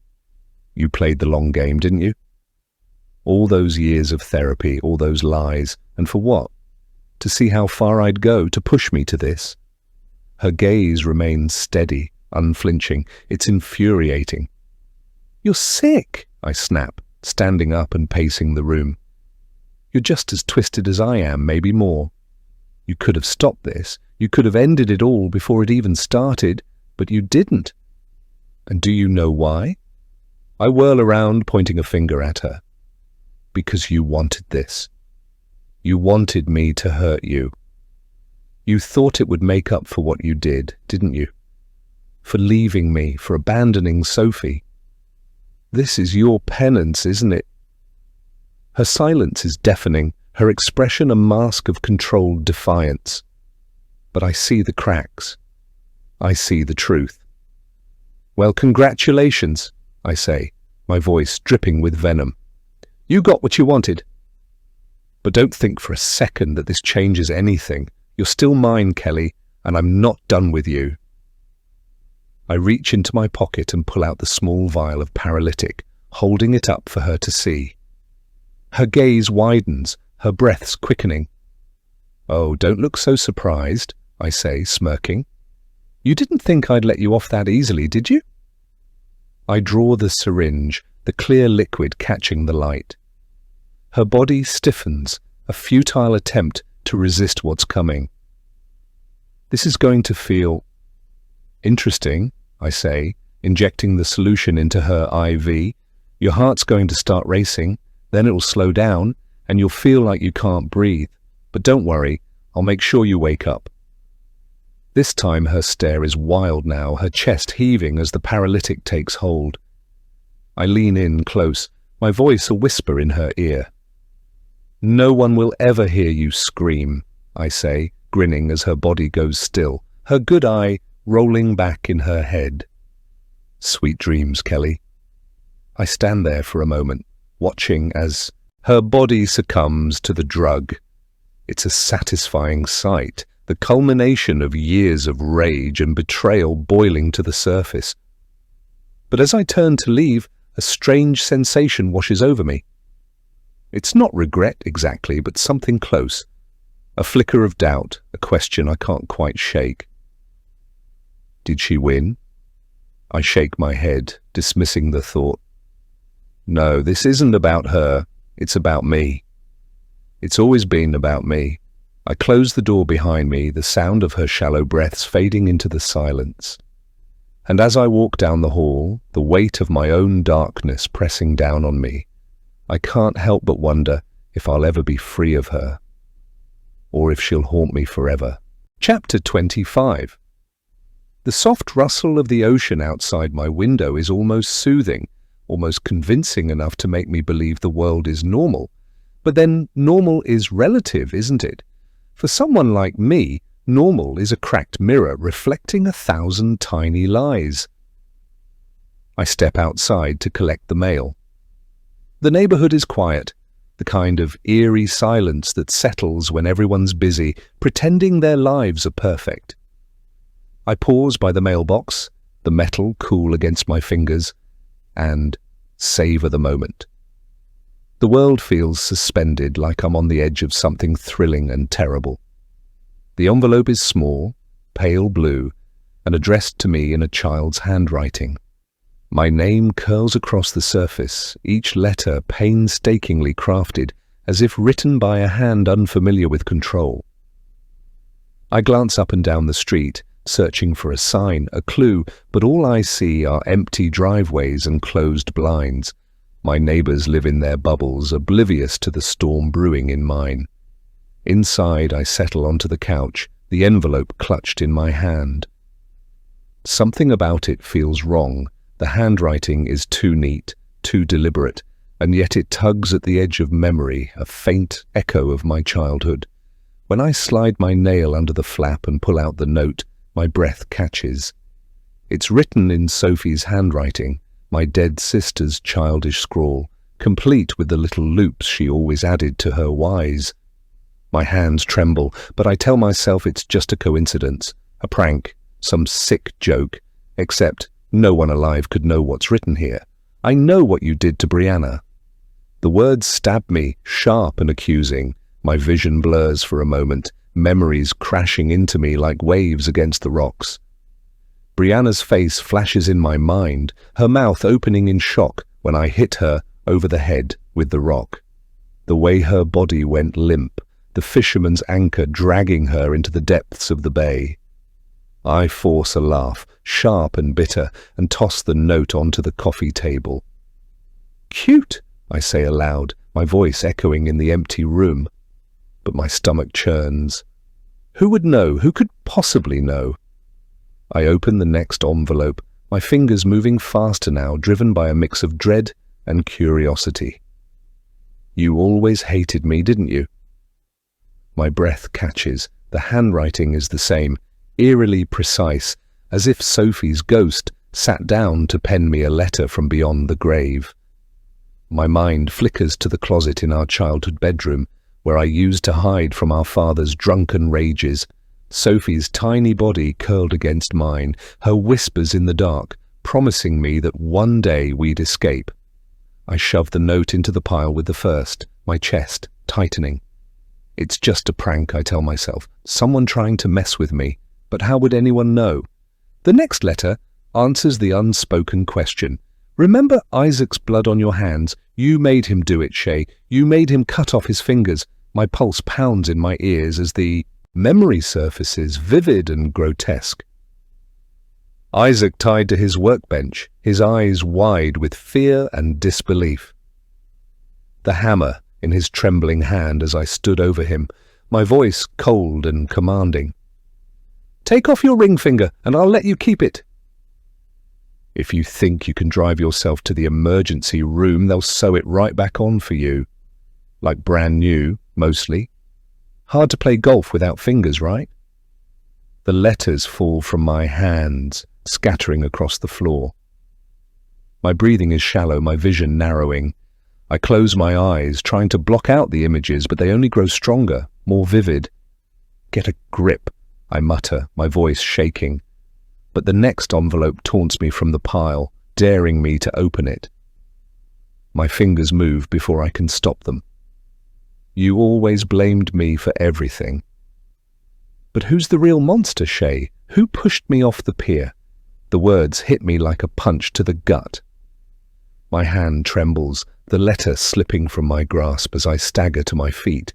The room tilts around me, my balance precarious. I clutch the edge of the coffee table, the wood digging into my palms. I see Sophie on the pier, her wide eyes reflecting the moonlight. I hear her voice, pleading with me, and then my own voice, cold and sharp, fueled by jealousy and rage. The push, the scream, the splash. No, I whisper, shaking my head. This isn't real. This isn't. But it is. It's all real, and someone knows. Someone has pulled the memories from the dark corners of my mind and laid them bare, a grotesque display of my sins. I gather the letters in a frenzy, my movements jerky and frantic. My chest tightens, my breath coming in shallow gasps. I stumble into the kitchen, the envelopes clutched in my hand like a lifeline.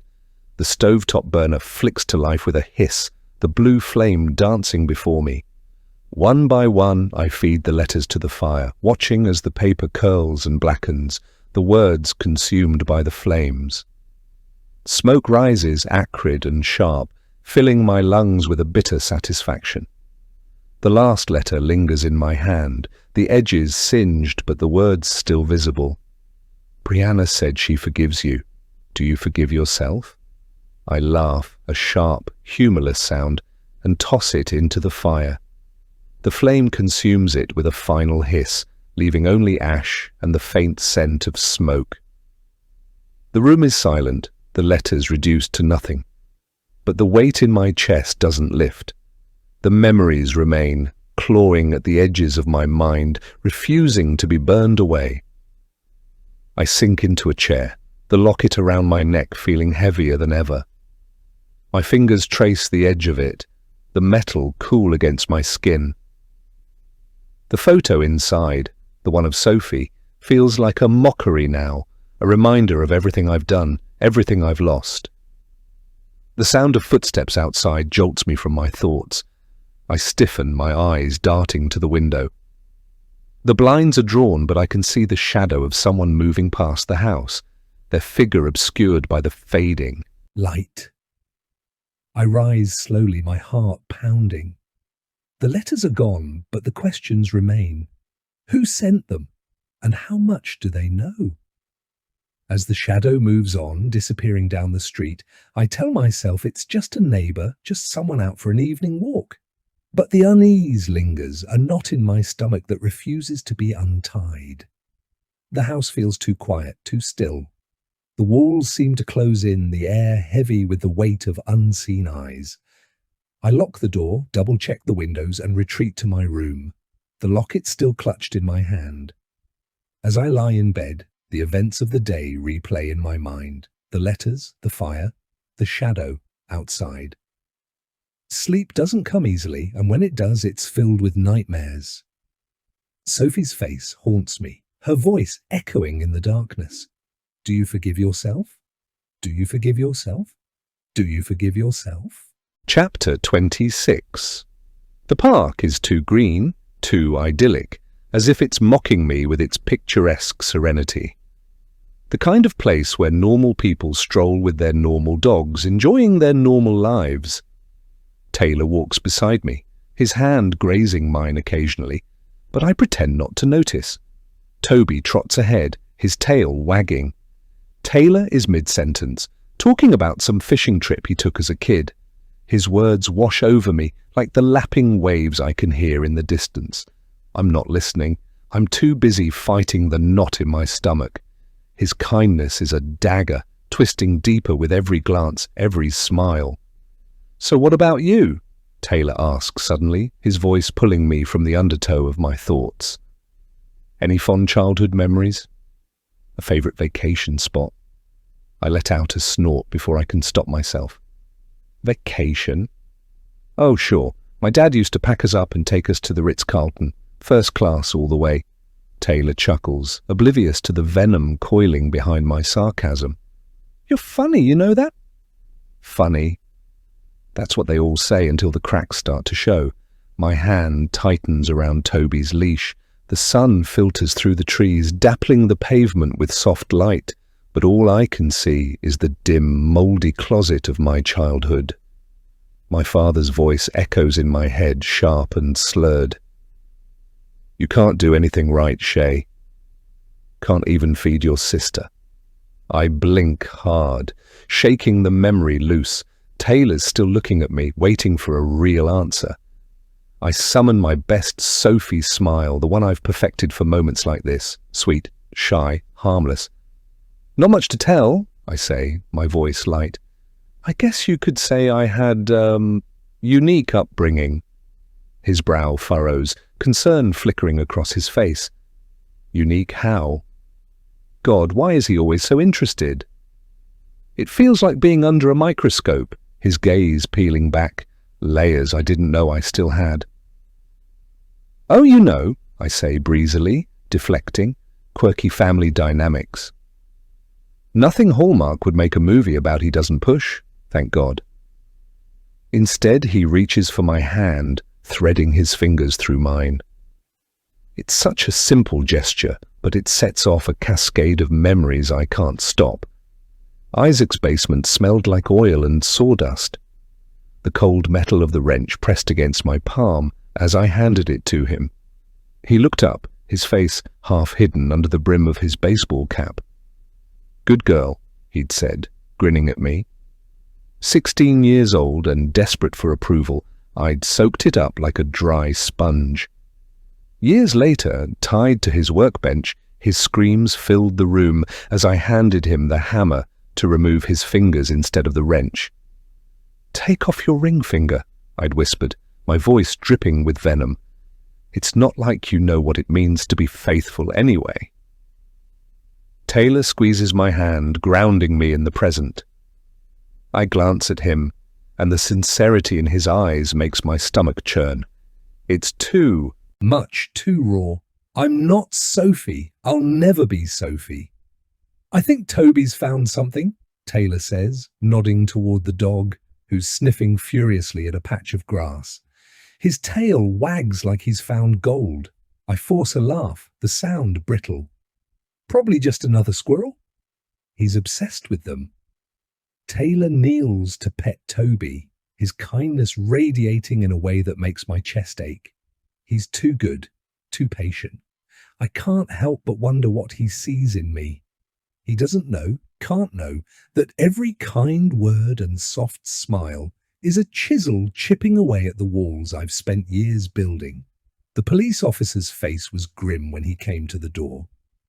I was 16, standing in my pajamas while my father leaned against the frame, a bottle of whiskey in his hand. "Your daughter, Sophie," the officer began, his voice heavy with regret. The world tilted. Sophie was gone. My sweet, perfect little sister, the one good thing in my life, had been taken by the same cruel universe that had left me behind. I stumble, the weight of the memory nearly knocking me off balance. Taylor's hand shoots out, steadying me. "You okay?" he asks, his voice laced with concern.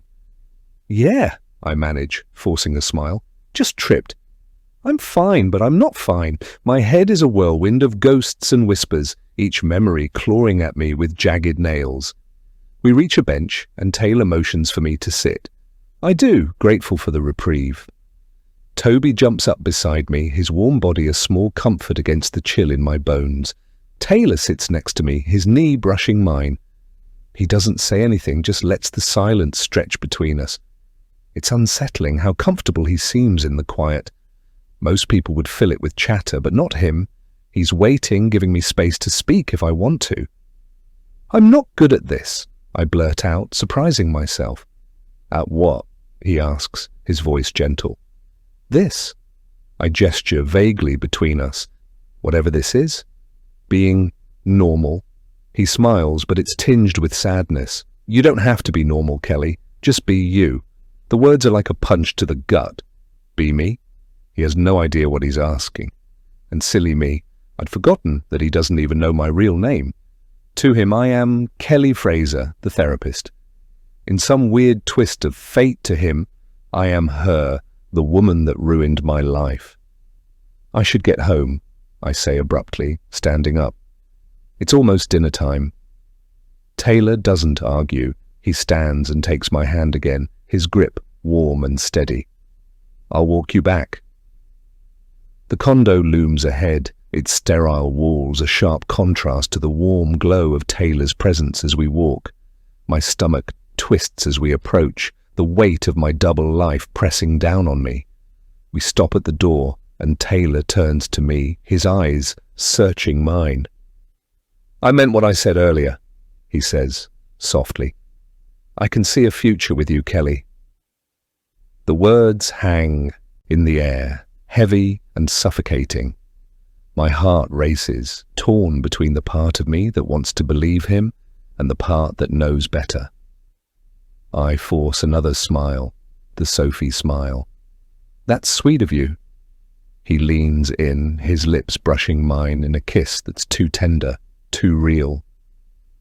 It leaves me feeling exposed, vulnerable in a way I'm not used to. "Good night, beautiful," he whispers, pulling back. "Good night," I reply, my voice barely audible. I watch him walk away, his figure fading into the darkness. Once he's out of sight, I step inside, closing the door behind me. The condo feels colder, emptier, as if Taylor's warmth had never been here at all. I make my way to Kelly's room, the hum of the baby monitor guiding me like a beacon. She's awake, her gaze following me as I enter. "Miss me?" I ask, my voice dripping with mock sweetness. Her gaze is sharp, accusatory. She knows I've been with Taylor, knows I've been playing house while she rots in this prison I've built for her. "You should be grateful," I say, sitting at her bedside. "I could have left you alone tonight. But here I am, taking care of you like the good daughter I am." Her eye narrows, and I can't help but laugh. "Oh, don't look at me like that." "You brought this on yourself, Kelly, or should I say Mum?" I lean in close, my voice dropping to a whisper. "Do you think he'd still like me if he knew the truth? If he knew what I've done?" "What you've done?" Her silence is deafening, her expression unreadable. But I see the fear in her gaze, the flicker of doubt, and it's enough. Sweet dreams, I say, standing up and turning off the lights. You'll need your rest. Tomorrow's going to be a big day. I leave her there, alone in the darkness, her shallow breaths the only sound in the room. And as I crawl into bed, Toby curling up beside me, I can't shake the feeling that I'm teetering on the edge of something I can't control. Something that's been building inside me for years, waiting to explode. But not yet. Not tonight. Tonight, I'll sleep. And tomorrow, I'll decide who I want to be, Shae, the survivor, or Sophie, the saint. Chapter 27. The condo looms ahead as Taylor and I walk Toby along the quiet street a few evenings later. The air is thick with salt, a breeze brushing past us, teasing at something just out of reach. Taylor's fingers brush against mine and I resist the urge to pull away. Not because I don't like the contact, no, that's the problem. I do. And that's dangerous. I could get used to this, Taylor says, his voice soft but confident. He's talking about us, I realize. His tone is filled with that nauseatingly sweet optimism that makes me want to scream and melt into the ground at the same time. Toby trots ahead, oblivious to my spiraling thoughts. The leash feels like a lifeline, grounding me as Taylor's words threaten to crack open something inside me, something I don't want to face. Yeah, I murmur, my voice hollow. It's nice. I can feel his eyes on me, searching as if he can see the chaos clawing beneath my skin. I plaster on a smile, the kind Sophie would have worn effortlessly, and tilt my head toward him. You're awfully quiet tonight, Taylor says, his brows furrowing slightly. Just tired, I lie. Long day with Mom. You know how it is, he nods, his expression softening. You're incredible, you know that. Taking care of her like this. My stomach knots, the praise twisting like a blade. I want to laugh, scream, cry, anything to shatter this moment. But I don't. Instead, I let the lie simmer, leaning into the role I've created. Sweet, dutiful Shae, the martyr. We turn onto the condo's driveway and I can see Kelly's shadow through the blinds. She's awake, watching, waiting. I nearly stumble, then pause, looking to buy time as I open the mailbox. Such a normal gesture weighted with so much more. When I open the mailbox, my breath catches. There they are. The same pale blue envelopes lined up perfectly, identical to the ones I burned 2 days ago. My name curling across each one in Sophie's handwriting. Of course, I mutter, my voice dripping with sarcasm, because I don't have enough nightmares to unpack. You okay? Taylor's voice jerks me from the terror hammering through my chest. For a split second, the sight of the offending letters made me forget he was there. Fine, just thinking about everything I have to do. Thanks for the walk. Taylor slows his steps, the air between us suddenly thick with tension. He looks at me, his expression shifting into something more serious. Did you hear what happened to Toby's owner? One of the neighbors filled me in, he says, his voice dropping slightly. I freeze, my hand tightening on the leash. Isaac? He nods and my heart starts pounding, a drumbeat of panic that I can't control. There was a break-in at his place, Taylor says, his words measured. Or maybe an armed robbery. No one's really sure yet. It went sideways. They found him tied up in the basement. Barely alive. My mind splinters. The leash slips from my hand as I stumble back against the porch railing. Toby whines, circling my legs. Tied up? I manage, my voice a strangled whisper. Yeah. Taylor nods, his gaze heavy with something I can't place. Pity? Suspicion? He lost a lot of blood. Went into shock. He's in a coma now, but he's alive. Alive. The word hits me like a freight train, ripping through the careful facade I've built. My vision blurs, memories crashing over me in jagged waves. The basement was dark, the only light coming from the flickering bulb overhead. Isaac was tied to the workbench, his moans echoing around the space, the scent of his blood in the air. The hammer in my hand felt heavy, the weight a reminder of the pain. "Take off your ring finger," I'd hissed, my voice shaking with rage and something darker. "If you wait for me to do it, I'll take off every single one of them." Slowly I cringe at the memory. You do it. There'll be less blood than if you make me do it." "Kelly?" Taylor's voice snaps me back to the present, his hand on my arm. "Are you okay?" I blink, forcing the memories to the back of my mind. "Yeah," I say quickly. "Just shocked." "I didn't know." He nods, his expression softening. It's a lot to take in. They think it was random, but who knows? People can be monsters. The word hangs in the air, heavy and suffocating. I force a weak smile, nodding as if I agree. "I should get inside," I say, my voice tight. "Mum's probably wondering where I am." Taylor steps back, giving me space, but his eyes linger on mine. "If you need anything, you'll call, right?" "Of course," I lie. He nods, leaning in to kiss my cheek. The gesture feels too intimate, too real, and I hate how much I like it. "See you soon." I hum softly, giving Taylor a quick wave before slamming the door behind me. The noise startles Toby, who looks up at me with wide, confused eyes. I wave him off with a muttered apology and drop the letters onto the kitchen counter. They're the same. Exactly the same. Except this time there's more. I rip open the first envelope, and my stomach churns as I see the words I read from the last stack, written in that childlike scrawl.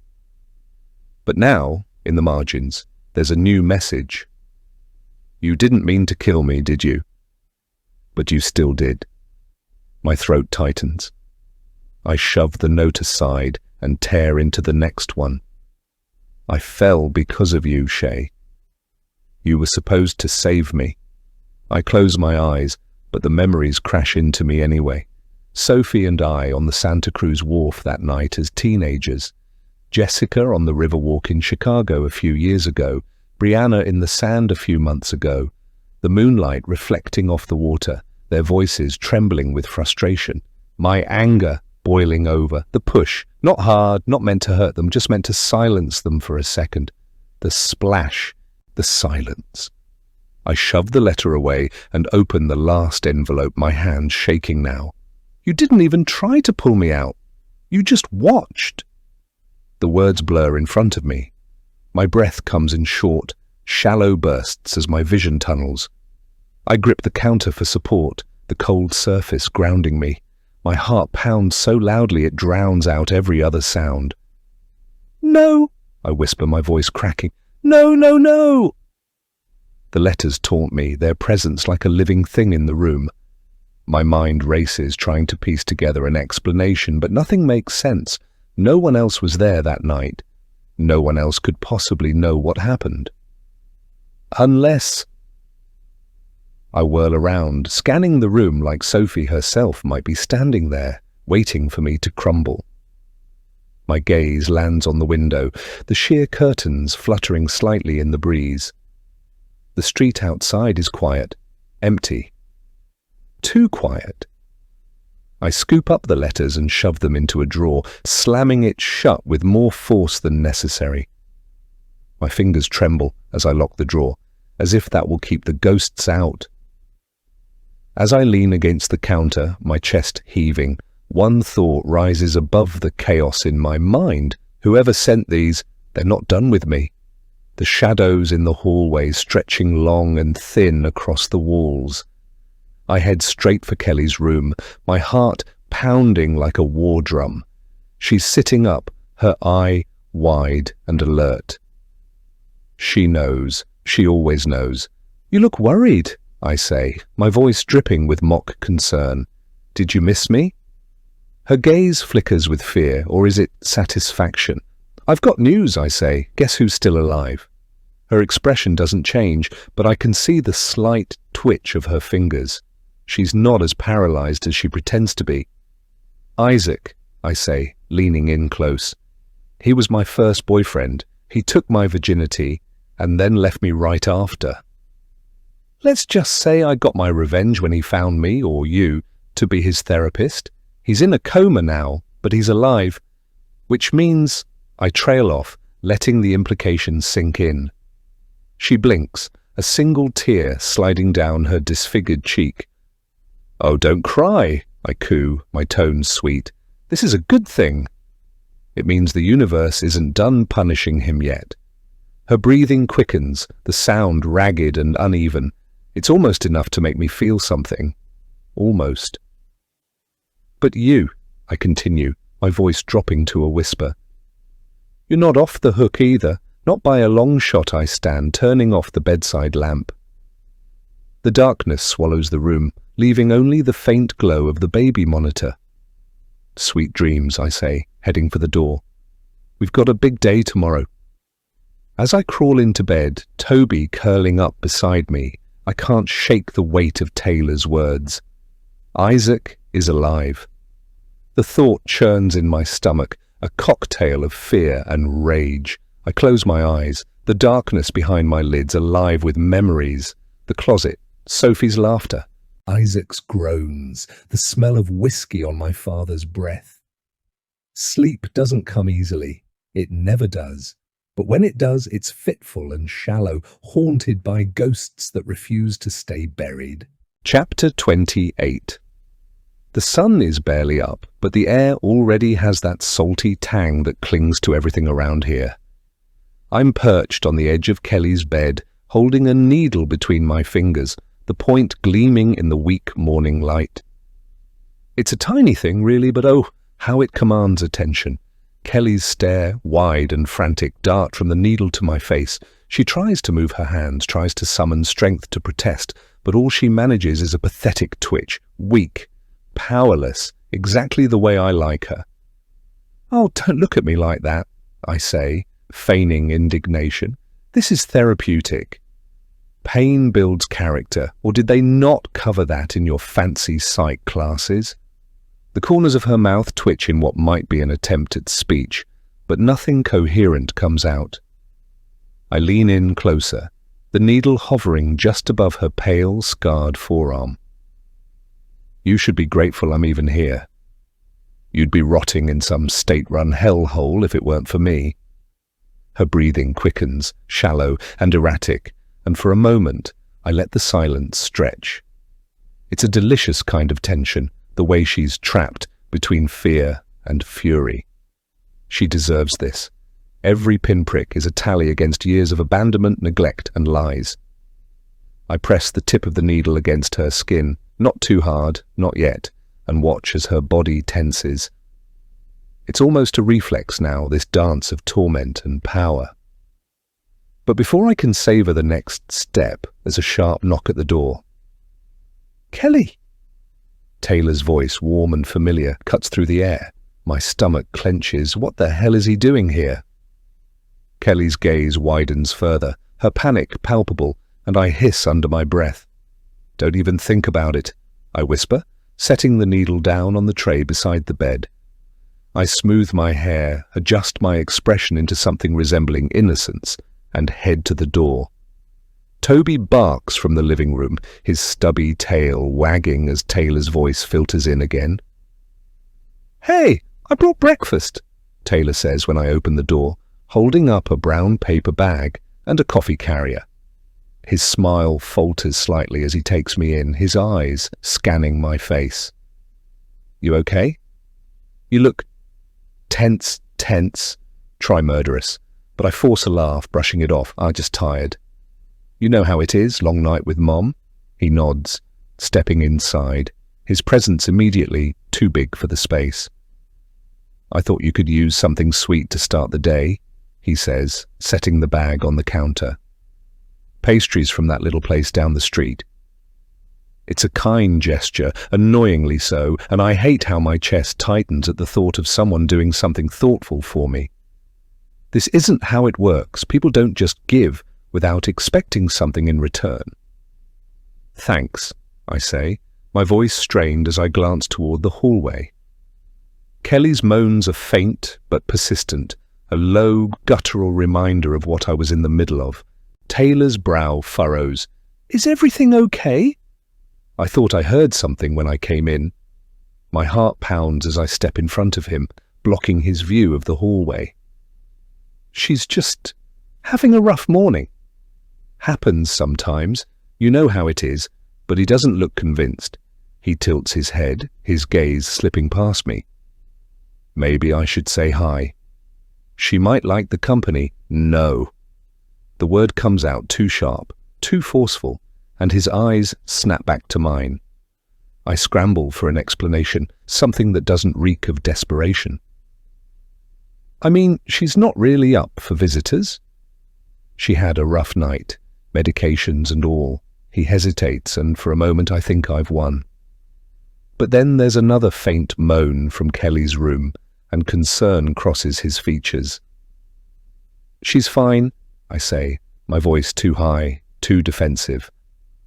Taylor's expression softens just a fraction, but it's enough to make my chest ache. "Kelly, I know this is hard on you. I know you've been through hell. I wish you'd let me help out more." "I'm fine," I force a smile. Taylor steps closer, his hands cupping my face. "You don't have to do this alone." His eyes are filled with something like compassion. Or is it pity? I hate it. I hate him, but I hate myself more. "You're not alone," he says softly. "You don't have to carry this burden by yourself. After everything with Dean." My mind reels with that single word. Dean. What does he know? I'm almost certain I never mentioned my ex-husband to Taylor. "And the stuff in Carmel, I can help," he continues. For a moment I want to believe him. I want to let go of the anger, the pain, the darkness that's consumed me for so long. But then I think about Kelly, her gaze pleading, and the rage flares up again. "I'm sorry, I'm just not up for company today. Thank you for checking on me, though." He hesitates, his gaze searching mine one last time, and then he nods. "Okay, if you think that's best." As he walks away, the weight of his words settles over me like a suffocating blanket. If you think that's best. The truth is, I don't know what's best anymore. Maybe I never did. Chapter 29. The smell of salt water seeps into the cracks of this house like a reminder that the ocean is always waiting, ready to swallow secrets. I stand by the window, gripping the edge of the counter, as Taylor's words replay in my head. Dean. How does he know about Dean? I never told him about my ex-husband. I never told anyone, not the real story anyway. My chest tightens as pieces start to fit together in a puzzle I didn't even know I was assembling. Taylor's too good to be true. The kind smile, the perfect timing, the way he seems to see me, like really see me. Nobody sees me. Not unless they're looking for something. I glance at Kelly, strapped in her bed like the grotesque reminder of all the reasons I can't trust anyone. Her one good eye rolls toward me, aware enough to know I'm spiraling. She doesn't say anything, of course, she can't, but her presence is louder than words. He knows about Dean, I mutter, pacing the room. How the hell does he know about Dean? Kelly doesn't respond. She never does, but I swear her eye narrows just a fraction, like she's taunting me. Like she's saying, I knew you'd mess this up.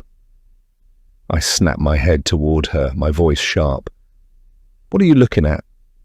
You think this is funny? This is your fault, you know. You're the reason I'm like this. She blinks slowly, and it infuriates me. That placid, passive expression she's perfected over weeks of my care, of my work, is unbearable now. It's a mask, and I know masks. I've worn them my whole life. I grab the tray of syringes from the bedside table and slam it onto the dresser, the metallic clang satisfying in its violence. Kelly flinches barely, but it's enough to remind me who's in charge here. The doorbell rings and my stomach lurches. Of course, I hiss under my breath. Perfect timing as always. I leave the room, closing the door behind me, and check the peephole. It's Taylor. Again. My hand hovers over the doorknob, hesitating. What's his angle? Is he here to comfort me or to gather more evidence? He's hardly been gone an hour. I force a smile as I open the door. Taylor, back so soon, I say, through the crack. I wanted to check on you, he says, sliding the door open and walking past me, his presence filling the room with a weight I can't define. I close the door, locking it with a deliberate click that feels louder than it should. He turns to face me when he reaches the kitchen, his expression soft but searching. You were upset earlier. I couldn't stop thinking about you. I wanted to make sure you were okay. Upset? I laugh, but it sounds brittle. I'm always upset. That's my default setting, didn't you know?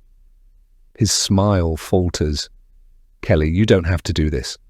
Do what? I snap, the words sharper than I intend. Be ungrateful? Be suspicious? Be me?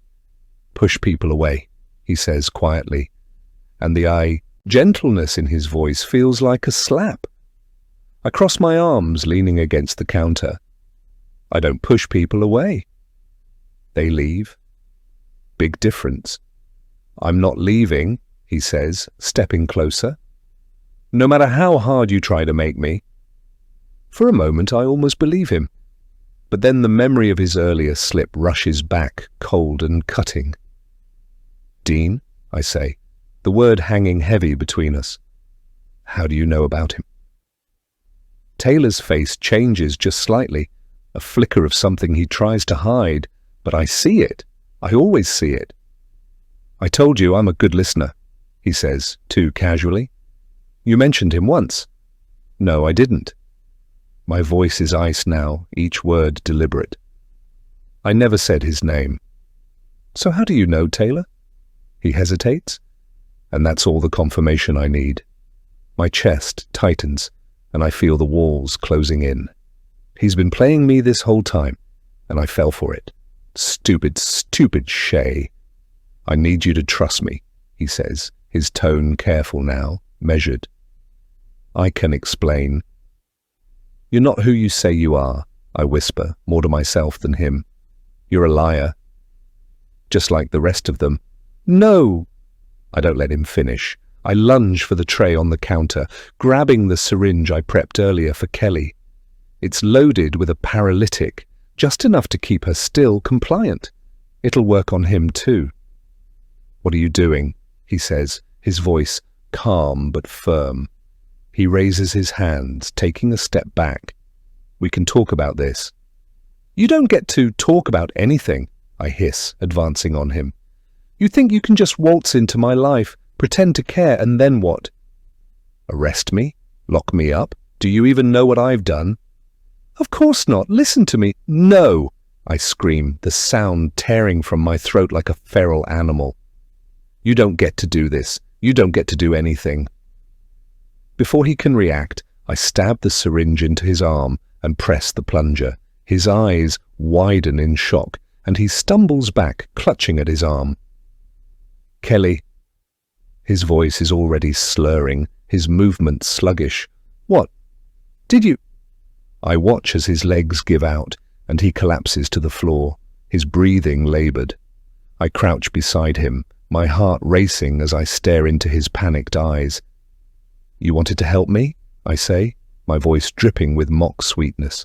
Well, congratulations, you're helping. I grab his arms, dragging him toward Kelly's room.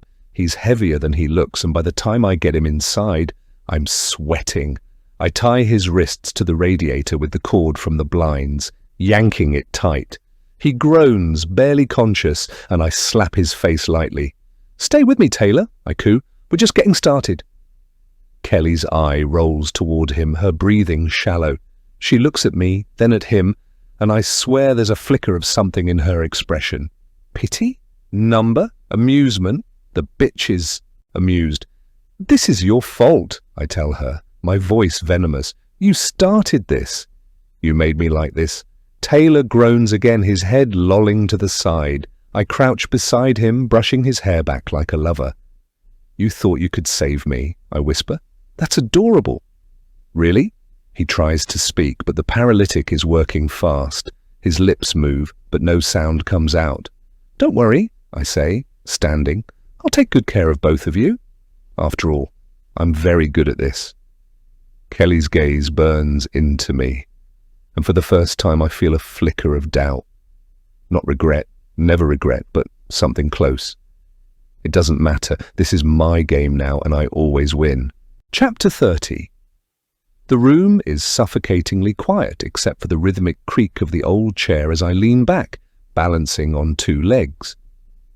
Taylor's head hangs low, his breathing shallow but steady, his wrists red and raw from the cord securing him to the radiator. Kelly watches from her bed, her one functional eye fixed on him like a disapproving ghost presiding over her own funeral. I tap the edge of the syringe on the arm of the chair, letting the sound echo. It's almost musical, in a macabre way. So, I say, breaking the silence, how long are you going to keep up this innocent act? Because frankly, it's starting to bore me. Taylor groans, his head lolling to the side. Kelly, he croaks, his voice weak but clear enough. You don't have to do this. Oh, but I do, I say, flashing a charming smile. You see, I've been lied to enough in my life, and I have this compulsion to set things straight. Call it a character flaw. He shifts against the radiator, his arms straining against the binds. I never lied to you. Never lied? I let out a sharp laugh, the kind that slices through the air like broken glass. Please, you've been lying since the moment we met. And the best part? I almost fell for it. Almost. His eyes meet mine, glassy but defiant. I care about you. Don't insult me. I slam the syringe down on the dresser, the metal tray clattering. You don't care about me. You care about whatever it is you're here for. So let's skip the foreplay and get to the confession, shall we? Taylor exhales a shaky breath, his jaw tightening. You're paranoid. I laugh again, this time softer, darker. Oh, sweetheart, paranoia implies I don't have proof? And yet, I gesture to him, bound and helpless. Here you are. So let's start with an easy question. How do you know about Dean? His face hardens, and for a moment I think he's going to lie again. But then he sighs, his shoulders slumping. Fine. You want the truth? I know about Dean because I've been watching you. I pause, the words sinking in. Watching me? Interesting. Go on, I say, twirling the syringe in my fingers like a baton. Tell me more about this little hobby of yours. Taylor swallows hard, his Adam's apple bobbing. I saw you months ago at the golf club. You were with Brianna. The name sends a jolt through me, but I keep my face neutral. Brianna, I echo, my voice cold. What a coincidence. Do continue. You two walked back from the beach together, he says, his words slow and deliberate. I didn't think much of it at the time. But then she ended up dead. And Isaac. What happened to him? His voice trails off, and I feel my grip on the syringe tighten. So he knows. Or at least he thinks he does. Let me guess, I say, my tone mocking. You're about to tell me that you've pieced it all together. That I killed Brianna, tortured Isaac, and stole his dog. Is that your big revelation? Taylor's eyes darken, his expression unreadable. Am I wrong? I lean in, close enough to feel the heat of his breath. What do you think? He doesn't answer, but the tension in his jaw tells me everything I need to know. He's sure of it. And yet, he hasn't acted. Why? That's the question gnawing at me. You've been playing a long game, I say, tilting my head. Getting close to me, pretending to care. All to gather evidence, right? That's the plan. He hesitates, and it's all the confirmation I need. Oh, Taylor, I say, feigning disappointment. And here I thought we had something real. I didn't want it to be this way, he says, his voice almost pleading.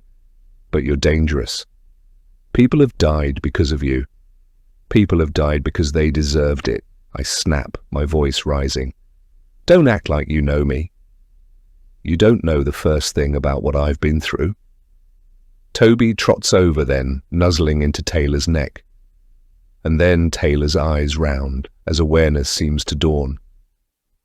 Toby, he's your trophy, isn't he? A keepsake after killing Brianna and almost killing Isaac?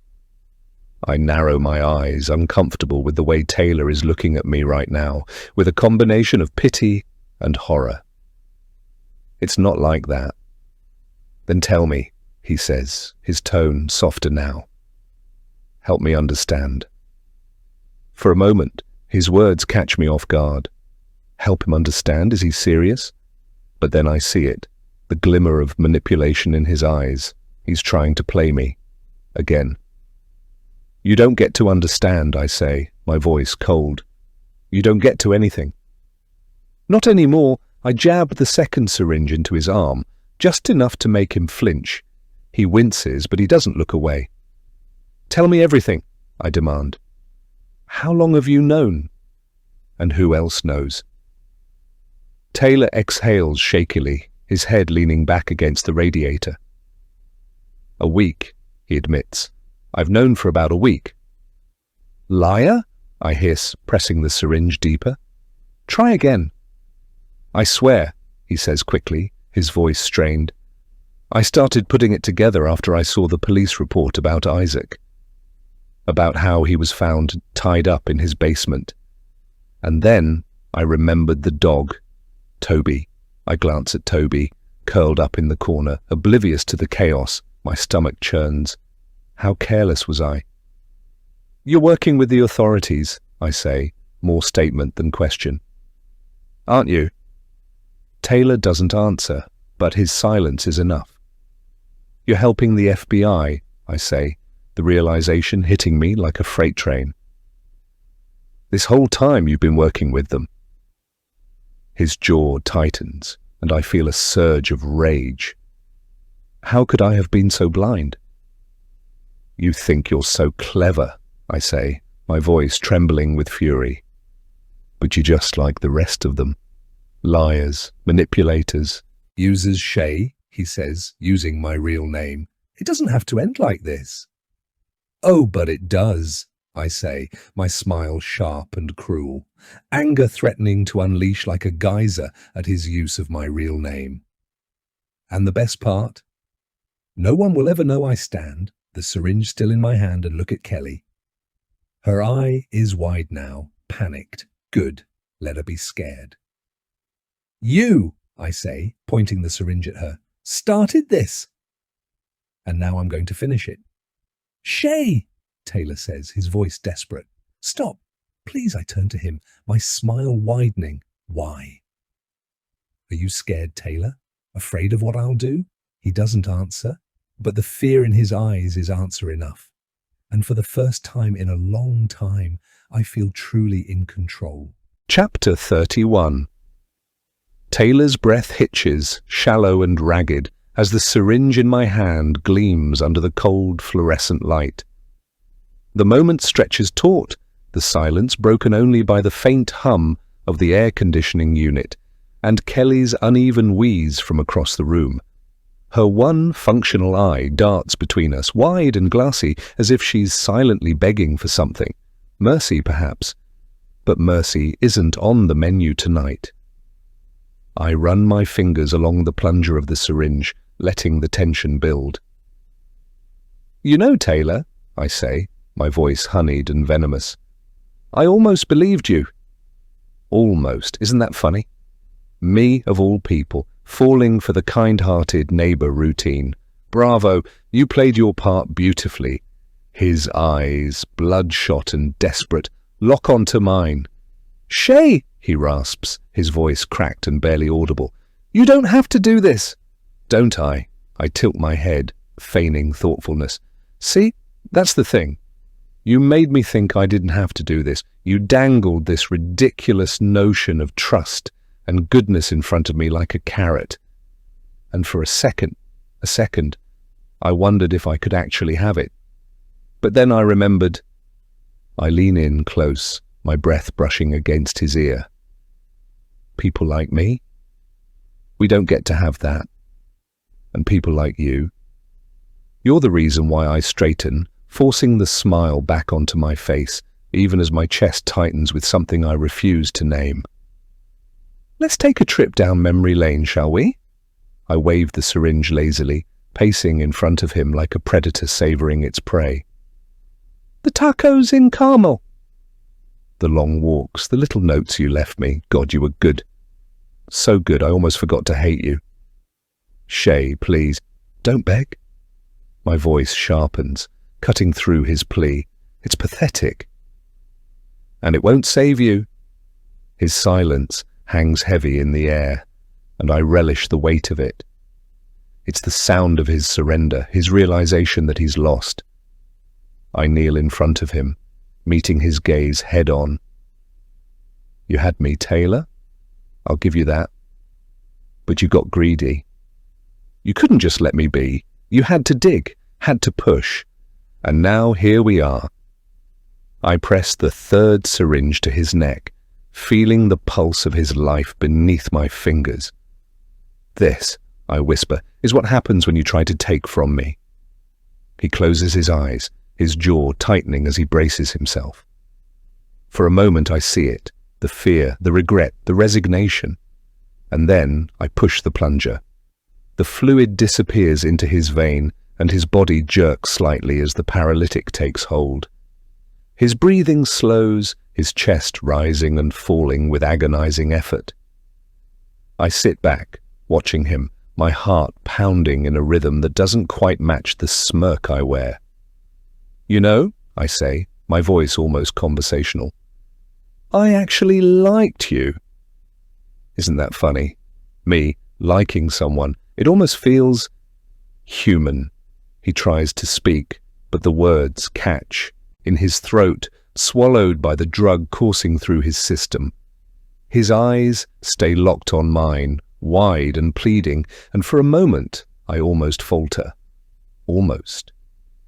But then the memories come rushing back, the nights I spent starving, the closet door slamming shut, the sound of Sophie's cries fading into silence, Isaac's mocking laughter, Brianna's smug smile, and now Taylor, his kindness nothing but a weapon aimed at my weakness. Number, I can't falter, not now. I trusted you, I say, my voice low and trembling with fury. Do you have any idea how rare that is? How dangerous it is for someone like me to trust, and you took that trust and used it against me, like everyone else. A tear slips down my cheek, and I swipe at it angrily. God, I hate you. I hate you for making me feel this. Taylor's breath rattles, his chest rising one last time before falling still. The room goes silent, the weight of his death settling over me like a shroud. I stare at him, my hands trembling as I lower the syringe to the floor. For a moment I don't move, I just sit there, staring at his lifeless body, my mind a whirlwind of anger and pain. And then, slowly, I rise. Good riddance, I say, my voice cold and sharp as broken glass. You came back. They always do, and it killed you. I step closer, my fingers brushing against his still warm cheek. You got what you deserved, traitor. Leaning in, I press a kiss to my fingertips, and then to his lips, a twisted parody of the affection I once felt for him. Goodbye, Taylor.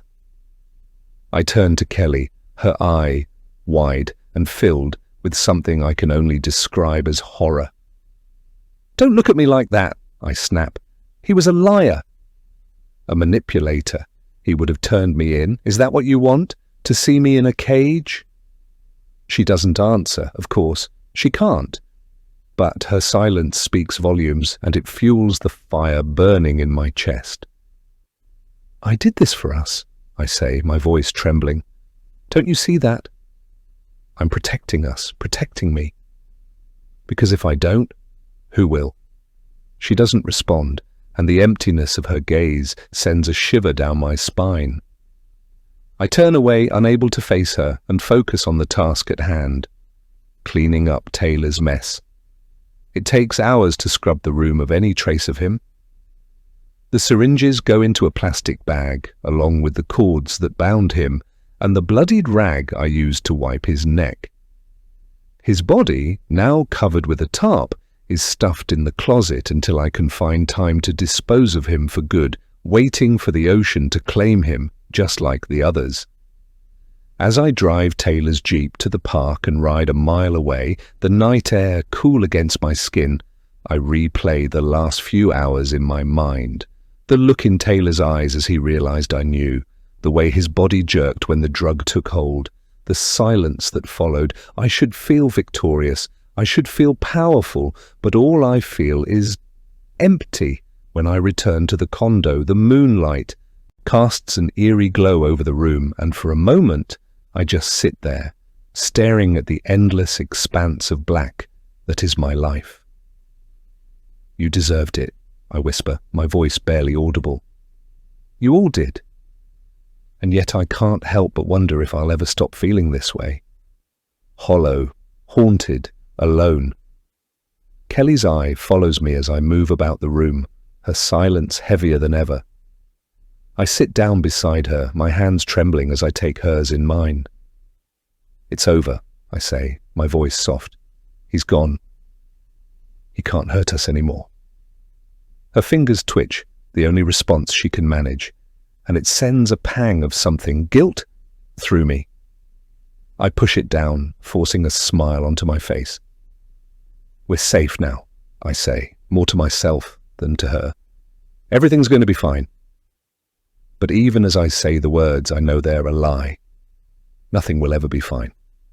Not for me, not for her, not for anyone who dares to get close. Because people like me, we're poison. And no amount of love or kindness can change that. Taylor tried. And now he's gone. And I'm still here. Chapter 32. The knock on the door is sharp, deliberate.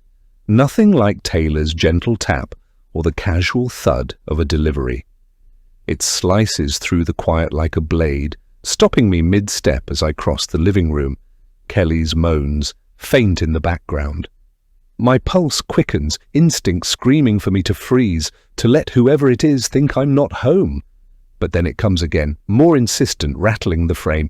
Who the hell could this be first thing in the morning? I glance toward Kelly's room, where the door is firmly shut. Her misery is contained for now, though I can almost feel her awareness pressing against the walls like she's listening, waiting.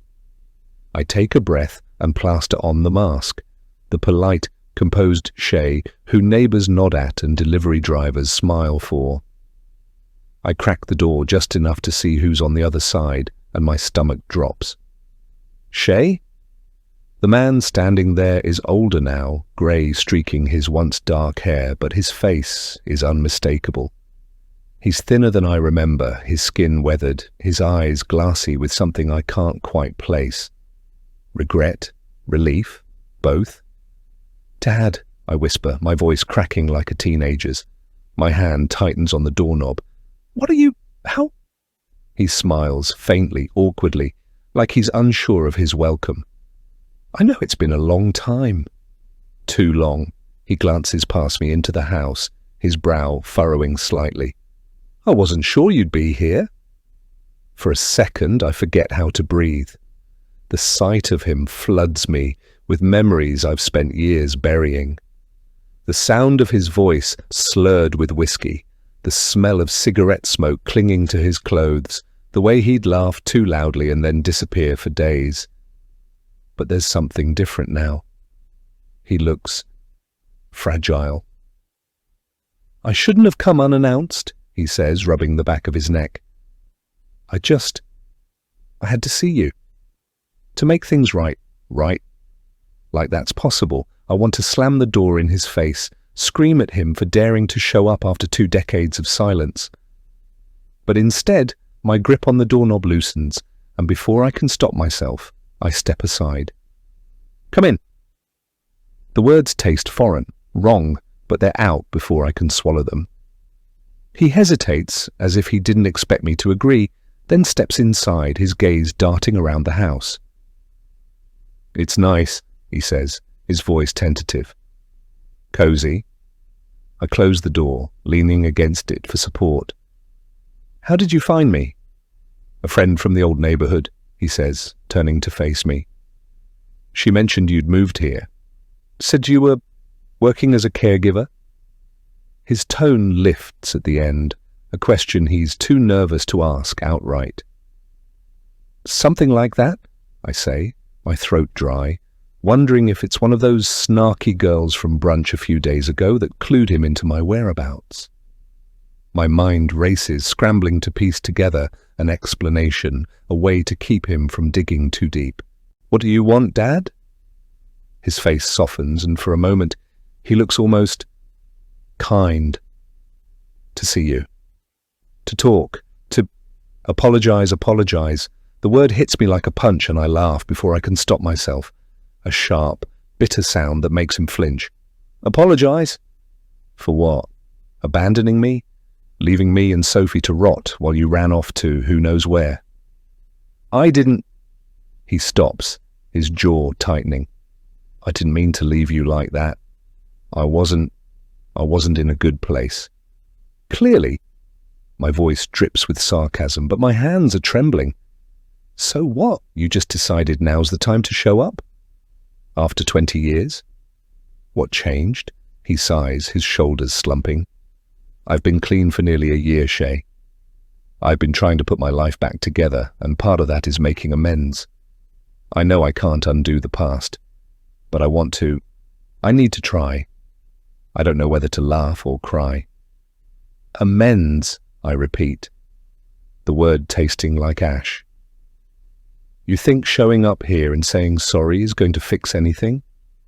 "No," he says quietly. "But I was hoping it could be a start." I stare at him, my chest tight. Part of me wants to throw him out, to scream at him for the years of pain he left in his wake. But another part, smaller, weaker, and far more dangerous, wants to believe him, wants to believe that maybe, just maybe, someone from my past can be something other than a ghost. I shake my head, trying to clear the fog. "Why now?" "I've been looking for you for a while," he admits. "When I heard where you were, I couldn't wait any longer. I had to see you, to know you were okay." "Okay." The word feels foreign, almost laughable. I glance toward Kelly's room, my mind a whirlwind of conflicting emotions. "This isn't a good time," I say finally. "I have responsibilities." He follows my gaze, his brow furrowing again. "You live alone?" "Not exactly." The lie slips out easily, and I curse myself for letting him in. "Look, Dad, I don't know what you were expecting, but I'm not the person you left behind." "I know," he says, his voice heavy with regret. "And I'm not the same man who left." I want to believe him. God, I want to believe him, but I've been burned too many times to trust so easily. "Maybe you should go," I say, my voice trembling. "This was a mistake." "Shae, please," I cut him off, my hands clenching into fists. "I can't do this right now." He hesitates, pain flickering across his face, but he nods. "I understand. I'll go, but can I see you again? Maybe we can talk more when you're ready." I don't answer, my throat too tight to speak. He takes the hint, moving toward the door with slow, measured steps. He pauses before opening it, turning to face me one last time. "I'm sorry," he says, his voice barely above a whisper. "For everything." And then he's gone, the door clicking shut behind him. I stand there for a long time, staring at the empty space where he stood, my mind a storm of emotions I can't untangle. Anger, pain, hope, fear. They swirl together, threatening to pull me under. "Shae!" Kelly's muffled slur drags me back to reality, and I turn toward her room, my heart pounding. "I'm coming," I say, my voice sharper than I intended. I push the emotions aside, locking them away where they can't hurt me. Not now, not ever. Because if there's one thing I've learned, it's that vulnerability is a weapon, and I can't afford to let anyone else use it against me. Chapter 33. The bedroom door creaks as I shove it closed, the sound too loud in the silence that settled like a suffocating fog. My hands tremble, and I press them flat against the cool wood, as if I can keep my dad's presence from seeping in further. His face is burned into my mind, his weathered features, his hesitant smile, the hollow apology hanging in the air like a bad smell. I want to scream, I want to laugh, I want to cry. Instead, I take a shaky breath and push myself off the door. One step at a time, I tell myself. Compartmentalize. Tidy it all up in neat little boxes and deal with the fallout later. That's what I'm good at. Kelly's soft moan snakes through the house, a reminder that my carefully constructed chaos isn't confined to my own mind. Her room is a shrine to her suffering and my revenge. And now, he's here. Him, my father. A ghost resurrected at the worst possible time. Kelly's eye flutters open as I near her bed, and the sight of her makes my rage spike, hot and relentless. "You'll never believe who just stopped by," I say, my tone sharp enough to cut glass. "Dear old Dad, did you send him? Is this some new game you're playing?" Her lips move, but no sound comes out. The muscles in her face twitch, a grotesque imitation of a response. It's almost funny the way she tries to communicate when we both know she's powerless. I stride to her bedside, leaning down until our faces are inches apart. "Was it your idea, Kelly? Did you think this would break me? Because let me tell you, it's not going to work." Her gaze narrows, and I swear there's a defiant sparkle in her eye. The nerve. "Oh, don't look at me like that," I snap, straightening up. "You're the one who started this whole mess. If you'd just stayed gone, none of this would have happened. But no, you had to worm your way back into my life, didn't you? Pretending to care, pretending to help. And for what? So you could twist the knife a little deeper?" Kelly's head tilts slightly, and her gaze shifts to the doorway. My stomach twists as I follow her line of sight. "Shae," Robert says, his voice soft but firm. He's standing there, his hands shoved into his pockets like he's just stepped into a casual family reunion. "We need to talk." My body goes cold. "What the hell are you doing in here?" "I knocked," he says, taking a hesitant step forward. "You didn't answer." "Maybe because I didn't want to talk to you." My voice rises, and I can feel the tightrope I'm walking start to fray. "You can't just barge into my life and act like everything's fine." "It's not fine. It's never been fine." "I know," he says, his tone maddeningly calm. "But I want to make it better." "Better?" I laugh, the sound brittle and raw. "You think you can waltz in here and fix 20 years of hell with a few apologies? Newsflash, Dad. It doesn't work that way." Robert glances at Kelly, his expression flickering with something. Recognition? Guilt? Disgust at the state of her face? "She doesn't look well." I bristle. "Don't change the subject." He nods, his jaw tightening. "Okay, let's talk about it. Let's talk about Sophie." The name is a gunshot, reverberating through me with violent force. My knees almost give out, but I steady myself against the edge of Kelly's bed. Her eye is on me now, wide and watchful, and I hate the pity I see there. "You don't get to say her name," I hiss, my voice shaking. "You don't deserve to." "I loved her too, Shae," he says, his voice cracking. "I know I wasn't a good father. I know I failed you both, but losing Sophie, it broke me." "Don't!" I snap, my hands curling into fists. "Don't you dare make this about you." "I'm not," he says, stepping closer. "I'm trying to explain. I was a mess back then, I know that. I drank too much, I was angry all the time, and I took it out on you and your sister. I've spent every day since hating myself for it. Good, I spit. You should. He flinches, but he doesn't back down. I've changed, Shae. I've been sober. I've gone to therapy. I've made amends where I can. I want to make amends with you. You think you can just erase everything you did? The yelling, the hitting, the nights you left us alone with nothing to eat. The closet? My voice breaks on the last word, and I hate myself for the weakness. I can't erase it, he says, his voice heavy with regret, but I can try to make it right. Kelly makes a noise then, a low, guttural sound that pulls both of our gazes to her. She's trying to move her hand, her fingers twitching weakly. Her eye darts between us. I can see the desperation lingering there. She's trying to say something, Robert says, stepping closer. Don't, I warn, my voice sharp. Don't you dare touch her. She's suffering, Shae, he says, his tone pleading. Can't you see that? Oh, I see it, I say, my lips curling into a cruel smile. I see it every day, and you know what? She deserves it.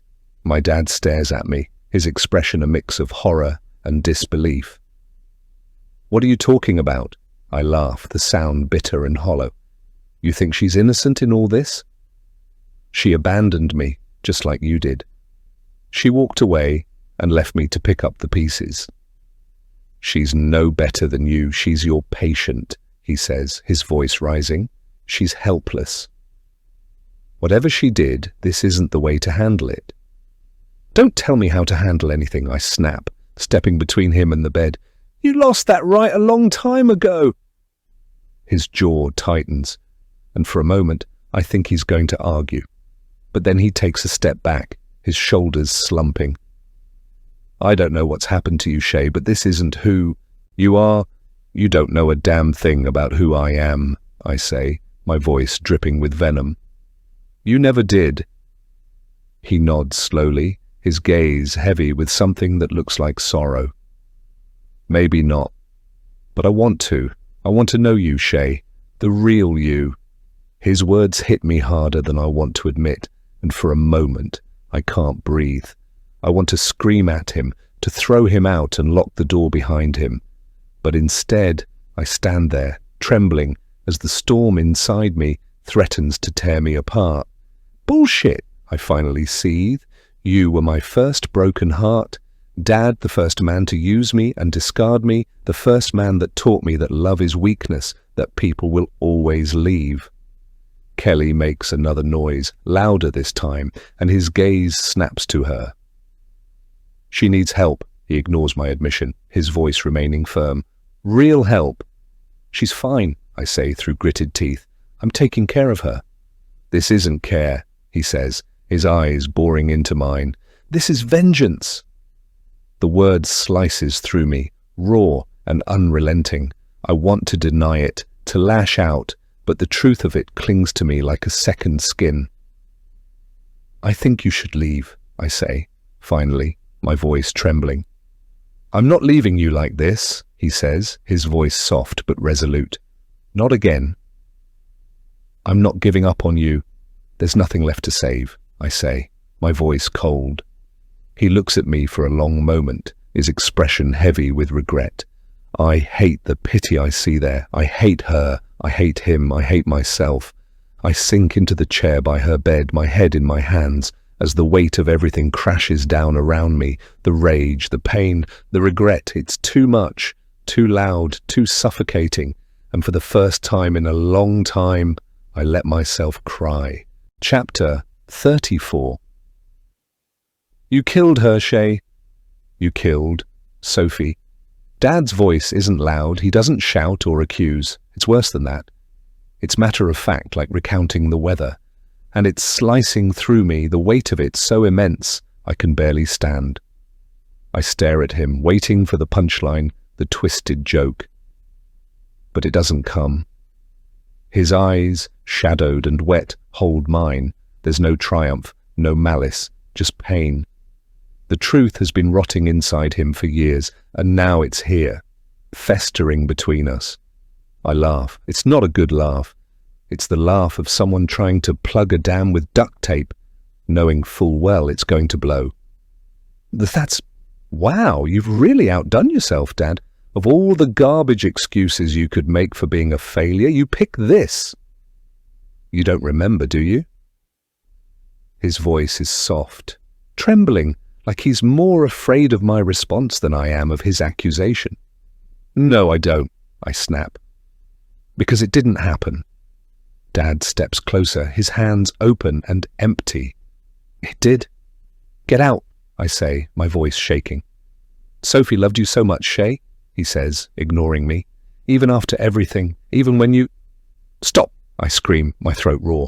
The sound jolts him, and for a second I think he might listen, but then his gaze hardens and he presses on. That night at the pier, you two were fighting. Stop. She was trying to calm you down. Shut up. But I didn't touch her. The words explode out of me, the sheer volume bouncing off the walls. My chest heaves, my hands trembling. I didn't touch her, okay? She slipped. She fell. It was an accident. There's silence, dead silence, but his eyes, they're killing me. I hate those eyes, the same color as mine, the same shape, the same goddamn ability to see straight through me. It wasn't an accident, he says quietly. You were angry. You pushed her. I found you there. Do you remember?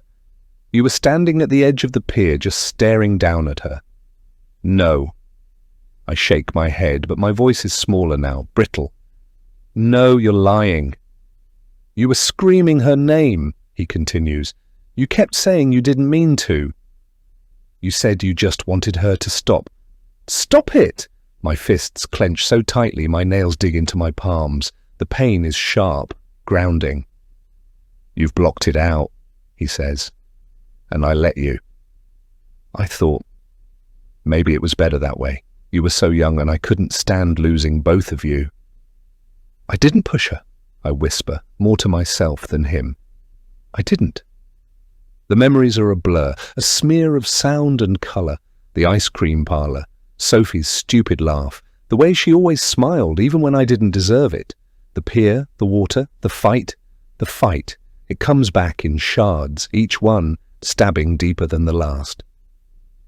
Sophie's voice, soft and pleading, trying to calm me down. My own voice, sharp and venomous, hurling words I can't take back. She was so perfect, so goddamn perfect, and I hated her for it. Shae, Robert says, his voice pulling me back. I'm not trying to hurt you. You need to know the truth. No, I whisper, I don't. But it's too late. The memories are unrelenting now, a tidal wave I can't outrun. The wharf was quiet that night. The sound of the waves crashing against the pylons, the only thing breaking the silence. I remember stomping down the worn wooden planks, my breath coming in furious bursts. I'd just finished my shift at the parlour, sticky with sweat and the smell of artificial vanilla, and Sophie had been waiting for me. She always waited for me. "Shae, wait!" she called, her sneakers slapping against the wood as she ran to catch up. "What do you want?" I snapped, not bothering to look at her. "I just want to talk," she said, her voice annoyingly calm. She always had this way of making me feel like I was the crazy one. "Talk about what?" I spun around, glaring at her. "How you're perfect and I'm not? How everyone loves you and tolerates me. Is that what you want to talk about?" Her face crumpled, and I hated how much satisfaction that gave me. "That's not true," she said. "I love you, Shae." "You're my sister?" "Don't," I said, pointing a finger at her. "Don't pull that we're family crap. I see right through you, Sophie. You think you're better than me." "I don't think that," she said softly. "I just want you to be happy." "Happy?" I laughed, the sound bitter and sharp. "I'll be happy when you stop pretending to care." "I do care," she insisted. "That's why I'm here. I want to help you. You can't help me. You're 13. You don't get it," I screamed, the words echoing into the night. "You can't fix me, Sophie. Stop trying." Her eyes filled with tears. and something inside me snapped. I didn't want her pity. I didn't want her kindness. I wanted her to hurt like I did. I don't remember making the decision. 1 second we were standing there, and the next I was shoving her. Hard. Her eyes widened, and she stumbled back. Her arms flailed, trying to find something to grab onto, but there was nothing but air. And then she was gone, disappearing over the edge of the pier. The splash was deafening, louder than it should have been. I ran to the edge, my heart hammering in my chest. "Sophie!" I screamed, my voice cracking. She didn't respond. The water was shallow that year. I remember that now. The tide was low, and the rocks beneath the pier were jagged and unforgiving. I stood there, frozen, staring down at her still body. I couldn't move, I couldn't breathe. And then there were sirens, red and blue lights flashing in the distance. Someone must have heard us fighting, must have called the police. I don't remember much after that, just fragments. Dad pulling me away from the edge, his hands gripping my shoulders so tightly it hurt. The paramedics, the questions, the lies I told to protect myself. The room spins as I come back to the present, my breath hitching in my chest. I look at Dad, his face blurred through my tears, and I feel like I'm drowning all over again. "You knew," I whisper. "You knew, and you didn't say anything." "I thought I was protecting you," he says, his voice thick with emotion. "You were just a kid, Shae. You didn't mean to hurt her." "I killed her," I say, the words tasting like ash. "I killed Sophie." Kelly makes a sound, a low, guttural moan, and I whip around to face her. Her eye is wide, her face contorted with an emotion I can't decipher. "What?" I snap. "What do you have to say, Kelly?" "Huh? You think this is my fault? You think I'm the monster?" She blinks, her gaze flicking to Robert and then back to me. "Of course you do," I say, my voice rising. "You've always thought I was the problem. That's why you left, isn't it? That's why you and Kelly worked together while she was my therapist, because you couldn't deal with me." "That's not true," Dad says. "Oh, shut up," I scream, spinning back to face him. "You don't get to defend her. You don't get to defend anyone. You weren't there. You don't know what it was like." "I know I failed you," he says, his voice breaking. "I know I wasn't the father you needed. But I'm here now, Shae. I want to help." "Help?" I laugh, the sound high and hysterical. "You can't help me." "No one can." I collapse into the chair by Kelly's bed, my head in my hands. The weight of it all is crushing me, suffocating me. Sophie's face flashes in my mind, her wide smile, her bright eyes. I took that from her. I took everything. "I'm sorry," I whisper, the words barely audible. "I'm so sorry." Dad steps closer, his hand resting gently on my shoulder. For once, I don't pull away. "I know," he says softly. "And so does Sophie." The words don't fix anything. They don't erase what I've done or make it hurt any less. But for the first time in a long time, they don't feel like a lie. Chapter 35. Toby's barking rips through the tense air like a serrated blade. At first, I ignore it, thinking he's probably just spotted a squirrel or caught the scent of something rotting in the yard. But it doesn't stop. It grows louder, more frantic, like an alarm I can't silence. "Can you shut that dog up?" Dad snaps, his voice sharp, yanking me out of my spinning thoughts. I glare at him, my heart still pounding from his accusations. "Oh, I'm sorry, Dad." Is Toby ruining your Hallmark reunion moment? He runs a hand through his greying hair, his face twisted in frustration. "This isn't a joke, Shae. That barking could draw attention." "Attention?" I say with a smirk. "Oh no! God forbid someone interrupts your Oscar-worthy performance as a regretful father." Toby barks again, louder this time, and I feel a flicker of unease. He's not usually this persistent. His deep, guttural growls are laced with urgency, the kind that says something's wrong. I shoot a glance at Kelly, who's lying stiff in her bed, her wide, frightened eye darting between Dad and me. Something about her gaze feels off, like she knows something I don't. My stomach churns. "Stay here," I mutter, my voice tight. I storm toward the door, but Toby's bark echoes from the back of the house. Of course, he's not at the door, he's in the yard. I change course, weaving through the cluttered living room to the back slider. The glass rattles as I yank it open, stepping onto the cold concrete patio. Toby stands near the fence, his stocky body rigid, his hackles raised. "What is it, boy?" I ask, my voice softer now. But he doesn't even look at me. His focus is locked on something beyond the fence, his barking relentless. A shiver runs down my spine as I peer over the edge of the yard. The neighbouring houses are silent, but the faint sound of a car door slamming somewhere in the distance prickles the back of my neck.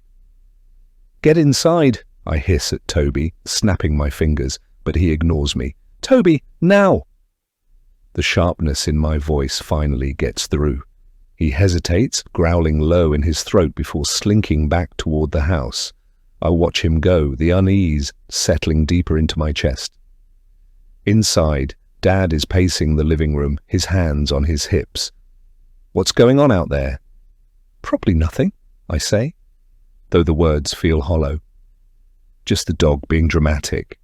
"Dramatic?" he scoffs. "You're telling me you don't think that dog knows something's up?" "Oh, please," I roll my eyes. "You're not seriously going to let a bulldog dictate your paranoia?" But even as I say it, I can't shake the knot tightening in my stomach. Something feels off. I glance at Kelly again, and this time I notice her fingers. They're moving, barely, but they're moving.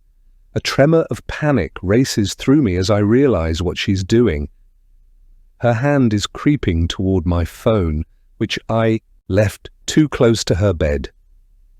"Kelly!" I snap, striding across the room. "What the hell do you think you're doing?" Her eye widens, but she doesn't stop. Her fingers fumble, brushing against the edge of the phone. "Oh no, no, no!" I snatch it up, holding it out of her reach. "Nice try, Mom, but you're not pulling that one on me." Robert watches the exchange, his face etched with confusion. "What's going on?" "Nothing," I say, shoving the phone into my back pocket. "Kelly's just feeling creative." Kelly moans softly, her face contorted in frustration. Her helplessness usually brings me a twisted sense of satisfaction, but right now it only fuels my growing sense of dread. Toby barks again, this time from inside the house. He's standing near the front door now, his growls low and steady. "Shae," Robert says, his voice tight. "Something's not right." "Wow, your detective skills are really kicking in, huh?" I snap, but my bravado feels forced. I stride toward the front door, pulling it open just enough to peek outside. The street is eerily quiet, the kind of stillness that feels too deliberate. My eyes scan the neighboring houses, the shadows stretching across the pavement. And then I see it. A figure standing at the edge of the driveway, partially obscured by the shrubs. My breath catches in my throat. The figure steps forward, and I recognize them. The neighbor, Mrs. Hathaway, the nosy retiree who spends more time peeking through her curtains than actually living her life. She's holding her phone, her face pinched with concern. "Hon," she calls out hesitantly. "Is everything okay in there?" I heard noises. "Everything's fine," I say, my voice clipped. Toby just got a little excited. Her eyes narrow, her grip tightening on her phone. "Are you sure?" I thought I heard someone yelling. I force a smile, though it feels more like a grimace. "Just a little family disagreement. Nothing to worry about." She doesn't look convinced. "Maybe I should—" "Good night, Mrs. Hathaway," I say firmly, shutting the door before she can finish. I lean against the door, my heart pounding as I try to steady my breathing. This is bad, really bad. If she calls the police... A knock jolts me, and I nearly jump out of my skin. It's not the front door this time. It's coming from the back. "What the hell is going on?" Robert demands, his voice sharp with panic. "Shut up!" I snap, holding up a hand. I creep toward the backslider, my pulse thundering in my ears. Through the glass, I see them, 2 uniformed officers standing just outside the yard, their flashlights cutting through the darkness. My mind races. Mrs. Hathaway must have called them.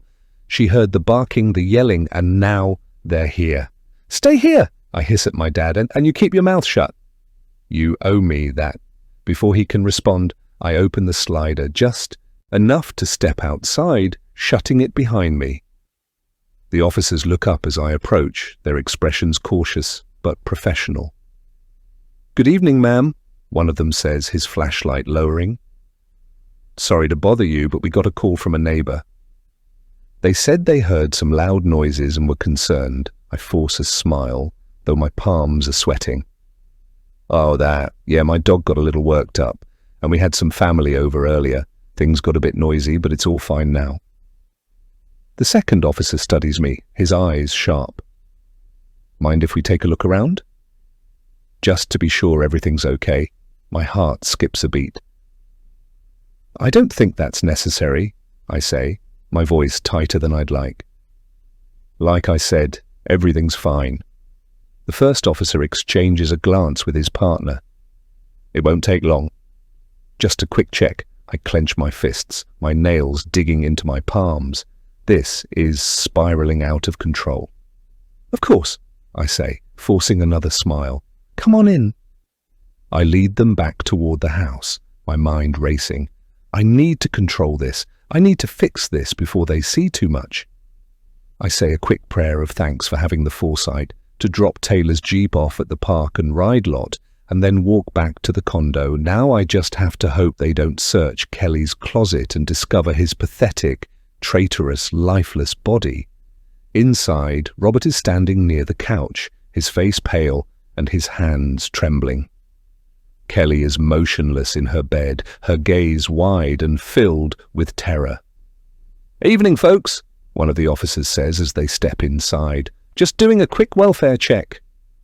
Robert doesn't respond, his gaze darting between me and the officers. I step in front of him, blocking their view of Kelly.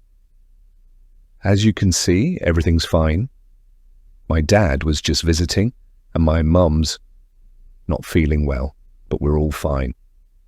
The second officer's gaze lingers on Kelly, his brow furrowing. "Is she okay?" "She looks. She's recovering from surgery," I say quickly. "She's sedated most of the time, which is probably why she looks like that." He doesn't look convinced. "Mind if we ask her a few questions?" "She's non-verbal," I say, my tone firm. "She won't be able to answer." The first officer steps closer, his eyes narrowing as he studies Kelly. "Sedated, you said?" My chest tightens. "Yes." "And she's being cared for properly?" "Medications, food, all that?" "Of course," I say, my voice sharper now. "I'm her caregiver." "Everything is under control." The second officer looks at me, his expression unreadable. "You mind if we take a look around?" Just to be thorough, my blood turns to ice. "I don't think that's necessary." "It's just procedure," he says, cutting me off. I swallow hard, my mind racing. I can't let them snoop around. They'll find something. They always do. "Sure," I say, my voice tight. "Be my guest." I step aside, watching as they begin to move through the house. My hands are trembling, my heart racing as I try to keep calm. Robert catches my eye, his expression filled with panic. I shake my head subtly, warning him to stay quiet. The officers move methodically, their flashlights cutting through the dimly lit rooms. I follow them closely, my stomach churning with each step.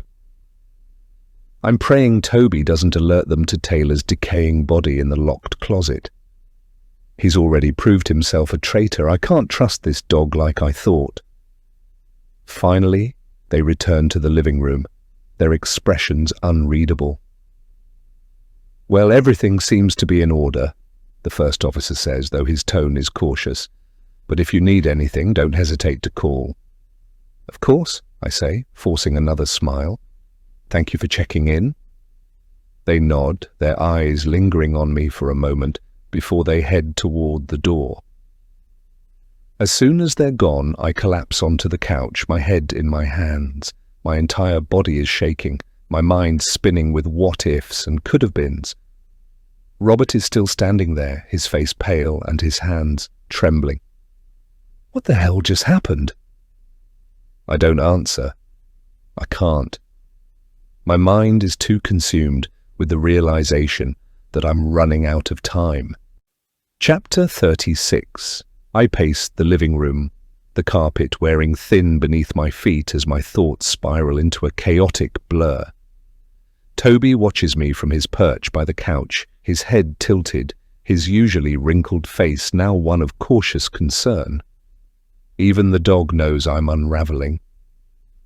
Kelly's rasping breaths echo from her room, punctuated by the occasional wheeze that sounds like she's choking on her own existence. It's a cruel symphony, one I've orchestrated, and yet it grates on my nerves like nails on a chalkboard. Every sound she makes reminds me of what she's done, what she hasn't done, what I've done. And then there's dear old Dad. He sits stiffly in the armchair, his elbows resting on his knees, his face a mask of regret. His presence is like poison in the air, suffocating and corrosive.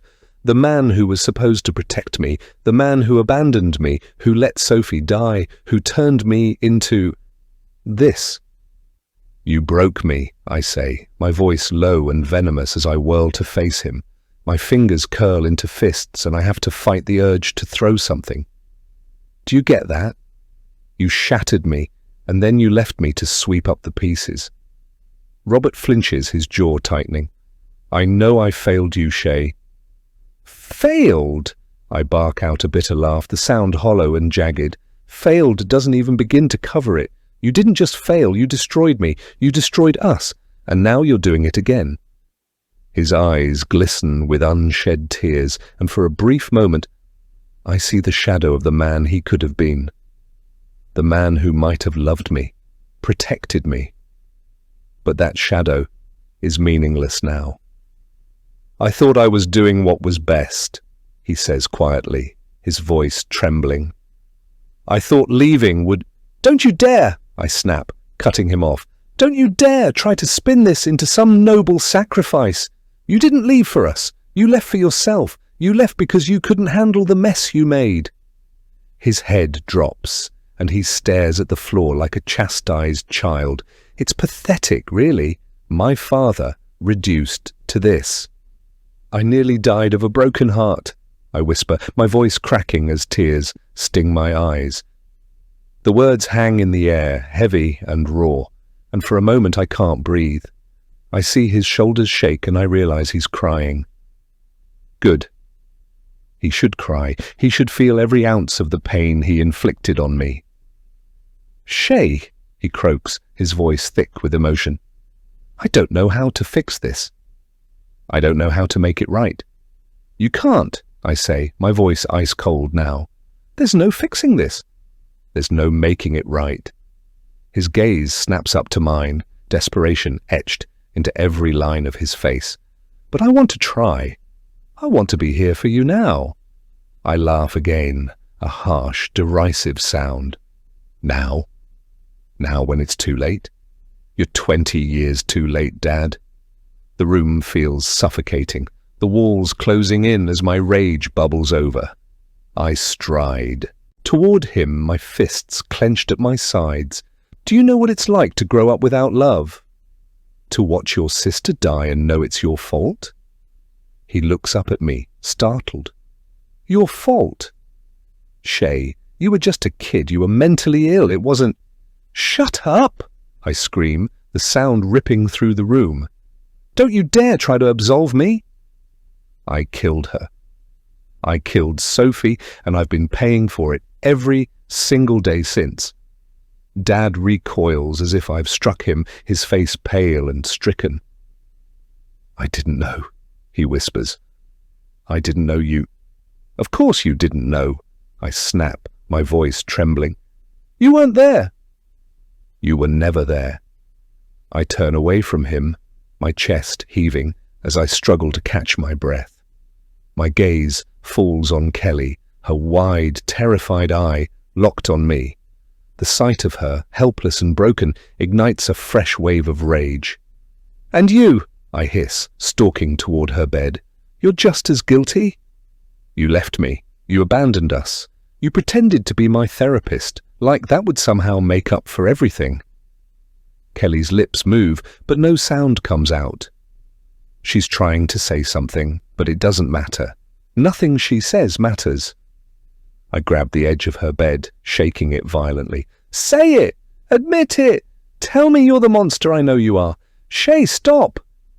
Dad's voice is sharp, panicked, but I don't care. I don't care about anything anymore. I whirl around to face him, my chest heaving. Do you want to see what I've become? Do you want to see the monster you created? He takes a hesitant step toward me, his hands raised in a placating gesture. Shae, please. You don't have to do this. We can figure this out together. Together? I laugh, the sound manic and unhinged. There is no together, Dad. There never was. I take a step closer to him, my voice dropping to a dangerous whisper. Maybe I should make you watch. Maybe I should make you watch me kill her, your first love, the mother of your children. His eyes widen in horror, and he shakes his head. No, please, Shae, don't do this. But I don't stop. I can't stop. My rage is a tidal wave, drowning everything in its path. You don't deserve forgiveness. You don't deserve closure. You deserve to suffer, just like I've suffered. Tears stream down my face, and I'm laughing and crying all at once. The sound is foreign, alien, like it's coming from someone else. I trusted you, I whisper, my voice breaking. I trusted you to love me, to protect me, and you failed. You both failed. Robert reaches out, his hand trembling as it hovers near my arm. I'm sorry, Shae. I'm so sorry. The words are a dagger to my chest, and for a moment I falter. For a moment I feel the weight of my own pain, my own guilt. But then I remember Sophie. I remember her lifeless body in the water, the sound of the sirens, the look of devastation on my father's face. I remember the lies, the betrayals, the years of abandonment. I step back, my resolve hardening. Sorry isn't enough, I say, my voice cold and final. Sorry doesn't fix anything. Robert's face crumples and he drops to his knees, his head bowed. He's a broken man, but I don't feel satisfaction. I feel nothing. Kelly moans softly, her voice a weak, pitiful sound. I turn to her, my expression hard. And you? You don't get to manipulate me anymore. You don't get to play the victim. I grab the syringe from the bedside table, the one filled with a paralytic. I hold it up, letting the light catch the liquid inside. Maybe it's time to end this. For all of us, Robert scrambles to his feet, his face a mask of panic. No, Shae, please, don't do this. Why not? I ask, my voice cold. What's left to save? He takes a step closer, his eyes pleading. You're worth saving. The words hit me like a punch to the gut, and for a moment I can't breathe. Tears blur my vision as I stare at him, my hands trembling. Don't lie to me, I whisper, my voice broken. Don't tell me I'm worth saving when you left me to rot. I'm here now, he says, his voice trembling with emotion. I'm here, and I'm not leaving. The sincerity in his voice cuts through my rage, and for the first time in years, I feel the faintest glimmer of hope. But it's fleeting, a fragile thing crushed beneath the weight of my pain. I shake my head, the syringe still in my hand. It's too late. It's always been too late. Robert steps closer, his hands outstretched. It's never too late, Shae. Please, let me help you. The sound of sirens in the distance jolts me back to reality, and I realize with a sinking feeling that the neighbor must have called the police again. Panic sets in, and I glance between Robert and Kelly, my mind racing. He hesitates, his eyes filled with anguish. "Shae, get down!" I scream, yanking his fragile arm behind his back and hauling him to the closet where Taylor is hidden. He stumbles, but doesn't resist, his face pale, as he stares at me one last time. "I love you, Shae." The words cut deeper than any blade, but I don't let them show. "Sure you do," I huff as I make quick work of tying him to Taylor's arm with a cord from the blinds, then silence him with duct tape around his mouth. As the sirens grow louder, I collapse to the floor, the syringe slipping from my hand. Tears stream down my face, and for the first time in years, I let myself feel the weight of my own pain. Chapter 37. Toby barks incessantly, his guttural woofs reverberating off the condo walls, a frantic counterpoint to the chaos in my chest. I stand over Kelly, her frail body barely moving, her stare darting from me to the ceiling, as if begging for divine intervention, but there's no salvation here. My fingers tighten around the silk scarf I've looped around her neck. It's a beautiful piece, her favorite, or so I've told myself. Navy blue with delicate silver stitching. I figured it was poetic, strangling her with something she likely once admired, poetic justice. An absentee mother turned therapist turned living nightmare. Behind me, Robert struggles against the ropes binding him to Taylor's lifeless body. The two of them make quite the tableau, like something out of a grim Renaissance painting. Taylor's head lolls to one side, his eyes frozen in a glassy stare, while Robert groans like the pathetic excuse for a father he's always been. I have to do this, I say to myself. It feels like I've spent my entire life having to do things.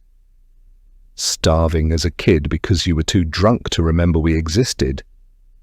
Watching Sophie's body get pulled from the water because I didn't want to be the bad guy who tattled, cleaning up after every mess you and Kelly left behind.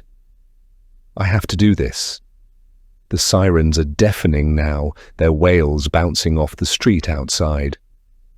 Lights flicker through the blinds, red and blue, painting the room in a garish, pulsating glow.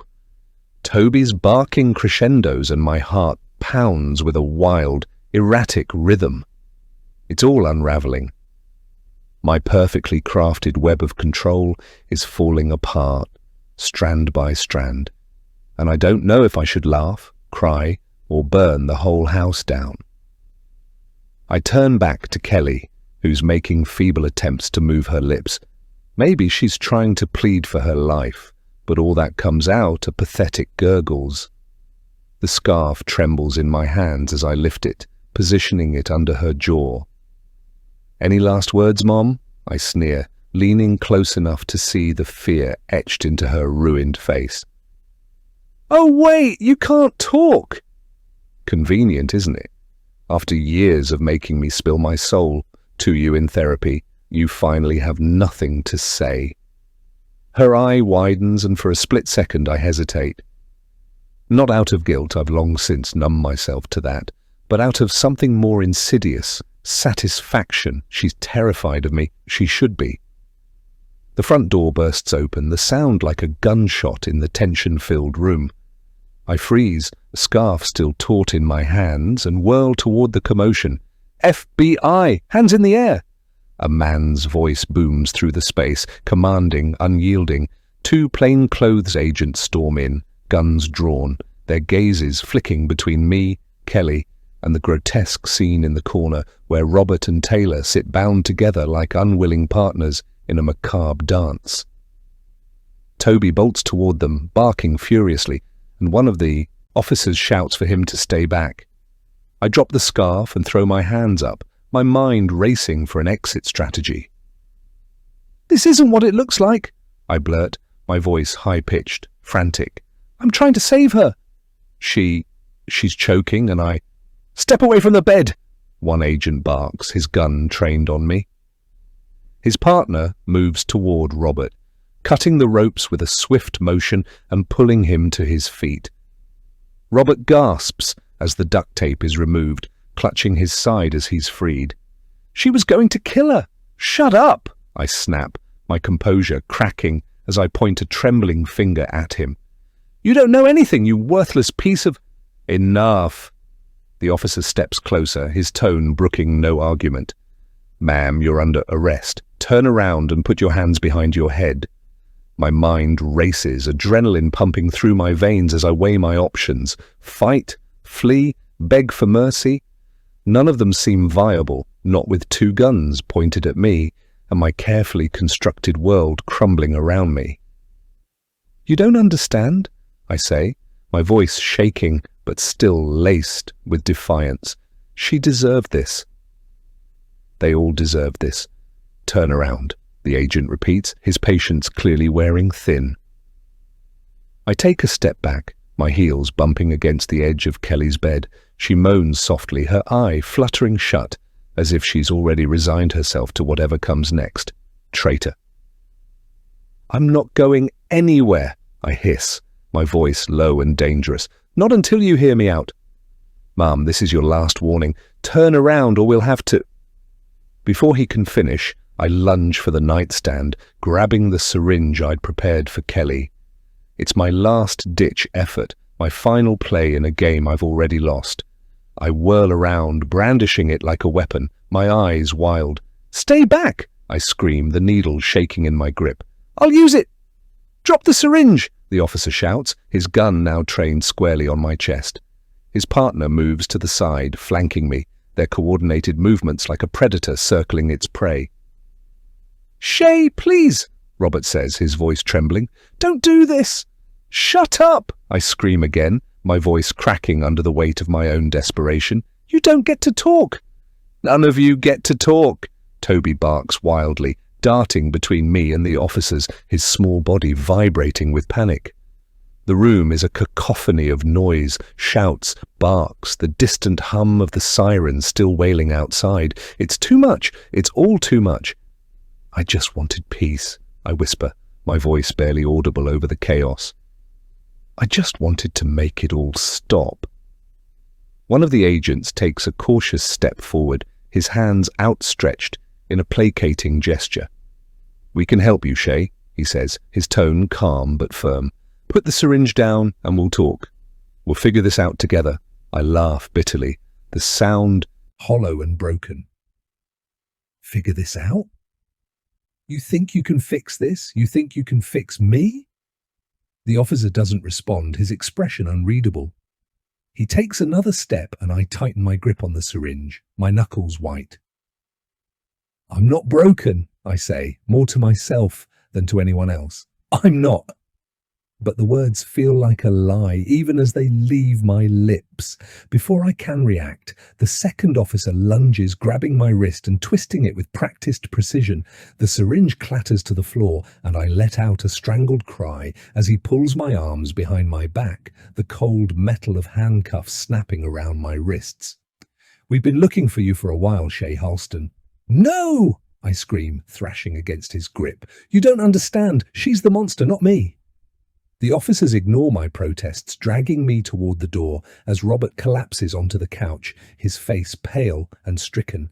Kelly lies motionless in her bed, her eye half closed, her chest rising and falling with shallow breaths. Toby follows us to the door, his barks now quiet whimpers, as he watches me being taken away. I meet his eyes, and for a brief moment, I see something that looks like pity. As the officers shove me into the back of the squad car, the weight of everything crashes down on me, my revenge, my pain, my lies. It was all for nothing. I stare out the window as the car pulls away, the condo growing smaller in the distance. The lights fade, the sirens quiet, and all that's left is the sound of my own ragged breathing. I feel truly alone. Chapter 38. I pace the cramped holding cell of the Pismo Beach police station, my bare feet cold against the cement floor. The metallic taste of defeat sits heavy on my tongue. My hands ache where the cuffs dug into them, and my reflection in the glass panel of the door taunts me. My hair is wild, my makeup smeared, an image of someone who has lost everything, not everything. I cling to that thought like a lifeline. After the 2 weeks we spent together trapped in that condo, Kelly is still alive, barely. That means I can fix this. I can still find a way to make her pay, to regain control. She survived, but it's temporary. I just need time. But time isn't on my side anymore. Kelly has refused to talk to me despite the fact that I've tried to send her letters via my lawyer. I can't say I blame her, I guess. I'd be afraid of me too. The door swings open and a young officer, barely old enough to shave by the look of him, steps inside. His expression is cautious, almost pitying, and it makes me want to scratch his eyes out. "Miss Halston," he begins, voice steady but thin. "The detectives will be here shortly." "They have questions," I snort, leaning against the wall. "Questions? I'm sure they do. They probably want to know why a sweet little thing like me has had such a rough time." I flash him a smile, but it feels hollow. "What's your name, Officer Babyface?" He doesn't take the bait, his eyes darting to the clipboard in his hands. "You have the right to remain silent, Ms. Halston." "I suggest you use it." "Oh, sweetheart, I've spent the last 20 years talking to someone who pretended to care about me." Silence doesn't suit me. His jaw tightens and he steps back, the door clicking shut behind him. Alone again, my thoughts spiral like a tornado. Kelly's face, twisted and gasping for air. Robert, his eyes wet with pathetic remorse. Toby's barking incessant and useless. And then there's the memory of Kelly's voice, faint but there, breaking through her paralysis to whisper my name. I underestimated her. I close my eyes, trying to replay the last moments before it all fell apart. The police storming in, Robert grovelling, begging them to help. My phone clutched in her gnarled fingers, a lifeline she'd somehow managed to use despite her near-vegetative state. The officers said she'd contacted Robert before I even realized she could still think, still fight. She was the one that told him where to find me, not those pathetic bitches at brunch like I'd thought. Manipulative bitch. She played me like a fiddle, and when he arrived, he was just buying time for the feds to arrive, stringing me along with his talk of regrets and the past. I slammed my fist against the wall, the pain grounding me for a moment. I should have killed her the moment I walked into that condo. No games, no drawn-out torture, just a pillow over her face, quick and clean. But no, I had to save her. It had to make her suffer the way I did. And now look where it got me. The door opens again, this time revealing two detectives. A woman with sharp eyes and a no-nonsense demeanor leads the way, followed by a man whose tired face looks like it's been through one too many interrogations. "Ms. Halston," the woman says, taking a seat across from me. "I'm Agent Carter. This is Agent Morales' agents." I nod, sinking into the chair opposite them. "How formal." I feel so special Carter doesn't react, a pen poised over a notepad. "We've spoken to Kelly Fraser, your mother." I stiffen, the words slicing through me like a blade. "She's not my mother." She disagrees. Carter meets my gaze, her eyes hard. "She's told us a lot about you, about your childhood, your time in therapy with her. She's also provided evidence, journals, documents, proving her relationship to you." My laugh is sharp, bitter. Oh, she's spinning a lovely little story, isn't she? What's her angle? Sympathy? Redemption? I didn't peg her as the religious type, but maybe she's hoping for a deathbed miracle. "She's alive," Morales says, his voice softer but no less firm. "Barely, but she's alive. She wants to see you get help, Ms. Halston." "Help?" I lean back, crossing my arms. That's rich. She had 20 years to help me, and what did she do? Lie, manipulate, abandon me, and now you think I'm the villain? You've admitted to torturing her, Carter says bluntly.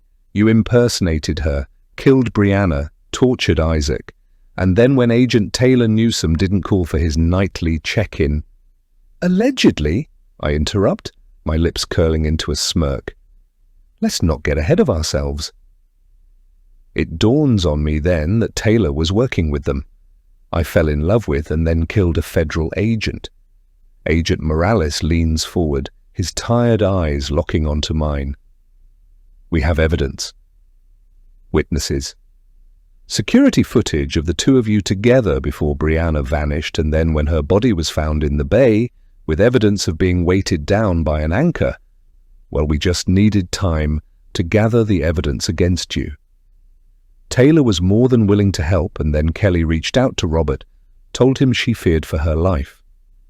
She sent him recordings of your sessions, notes about your behavior, and the hospital visit. She volunteered to be the bait to catch you. She betrayed me, I snap, the anger bubbling to the surface. She deserved everything she got. And Brianna, Carter presses, did she deserve it too? And Isaac? Brianna was a parasite, I spit. And Isaac? He got what he earned. Do you have any idea what it's like to be used, discarded, tossed aside like garbage? They didn't care about me. None of them did. And Kelly? Carter's voice softens, but it's no less cutting. What about her? Why did you hate her so much? She ruined my life, I hiss, my nails digging into my palms. She pretended to care. She lied about who she was. She let me rot in that house with Robert, knowing what he was, knowing what he did to me and Sophie. Sophie! Morales says her name like a weapon, and it lands. Hard. My vision blurs, the memories crashing down like a tidal wave. Sophie on the pier, her smile so bright it hurt to look at. The argument, the push, the water swallowing her up, leaving nothing but silence and guilt. I didn't mean to hurt her, I whisper, the words slipping out before I can stop them. Carter leans in, her eyes narrowing. But you did. The room feels too small, the walls closing in as their questions pierce through my defenses. My mind spins, grasping for control, but it's gone. They've stripped me bare, laid me out like a specimen under a microscope. She was perfect, I say, my voice breaking. Sophie was everything I wasn't. And she knew it. Everyone knew it. I wanted her to understand what it felt like. To be invisible, to be nothing. And Kelly? Morales asks. Did you want her to feel that too? I swallow hard, the weight of their questions pressing down on me. Kelly made me nothing. Kelly was helping us. She knew you'd come for her. That's why she was released. She knew you couldn't resist the temptation for revenge. You visited her in the hospital at one point. She was aware it was you. I grit my teeth. It was all a setup. Fucking bitch. Of course she tried to one-up me. I hate her. I always have. She left me with him, with Robert, knowing he was a monster. She had a chance to save me and she didn't. But Robert says he didn't know, Carter says, her pen stilling. He claims he didn't know where Kelly was or how to reach her. Of course he didn't, I snap, because she ran. She ran and never looked back. And you've been running ever since, Morales says, softly. The words hang in the air, heavy and suffocating. I look away, my gaze fixed on the flickering light above us. Maybe I have. Carter closes her notebook, her expression unreadable. We're done here for now. You'll be transferred to county in the morning. Get some rest. As they stand and leave, the door clicking shut behind them, I'm left alone with the silence. It's deafening, pressing in on me from all sides. Toby's not here. Kelly's not here. No one is here. I feel empty. Maybe this is what I deserve. Chapter 39. The fluorescent lights buzz incessantly above me, a high-pitched whine that feels like a mosquito trapped inside my skull. The air here is cold, sterile, and faintly smells of bleach and despair. The psychiatric ward of the maximum security prison is nothing like I imagined. I thought it would be chaos, screaming, fights, wild eyes staring at you from the corners. Instead, it's the silence that unnerves me most. I sit on the edge of my cot, the thin mattress offering as much comfort as a slab of concrete. My reflection stares back at me from the polished steel mirror bolted to the wall, pale, haggard, eyes ringed with exhaustion. I look like someone who hasn't slept in years, which, to be fair, I haven't. Not since the trial, not since I saw Dean's smug face in the courtroom as he testified against me. The bastard was practically giddy, his self-righteous grin stretching from ear to ear as he painted me as a manipulative monster. Which, fine, maybe I am, but coming from him, hypocrisy at its finest. Dean, the man who couldn't keep his hands off other women, who left me to rot in a marriage that was a prison long before this one. "Your Honor," he had said, voice dripping with fake sincerity, "Shae is not just dangerous, she's unwell." I lived with her. I saw her unravel. She's incapable of remorse, incapable of change. She needs to be somewhere where she can't hurt anyone else. And the jury bought it. Every damn word. Danger to society, the judge had declared. Life in a maximum security psychiatric facility without the possibility of parole. Game over. "Shae?" A nurse's voice snaps me back to the present. She's young, blonde, and annoyingly chipper. Her name tag reads Amanda, but I've mentally nicknamed her Miss Sunshine. She leans into the doorway, clipboard in hand, a cautious smile on her face. "It's time for your session." I roll my eyes. Oh, goody. Another hour of being told how broken I am. Can't wait. She doesn't respond, just steps aside to let the orderly in. He's a brick wall of a man, built like a linebacker, his face a permanent scowl. They don't take chances with me. I'm always escorted, always under watch, like I'm going to claw my way through the halls with a toothbrush shiv and escape into the wild. "Let's go," Brickwall grunts. I stand, hands cuffed in front of me, and follow them down the hall. The fluorescent lights flicker as we walk, casting distorted shadows on the walls. Other inmates peer through their small, reinforced windows as we pass. Some stare blankly, others grin like feral animals. One man whispers my name, his voice low and raspy, sending a shiver down my spine. Finally, we reach the therapy room. It's small, with pale green walls and a single table bolted to the floor. Dr. Monroe sits on one side, her pen poised over a yellow legal pad. She's in her 40s, sharp-featured, with glasses that perch on the edge of her nose. She's the type who thinks she can fix me. Spoiler alert, she can't. "Shae," she says, gesturing for me to sit. "How are you feeling today?" I plop down in the chair, the cuffs clinking against the table. "Oh, you know. Living the dream." "How about you, Doc? Still pretending you can save people like me?" Her lips press into a thin line. "Why don't we start with the trial?" "That seemed to have a significant impact on you," I snort. "Significant?" "Yeah, I'd say being dragged through the mud in front of a jury was significant. Dean's performance was a real highlight. Did you know he used to cheat on me with women we hired to represent my brand? And yet I'm the villain. Dean's testimony wasn't the only evidence presented," Dr. Monroe says calmly. "There were recordings, witness statements, forensic evidence."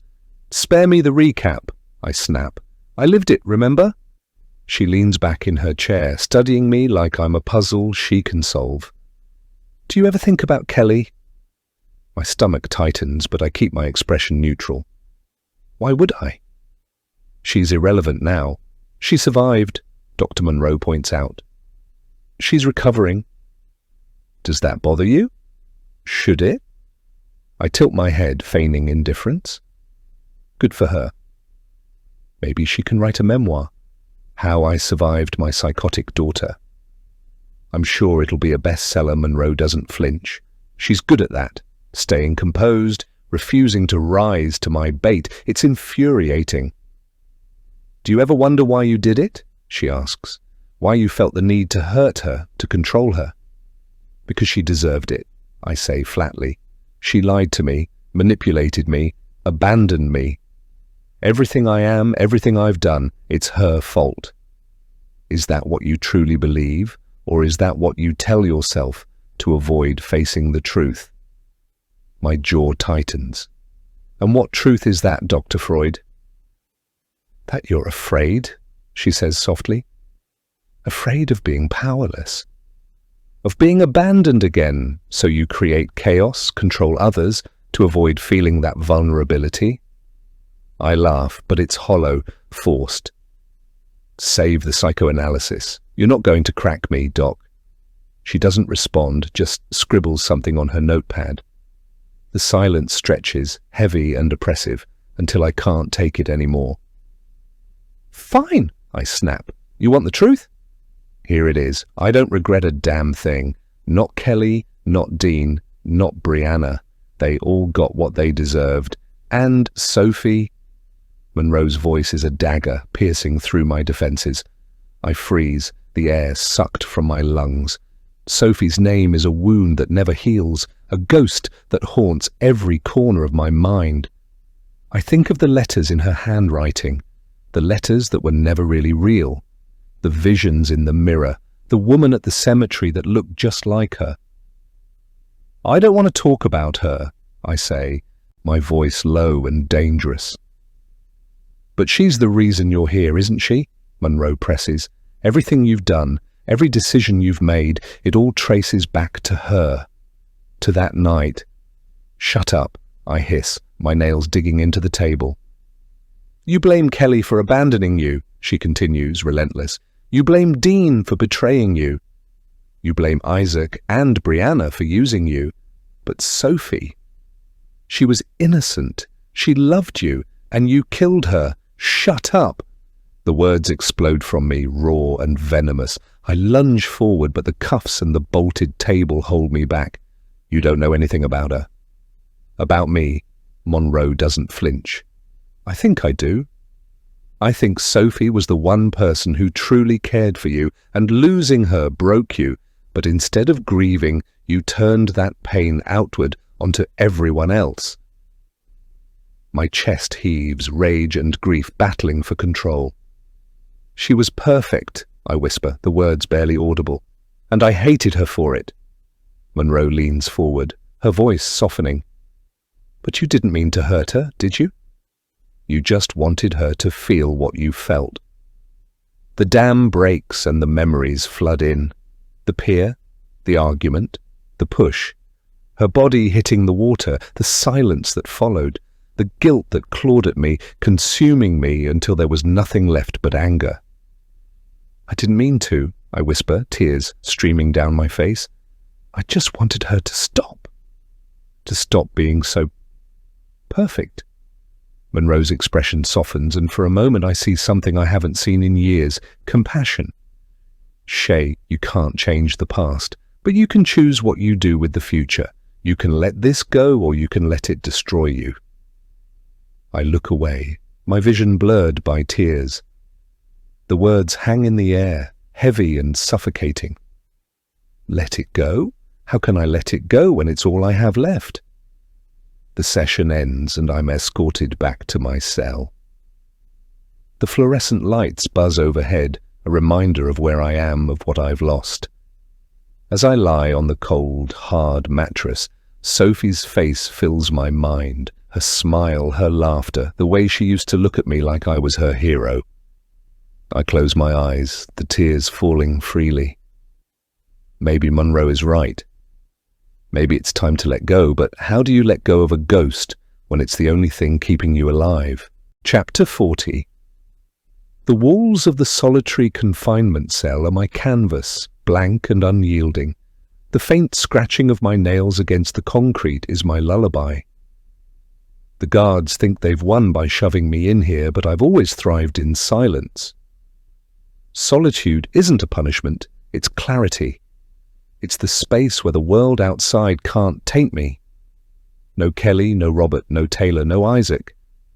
Just me and the hum of fluorescent lights. Maximum security. It's a nice way of saying I'm trapped with the same predators they claim I am, only I'm better at the game. They don't see it that way. To them, I'm just another lunatic, another twisted woman who went too far. And maybe I am, but I'm also the one who knows how to survive. The bruises on my ribs are proof, the look on that woman's face when I smiled through her cheap punches. Priceless. They call it population management when they shove me into solitary. It's not for my protection, it's for theirs. I've learned that manipulation works better when there's a layer of mystique. Let the rumors swirl. Shae knows your secrets. Shae will twist your words and turn your allies against you. I never said those things, but the whispers keep the weak ones trembling and the strong ones wary. The guards hate me. I can see it in their eyes.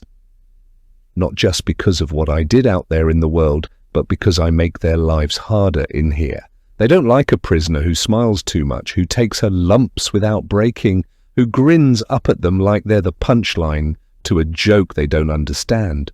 "Time for rec," one of them barks through the slot in the door. His voice echoes, hard and metallic. "Rec," I say, rolling the word around in my mouth like candy. That's a funny name for staring at a concrete wall surrounded by chain-link fencing. But sure, let's call it recreation. The slot slams shut.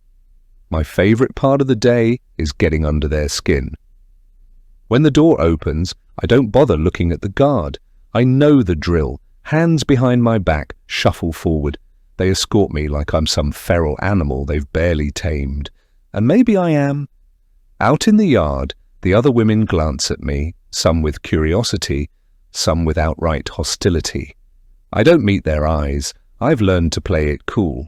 My survival depends on walking the razor's edge between unthreatening and untouchable. If they think you're weak, they'll tear you apart. If they think you're too strong, they'll gang up on you. I find my corner, the one spot that gets just enough sunlight to remind me what warmth feels like without giving me a tan. The air smells faintly of sweat and desperation. It's familiar, almost comforting. "Hey, Shae!" The voice belongs to Parker, a wiry woman with tattoos snaking up her arms and a perpetual smirk.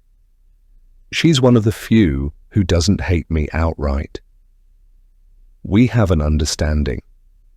I don't mess with her, and she doesn't mess with me. "Parker," I say, acknowledging her with a nod. "How's the empire-building business?" "Thriving," she replies, leaning against the fence. "Heard you've been causing trouble again." "Define trouble," I say, feigning innocence. She chuckles. "You've got a gift, you know that?" "Getting inside people's heads. It's almost a shame you're stuck in here. You could have been a lawyer or a politician. Or a therapist," I say, the words slipping out before I can stop them. It's meant to be a joke, but the taste of it in my mouth is bitter. Parker doesn't push. She knows better. She's smart like that. "Well, keep it up," she says, walking off. "You make this place interesting." Interesting. That's one way to describe the chaos I leave in my wake. It's not that I enjoy the drama exactly. It's more like a reflex, a survival mechanism. If I keep the focus on everyone else's weaknesses, they won't have time to notice mine. Back in my cell, I stare at the small window. The sky outside is pale blue, a canvas of peace that feels like an insult.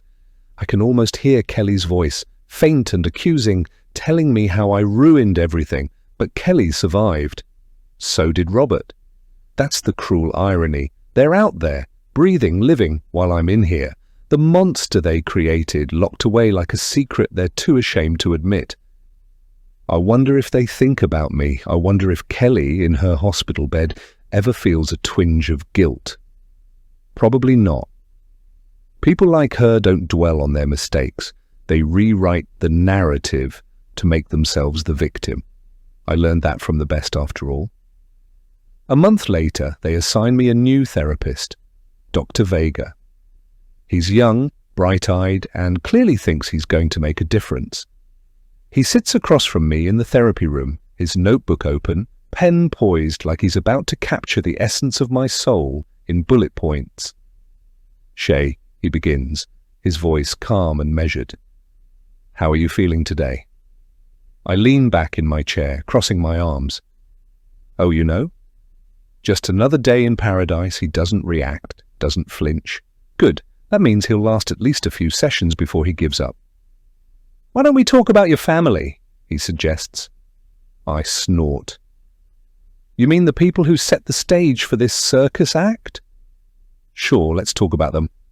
Dr. Vega nods, encouraging me to continue. His patience is irritating, but I decide to play along, for now. "My mother," I say, letting the word hang in the air. "She's a real piece of work. Abandoned me as a kid, then had the audacity to insert herself back into my life as my therapist. Can you imagine? 20 years of therapy and she never once told me the truth. She just sat there, taking notes, pretending to care." "And how did that make you feel?" Dr. Vega asks. I roll my eyes. "How do you think it made me feel?" "Betrayed." "Angry. Like I was a pawn in her twisted game." "And your father?" I laugh, the sound sharp and bitter. "Robert? He's the cherry on top. An abusive drunk who showed up 20 years too late, thinking he could play hero. Spoiler alert, he couldn't. Dr. Vega scribbles something in his notebook. I can't help but wonder what he's writing. Probably some bullshit about unresolved trauma and trust issues." "And Sophie?" he asks gently. My chest tightens, the name hitting me like a sucker punch. "What about her?" "You've mentioned her before. She seems to be a significant part of your story." I glare at him, the anger bubbling beneath the surface. Sophie was perfect. She was everything I wasn't, and I hated her for it. Dr. Vega doesn't respond, just waits for me to continue. The silence is heavy, oppressive, but I refuse to fill it. Instead, I stare at the floor, my mind replaying memories I'd rather forget. The night at the pier, the argument, the push. "She's dead," I say finally, my voice barely above a whisper. "And it's my fault." Dr. Vega leans forward, his expression compassionate, but not pitying. "Do you blame yourself for what happened?" I laugh again, the sound hollow. "Of course I do." "But blaming myself doesn't change anything, does it?" "It doesn't bring her back. No, it doesn't," he agrees. "But acknowledging your pain is the first step toward healing." "Spare me the therapy cliches," I snap. "I've heard them all before." Dr. Vega doesn't take the bait. Instead, he closes his notebook and looks me in the eye. "I'm not here to fix you, Shae. I'm here to help you understand yourself. The rest is up to you." His words linger long after the session ends. Understanding myself? What's there to understand? I'm a product of my circumstances, a mosaic of broken pieces held together by anger and spite. And yet a small part of me wonders if he's right. If there's something deeper beneath the surface, something I've been too afraid to confront. That night, as I lie on the cold mattress of my cell, I think about Sophie. Her laughter, her kindness, the way she used to look at me like I was her hero. I think about Kelly, her manipulations and lies, and Robert, his hollow attempts at redemption. I think about Taylor, his betrayal, and Dean, his smug satisfaction at my downfall. And for the first time in a long time, I feel something other than anger. It's faint, fragile, like a flicker of light in the darkness. Regret. Not for what I've done, but for what I've lost, for what I'll never have. The prison is silent, the only sound the faint hum of the fluorescent lights. I close my eyes, the tears falling freely. Maybe Dr. Vega is right. Maybe it's time to let go. Epilogue. 1 year later, the bright lights from the prison's makeshift studio glare down at me, hotter than the summer sun over Pismo Beach. Oprah herself is seated across from me, her perfectly composed face unreadable, a neutral mask of journalistic curiosity. Cameras flank us, capturing every angle, every twitch of my lips, every glint in my eyes. I wonder what the crew sees when they look at me, a monster, a victim of circumstance, or just a ratings jackpot. Shae, Oprah begins, her voice rich with that signature empathy that could coax a confession from the devil himself. Your story has captivated the world, the best-selling memoir, the Netflix show, the debates about justice and morality. You're at the center of it all. How does that feel? I smile, slow and deliberate, like a cat toying with a cornered mouse. It feels, I say, dragging the words out just enough to make them lean in, like vindication. The audience behind the cameras shifts. I can sense their unease. It's delicious. My life was chaos, I continue, gesturing with my cuffed hands for dramatic effect. People see me as the villain because it's easier than admitting how many of us are products of the same dysfunction. I just happen to wear it better. Oprah tilts her head, an expertly calibrated gesture of interest. Your memoir, The Perfect Disguise, has sparked a global conversation about trauma, mental health, and accountability. You're quite the social media sensation. Do you think the world sees you as you really are? I laugh, sharp and biting. Oh, Oprah, the world doesn't want the real me.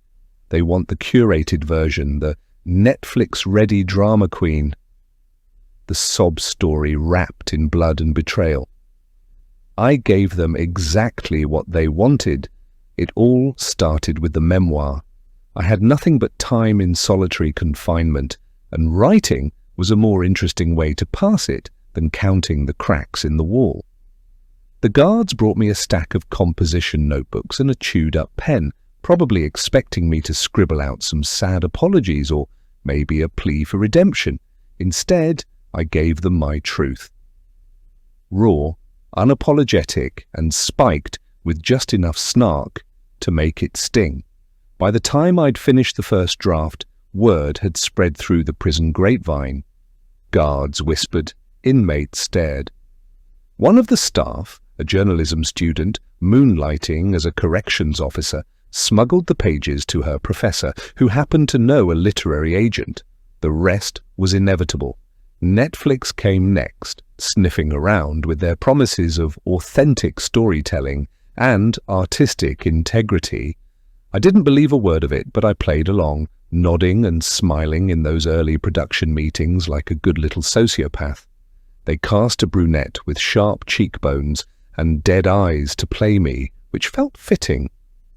She's an excellent mimic, though. Watching her reenact my confrontations with Kelly and Robert is like staring into a funhouse mirror. The voiceovers are mine, recorded from prison during supervised sessions. They say it adds authenticity, but I know the real reason. My voice gives people chills, and chills sell. The show became an instant sensation, #1 on Netflix for 6 weeks straight. True crime junkies devoured it, debating every choice I'd made, every lie I'd told. The memes were everywhere. Shae's rules for revenge and caregiving, the sociopath's edition. A younger me might have been offended, but now I see the brilliance in it. Capitalism is nothing if not consistent. Your memoir and the Netflix series delve into your relationship with your mother, Kelly, Oprah says, bringing me back to the present. You describe her as both your victim and your tormentor. How do you reconcile those feelings? I tilt my head, mimicking her earlier gesture. Kelly is a complicated woman. On one hand, she abandoned me, lied to me, and treated me like a pawn, in her twisted game of redemption. On the other, she survived me. That counts for something, doesn't it? Oprah doesn't flinch. You've been accused of deflecting responsibility for your actions. What do you say to those critics? I lean forward, letting the cuffs on my wrists clink against the metal table. I say they're hypocrites. Society loves to point fingers at people like me, but they're the ones who made me a star. They watch the show, they buy the book, they tweet about how terrible I am while secretly rooting for me to escape prison and wreak more havoc. If I'm a monster, I'm their monster. The audience outside these walls agrees. My fan mail is proof enough of that. Letters pour in daily, some from people who think I'm misunderstood, others from those who want to understand me better. A surprising number are marriage proposals. Apparently murder is an aphrodisiac for a certain type of person. And then there's the merchandise, my likeness on t-shirts, mugs and phone cases. My favorite is the one that says Team Shae in blood red letters. I get a cut of the profits, of course. My lawyer made sure of that. It's not much, but it's enough to keep my commissary account stocked with ramen and eyeliner. Your relationship with your father, Robert, also plays a significant role in your story, Oprah says. Have you found any closure there? I laugh, shaking my head. Closure? That's a fairy tale, Oprah. Robert's as broken as the rest of us. He tried to make amends, sure, but too little, too late. The damage was already done. And yet, she presses, you let him back into your life. Why? Because I was curious, I admit, my voice softer now.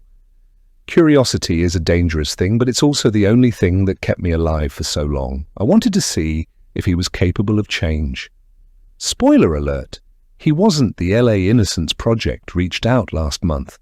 They want to appeal my conviction, claiming my trial was tainted by media bias and public hysteria. Ironic, considering they're part of the same machine that turned me into a household name, but I'm not complaining. If they can get me out of this hellhole, I'll happily play their game. My lawyer says it's a long shot, but I've never been one to shy away from a challenge. And if it doesn't work out, well, I've got other plans. There's talk of a sequel to the memoir, maybe a podcast. The possibilities are endless when you're a brand. Do you ever think about forgiveness? Oprah asks, her gaze piercing.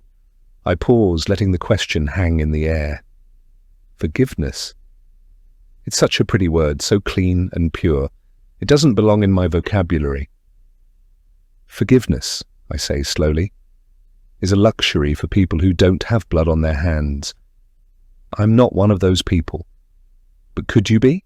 She asks. If given the chance? I smile, sharp and knowing. Maybe.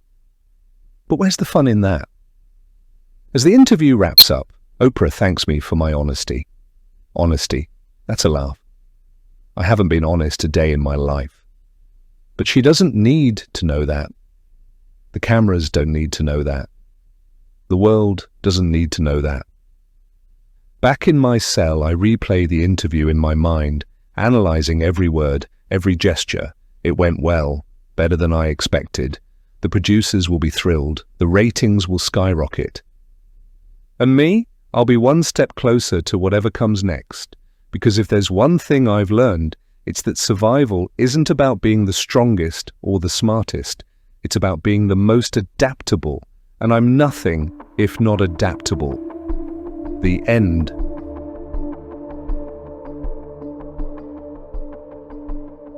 Thank you for listening to Revenge Lies Beneath here on Sacha Szwed. If you love psychological thrillers with shocking twists, hit like, subscribe, and tap the bell so you never miss another gripping audiobook. Until next time, keep your lights low and your secrets closer.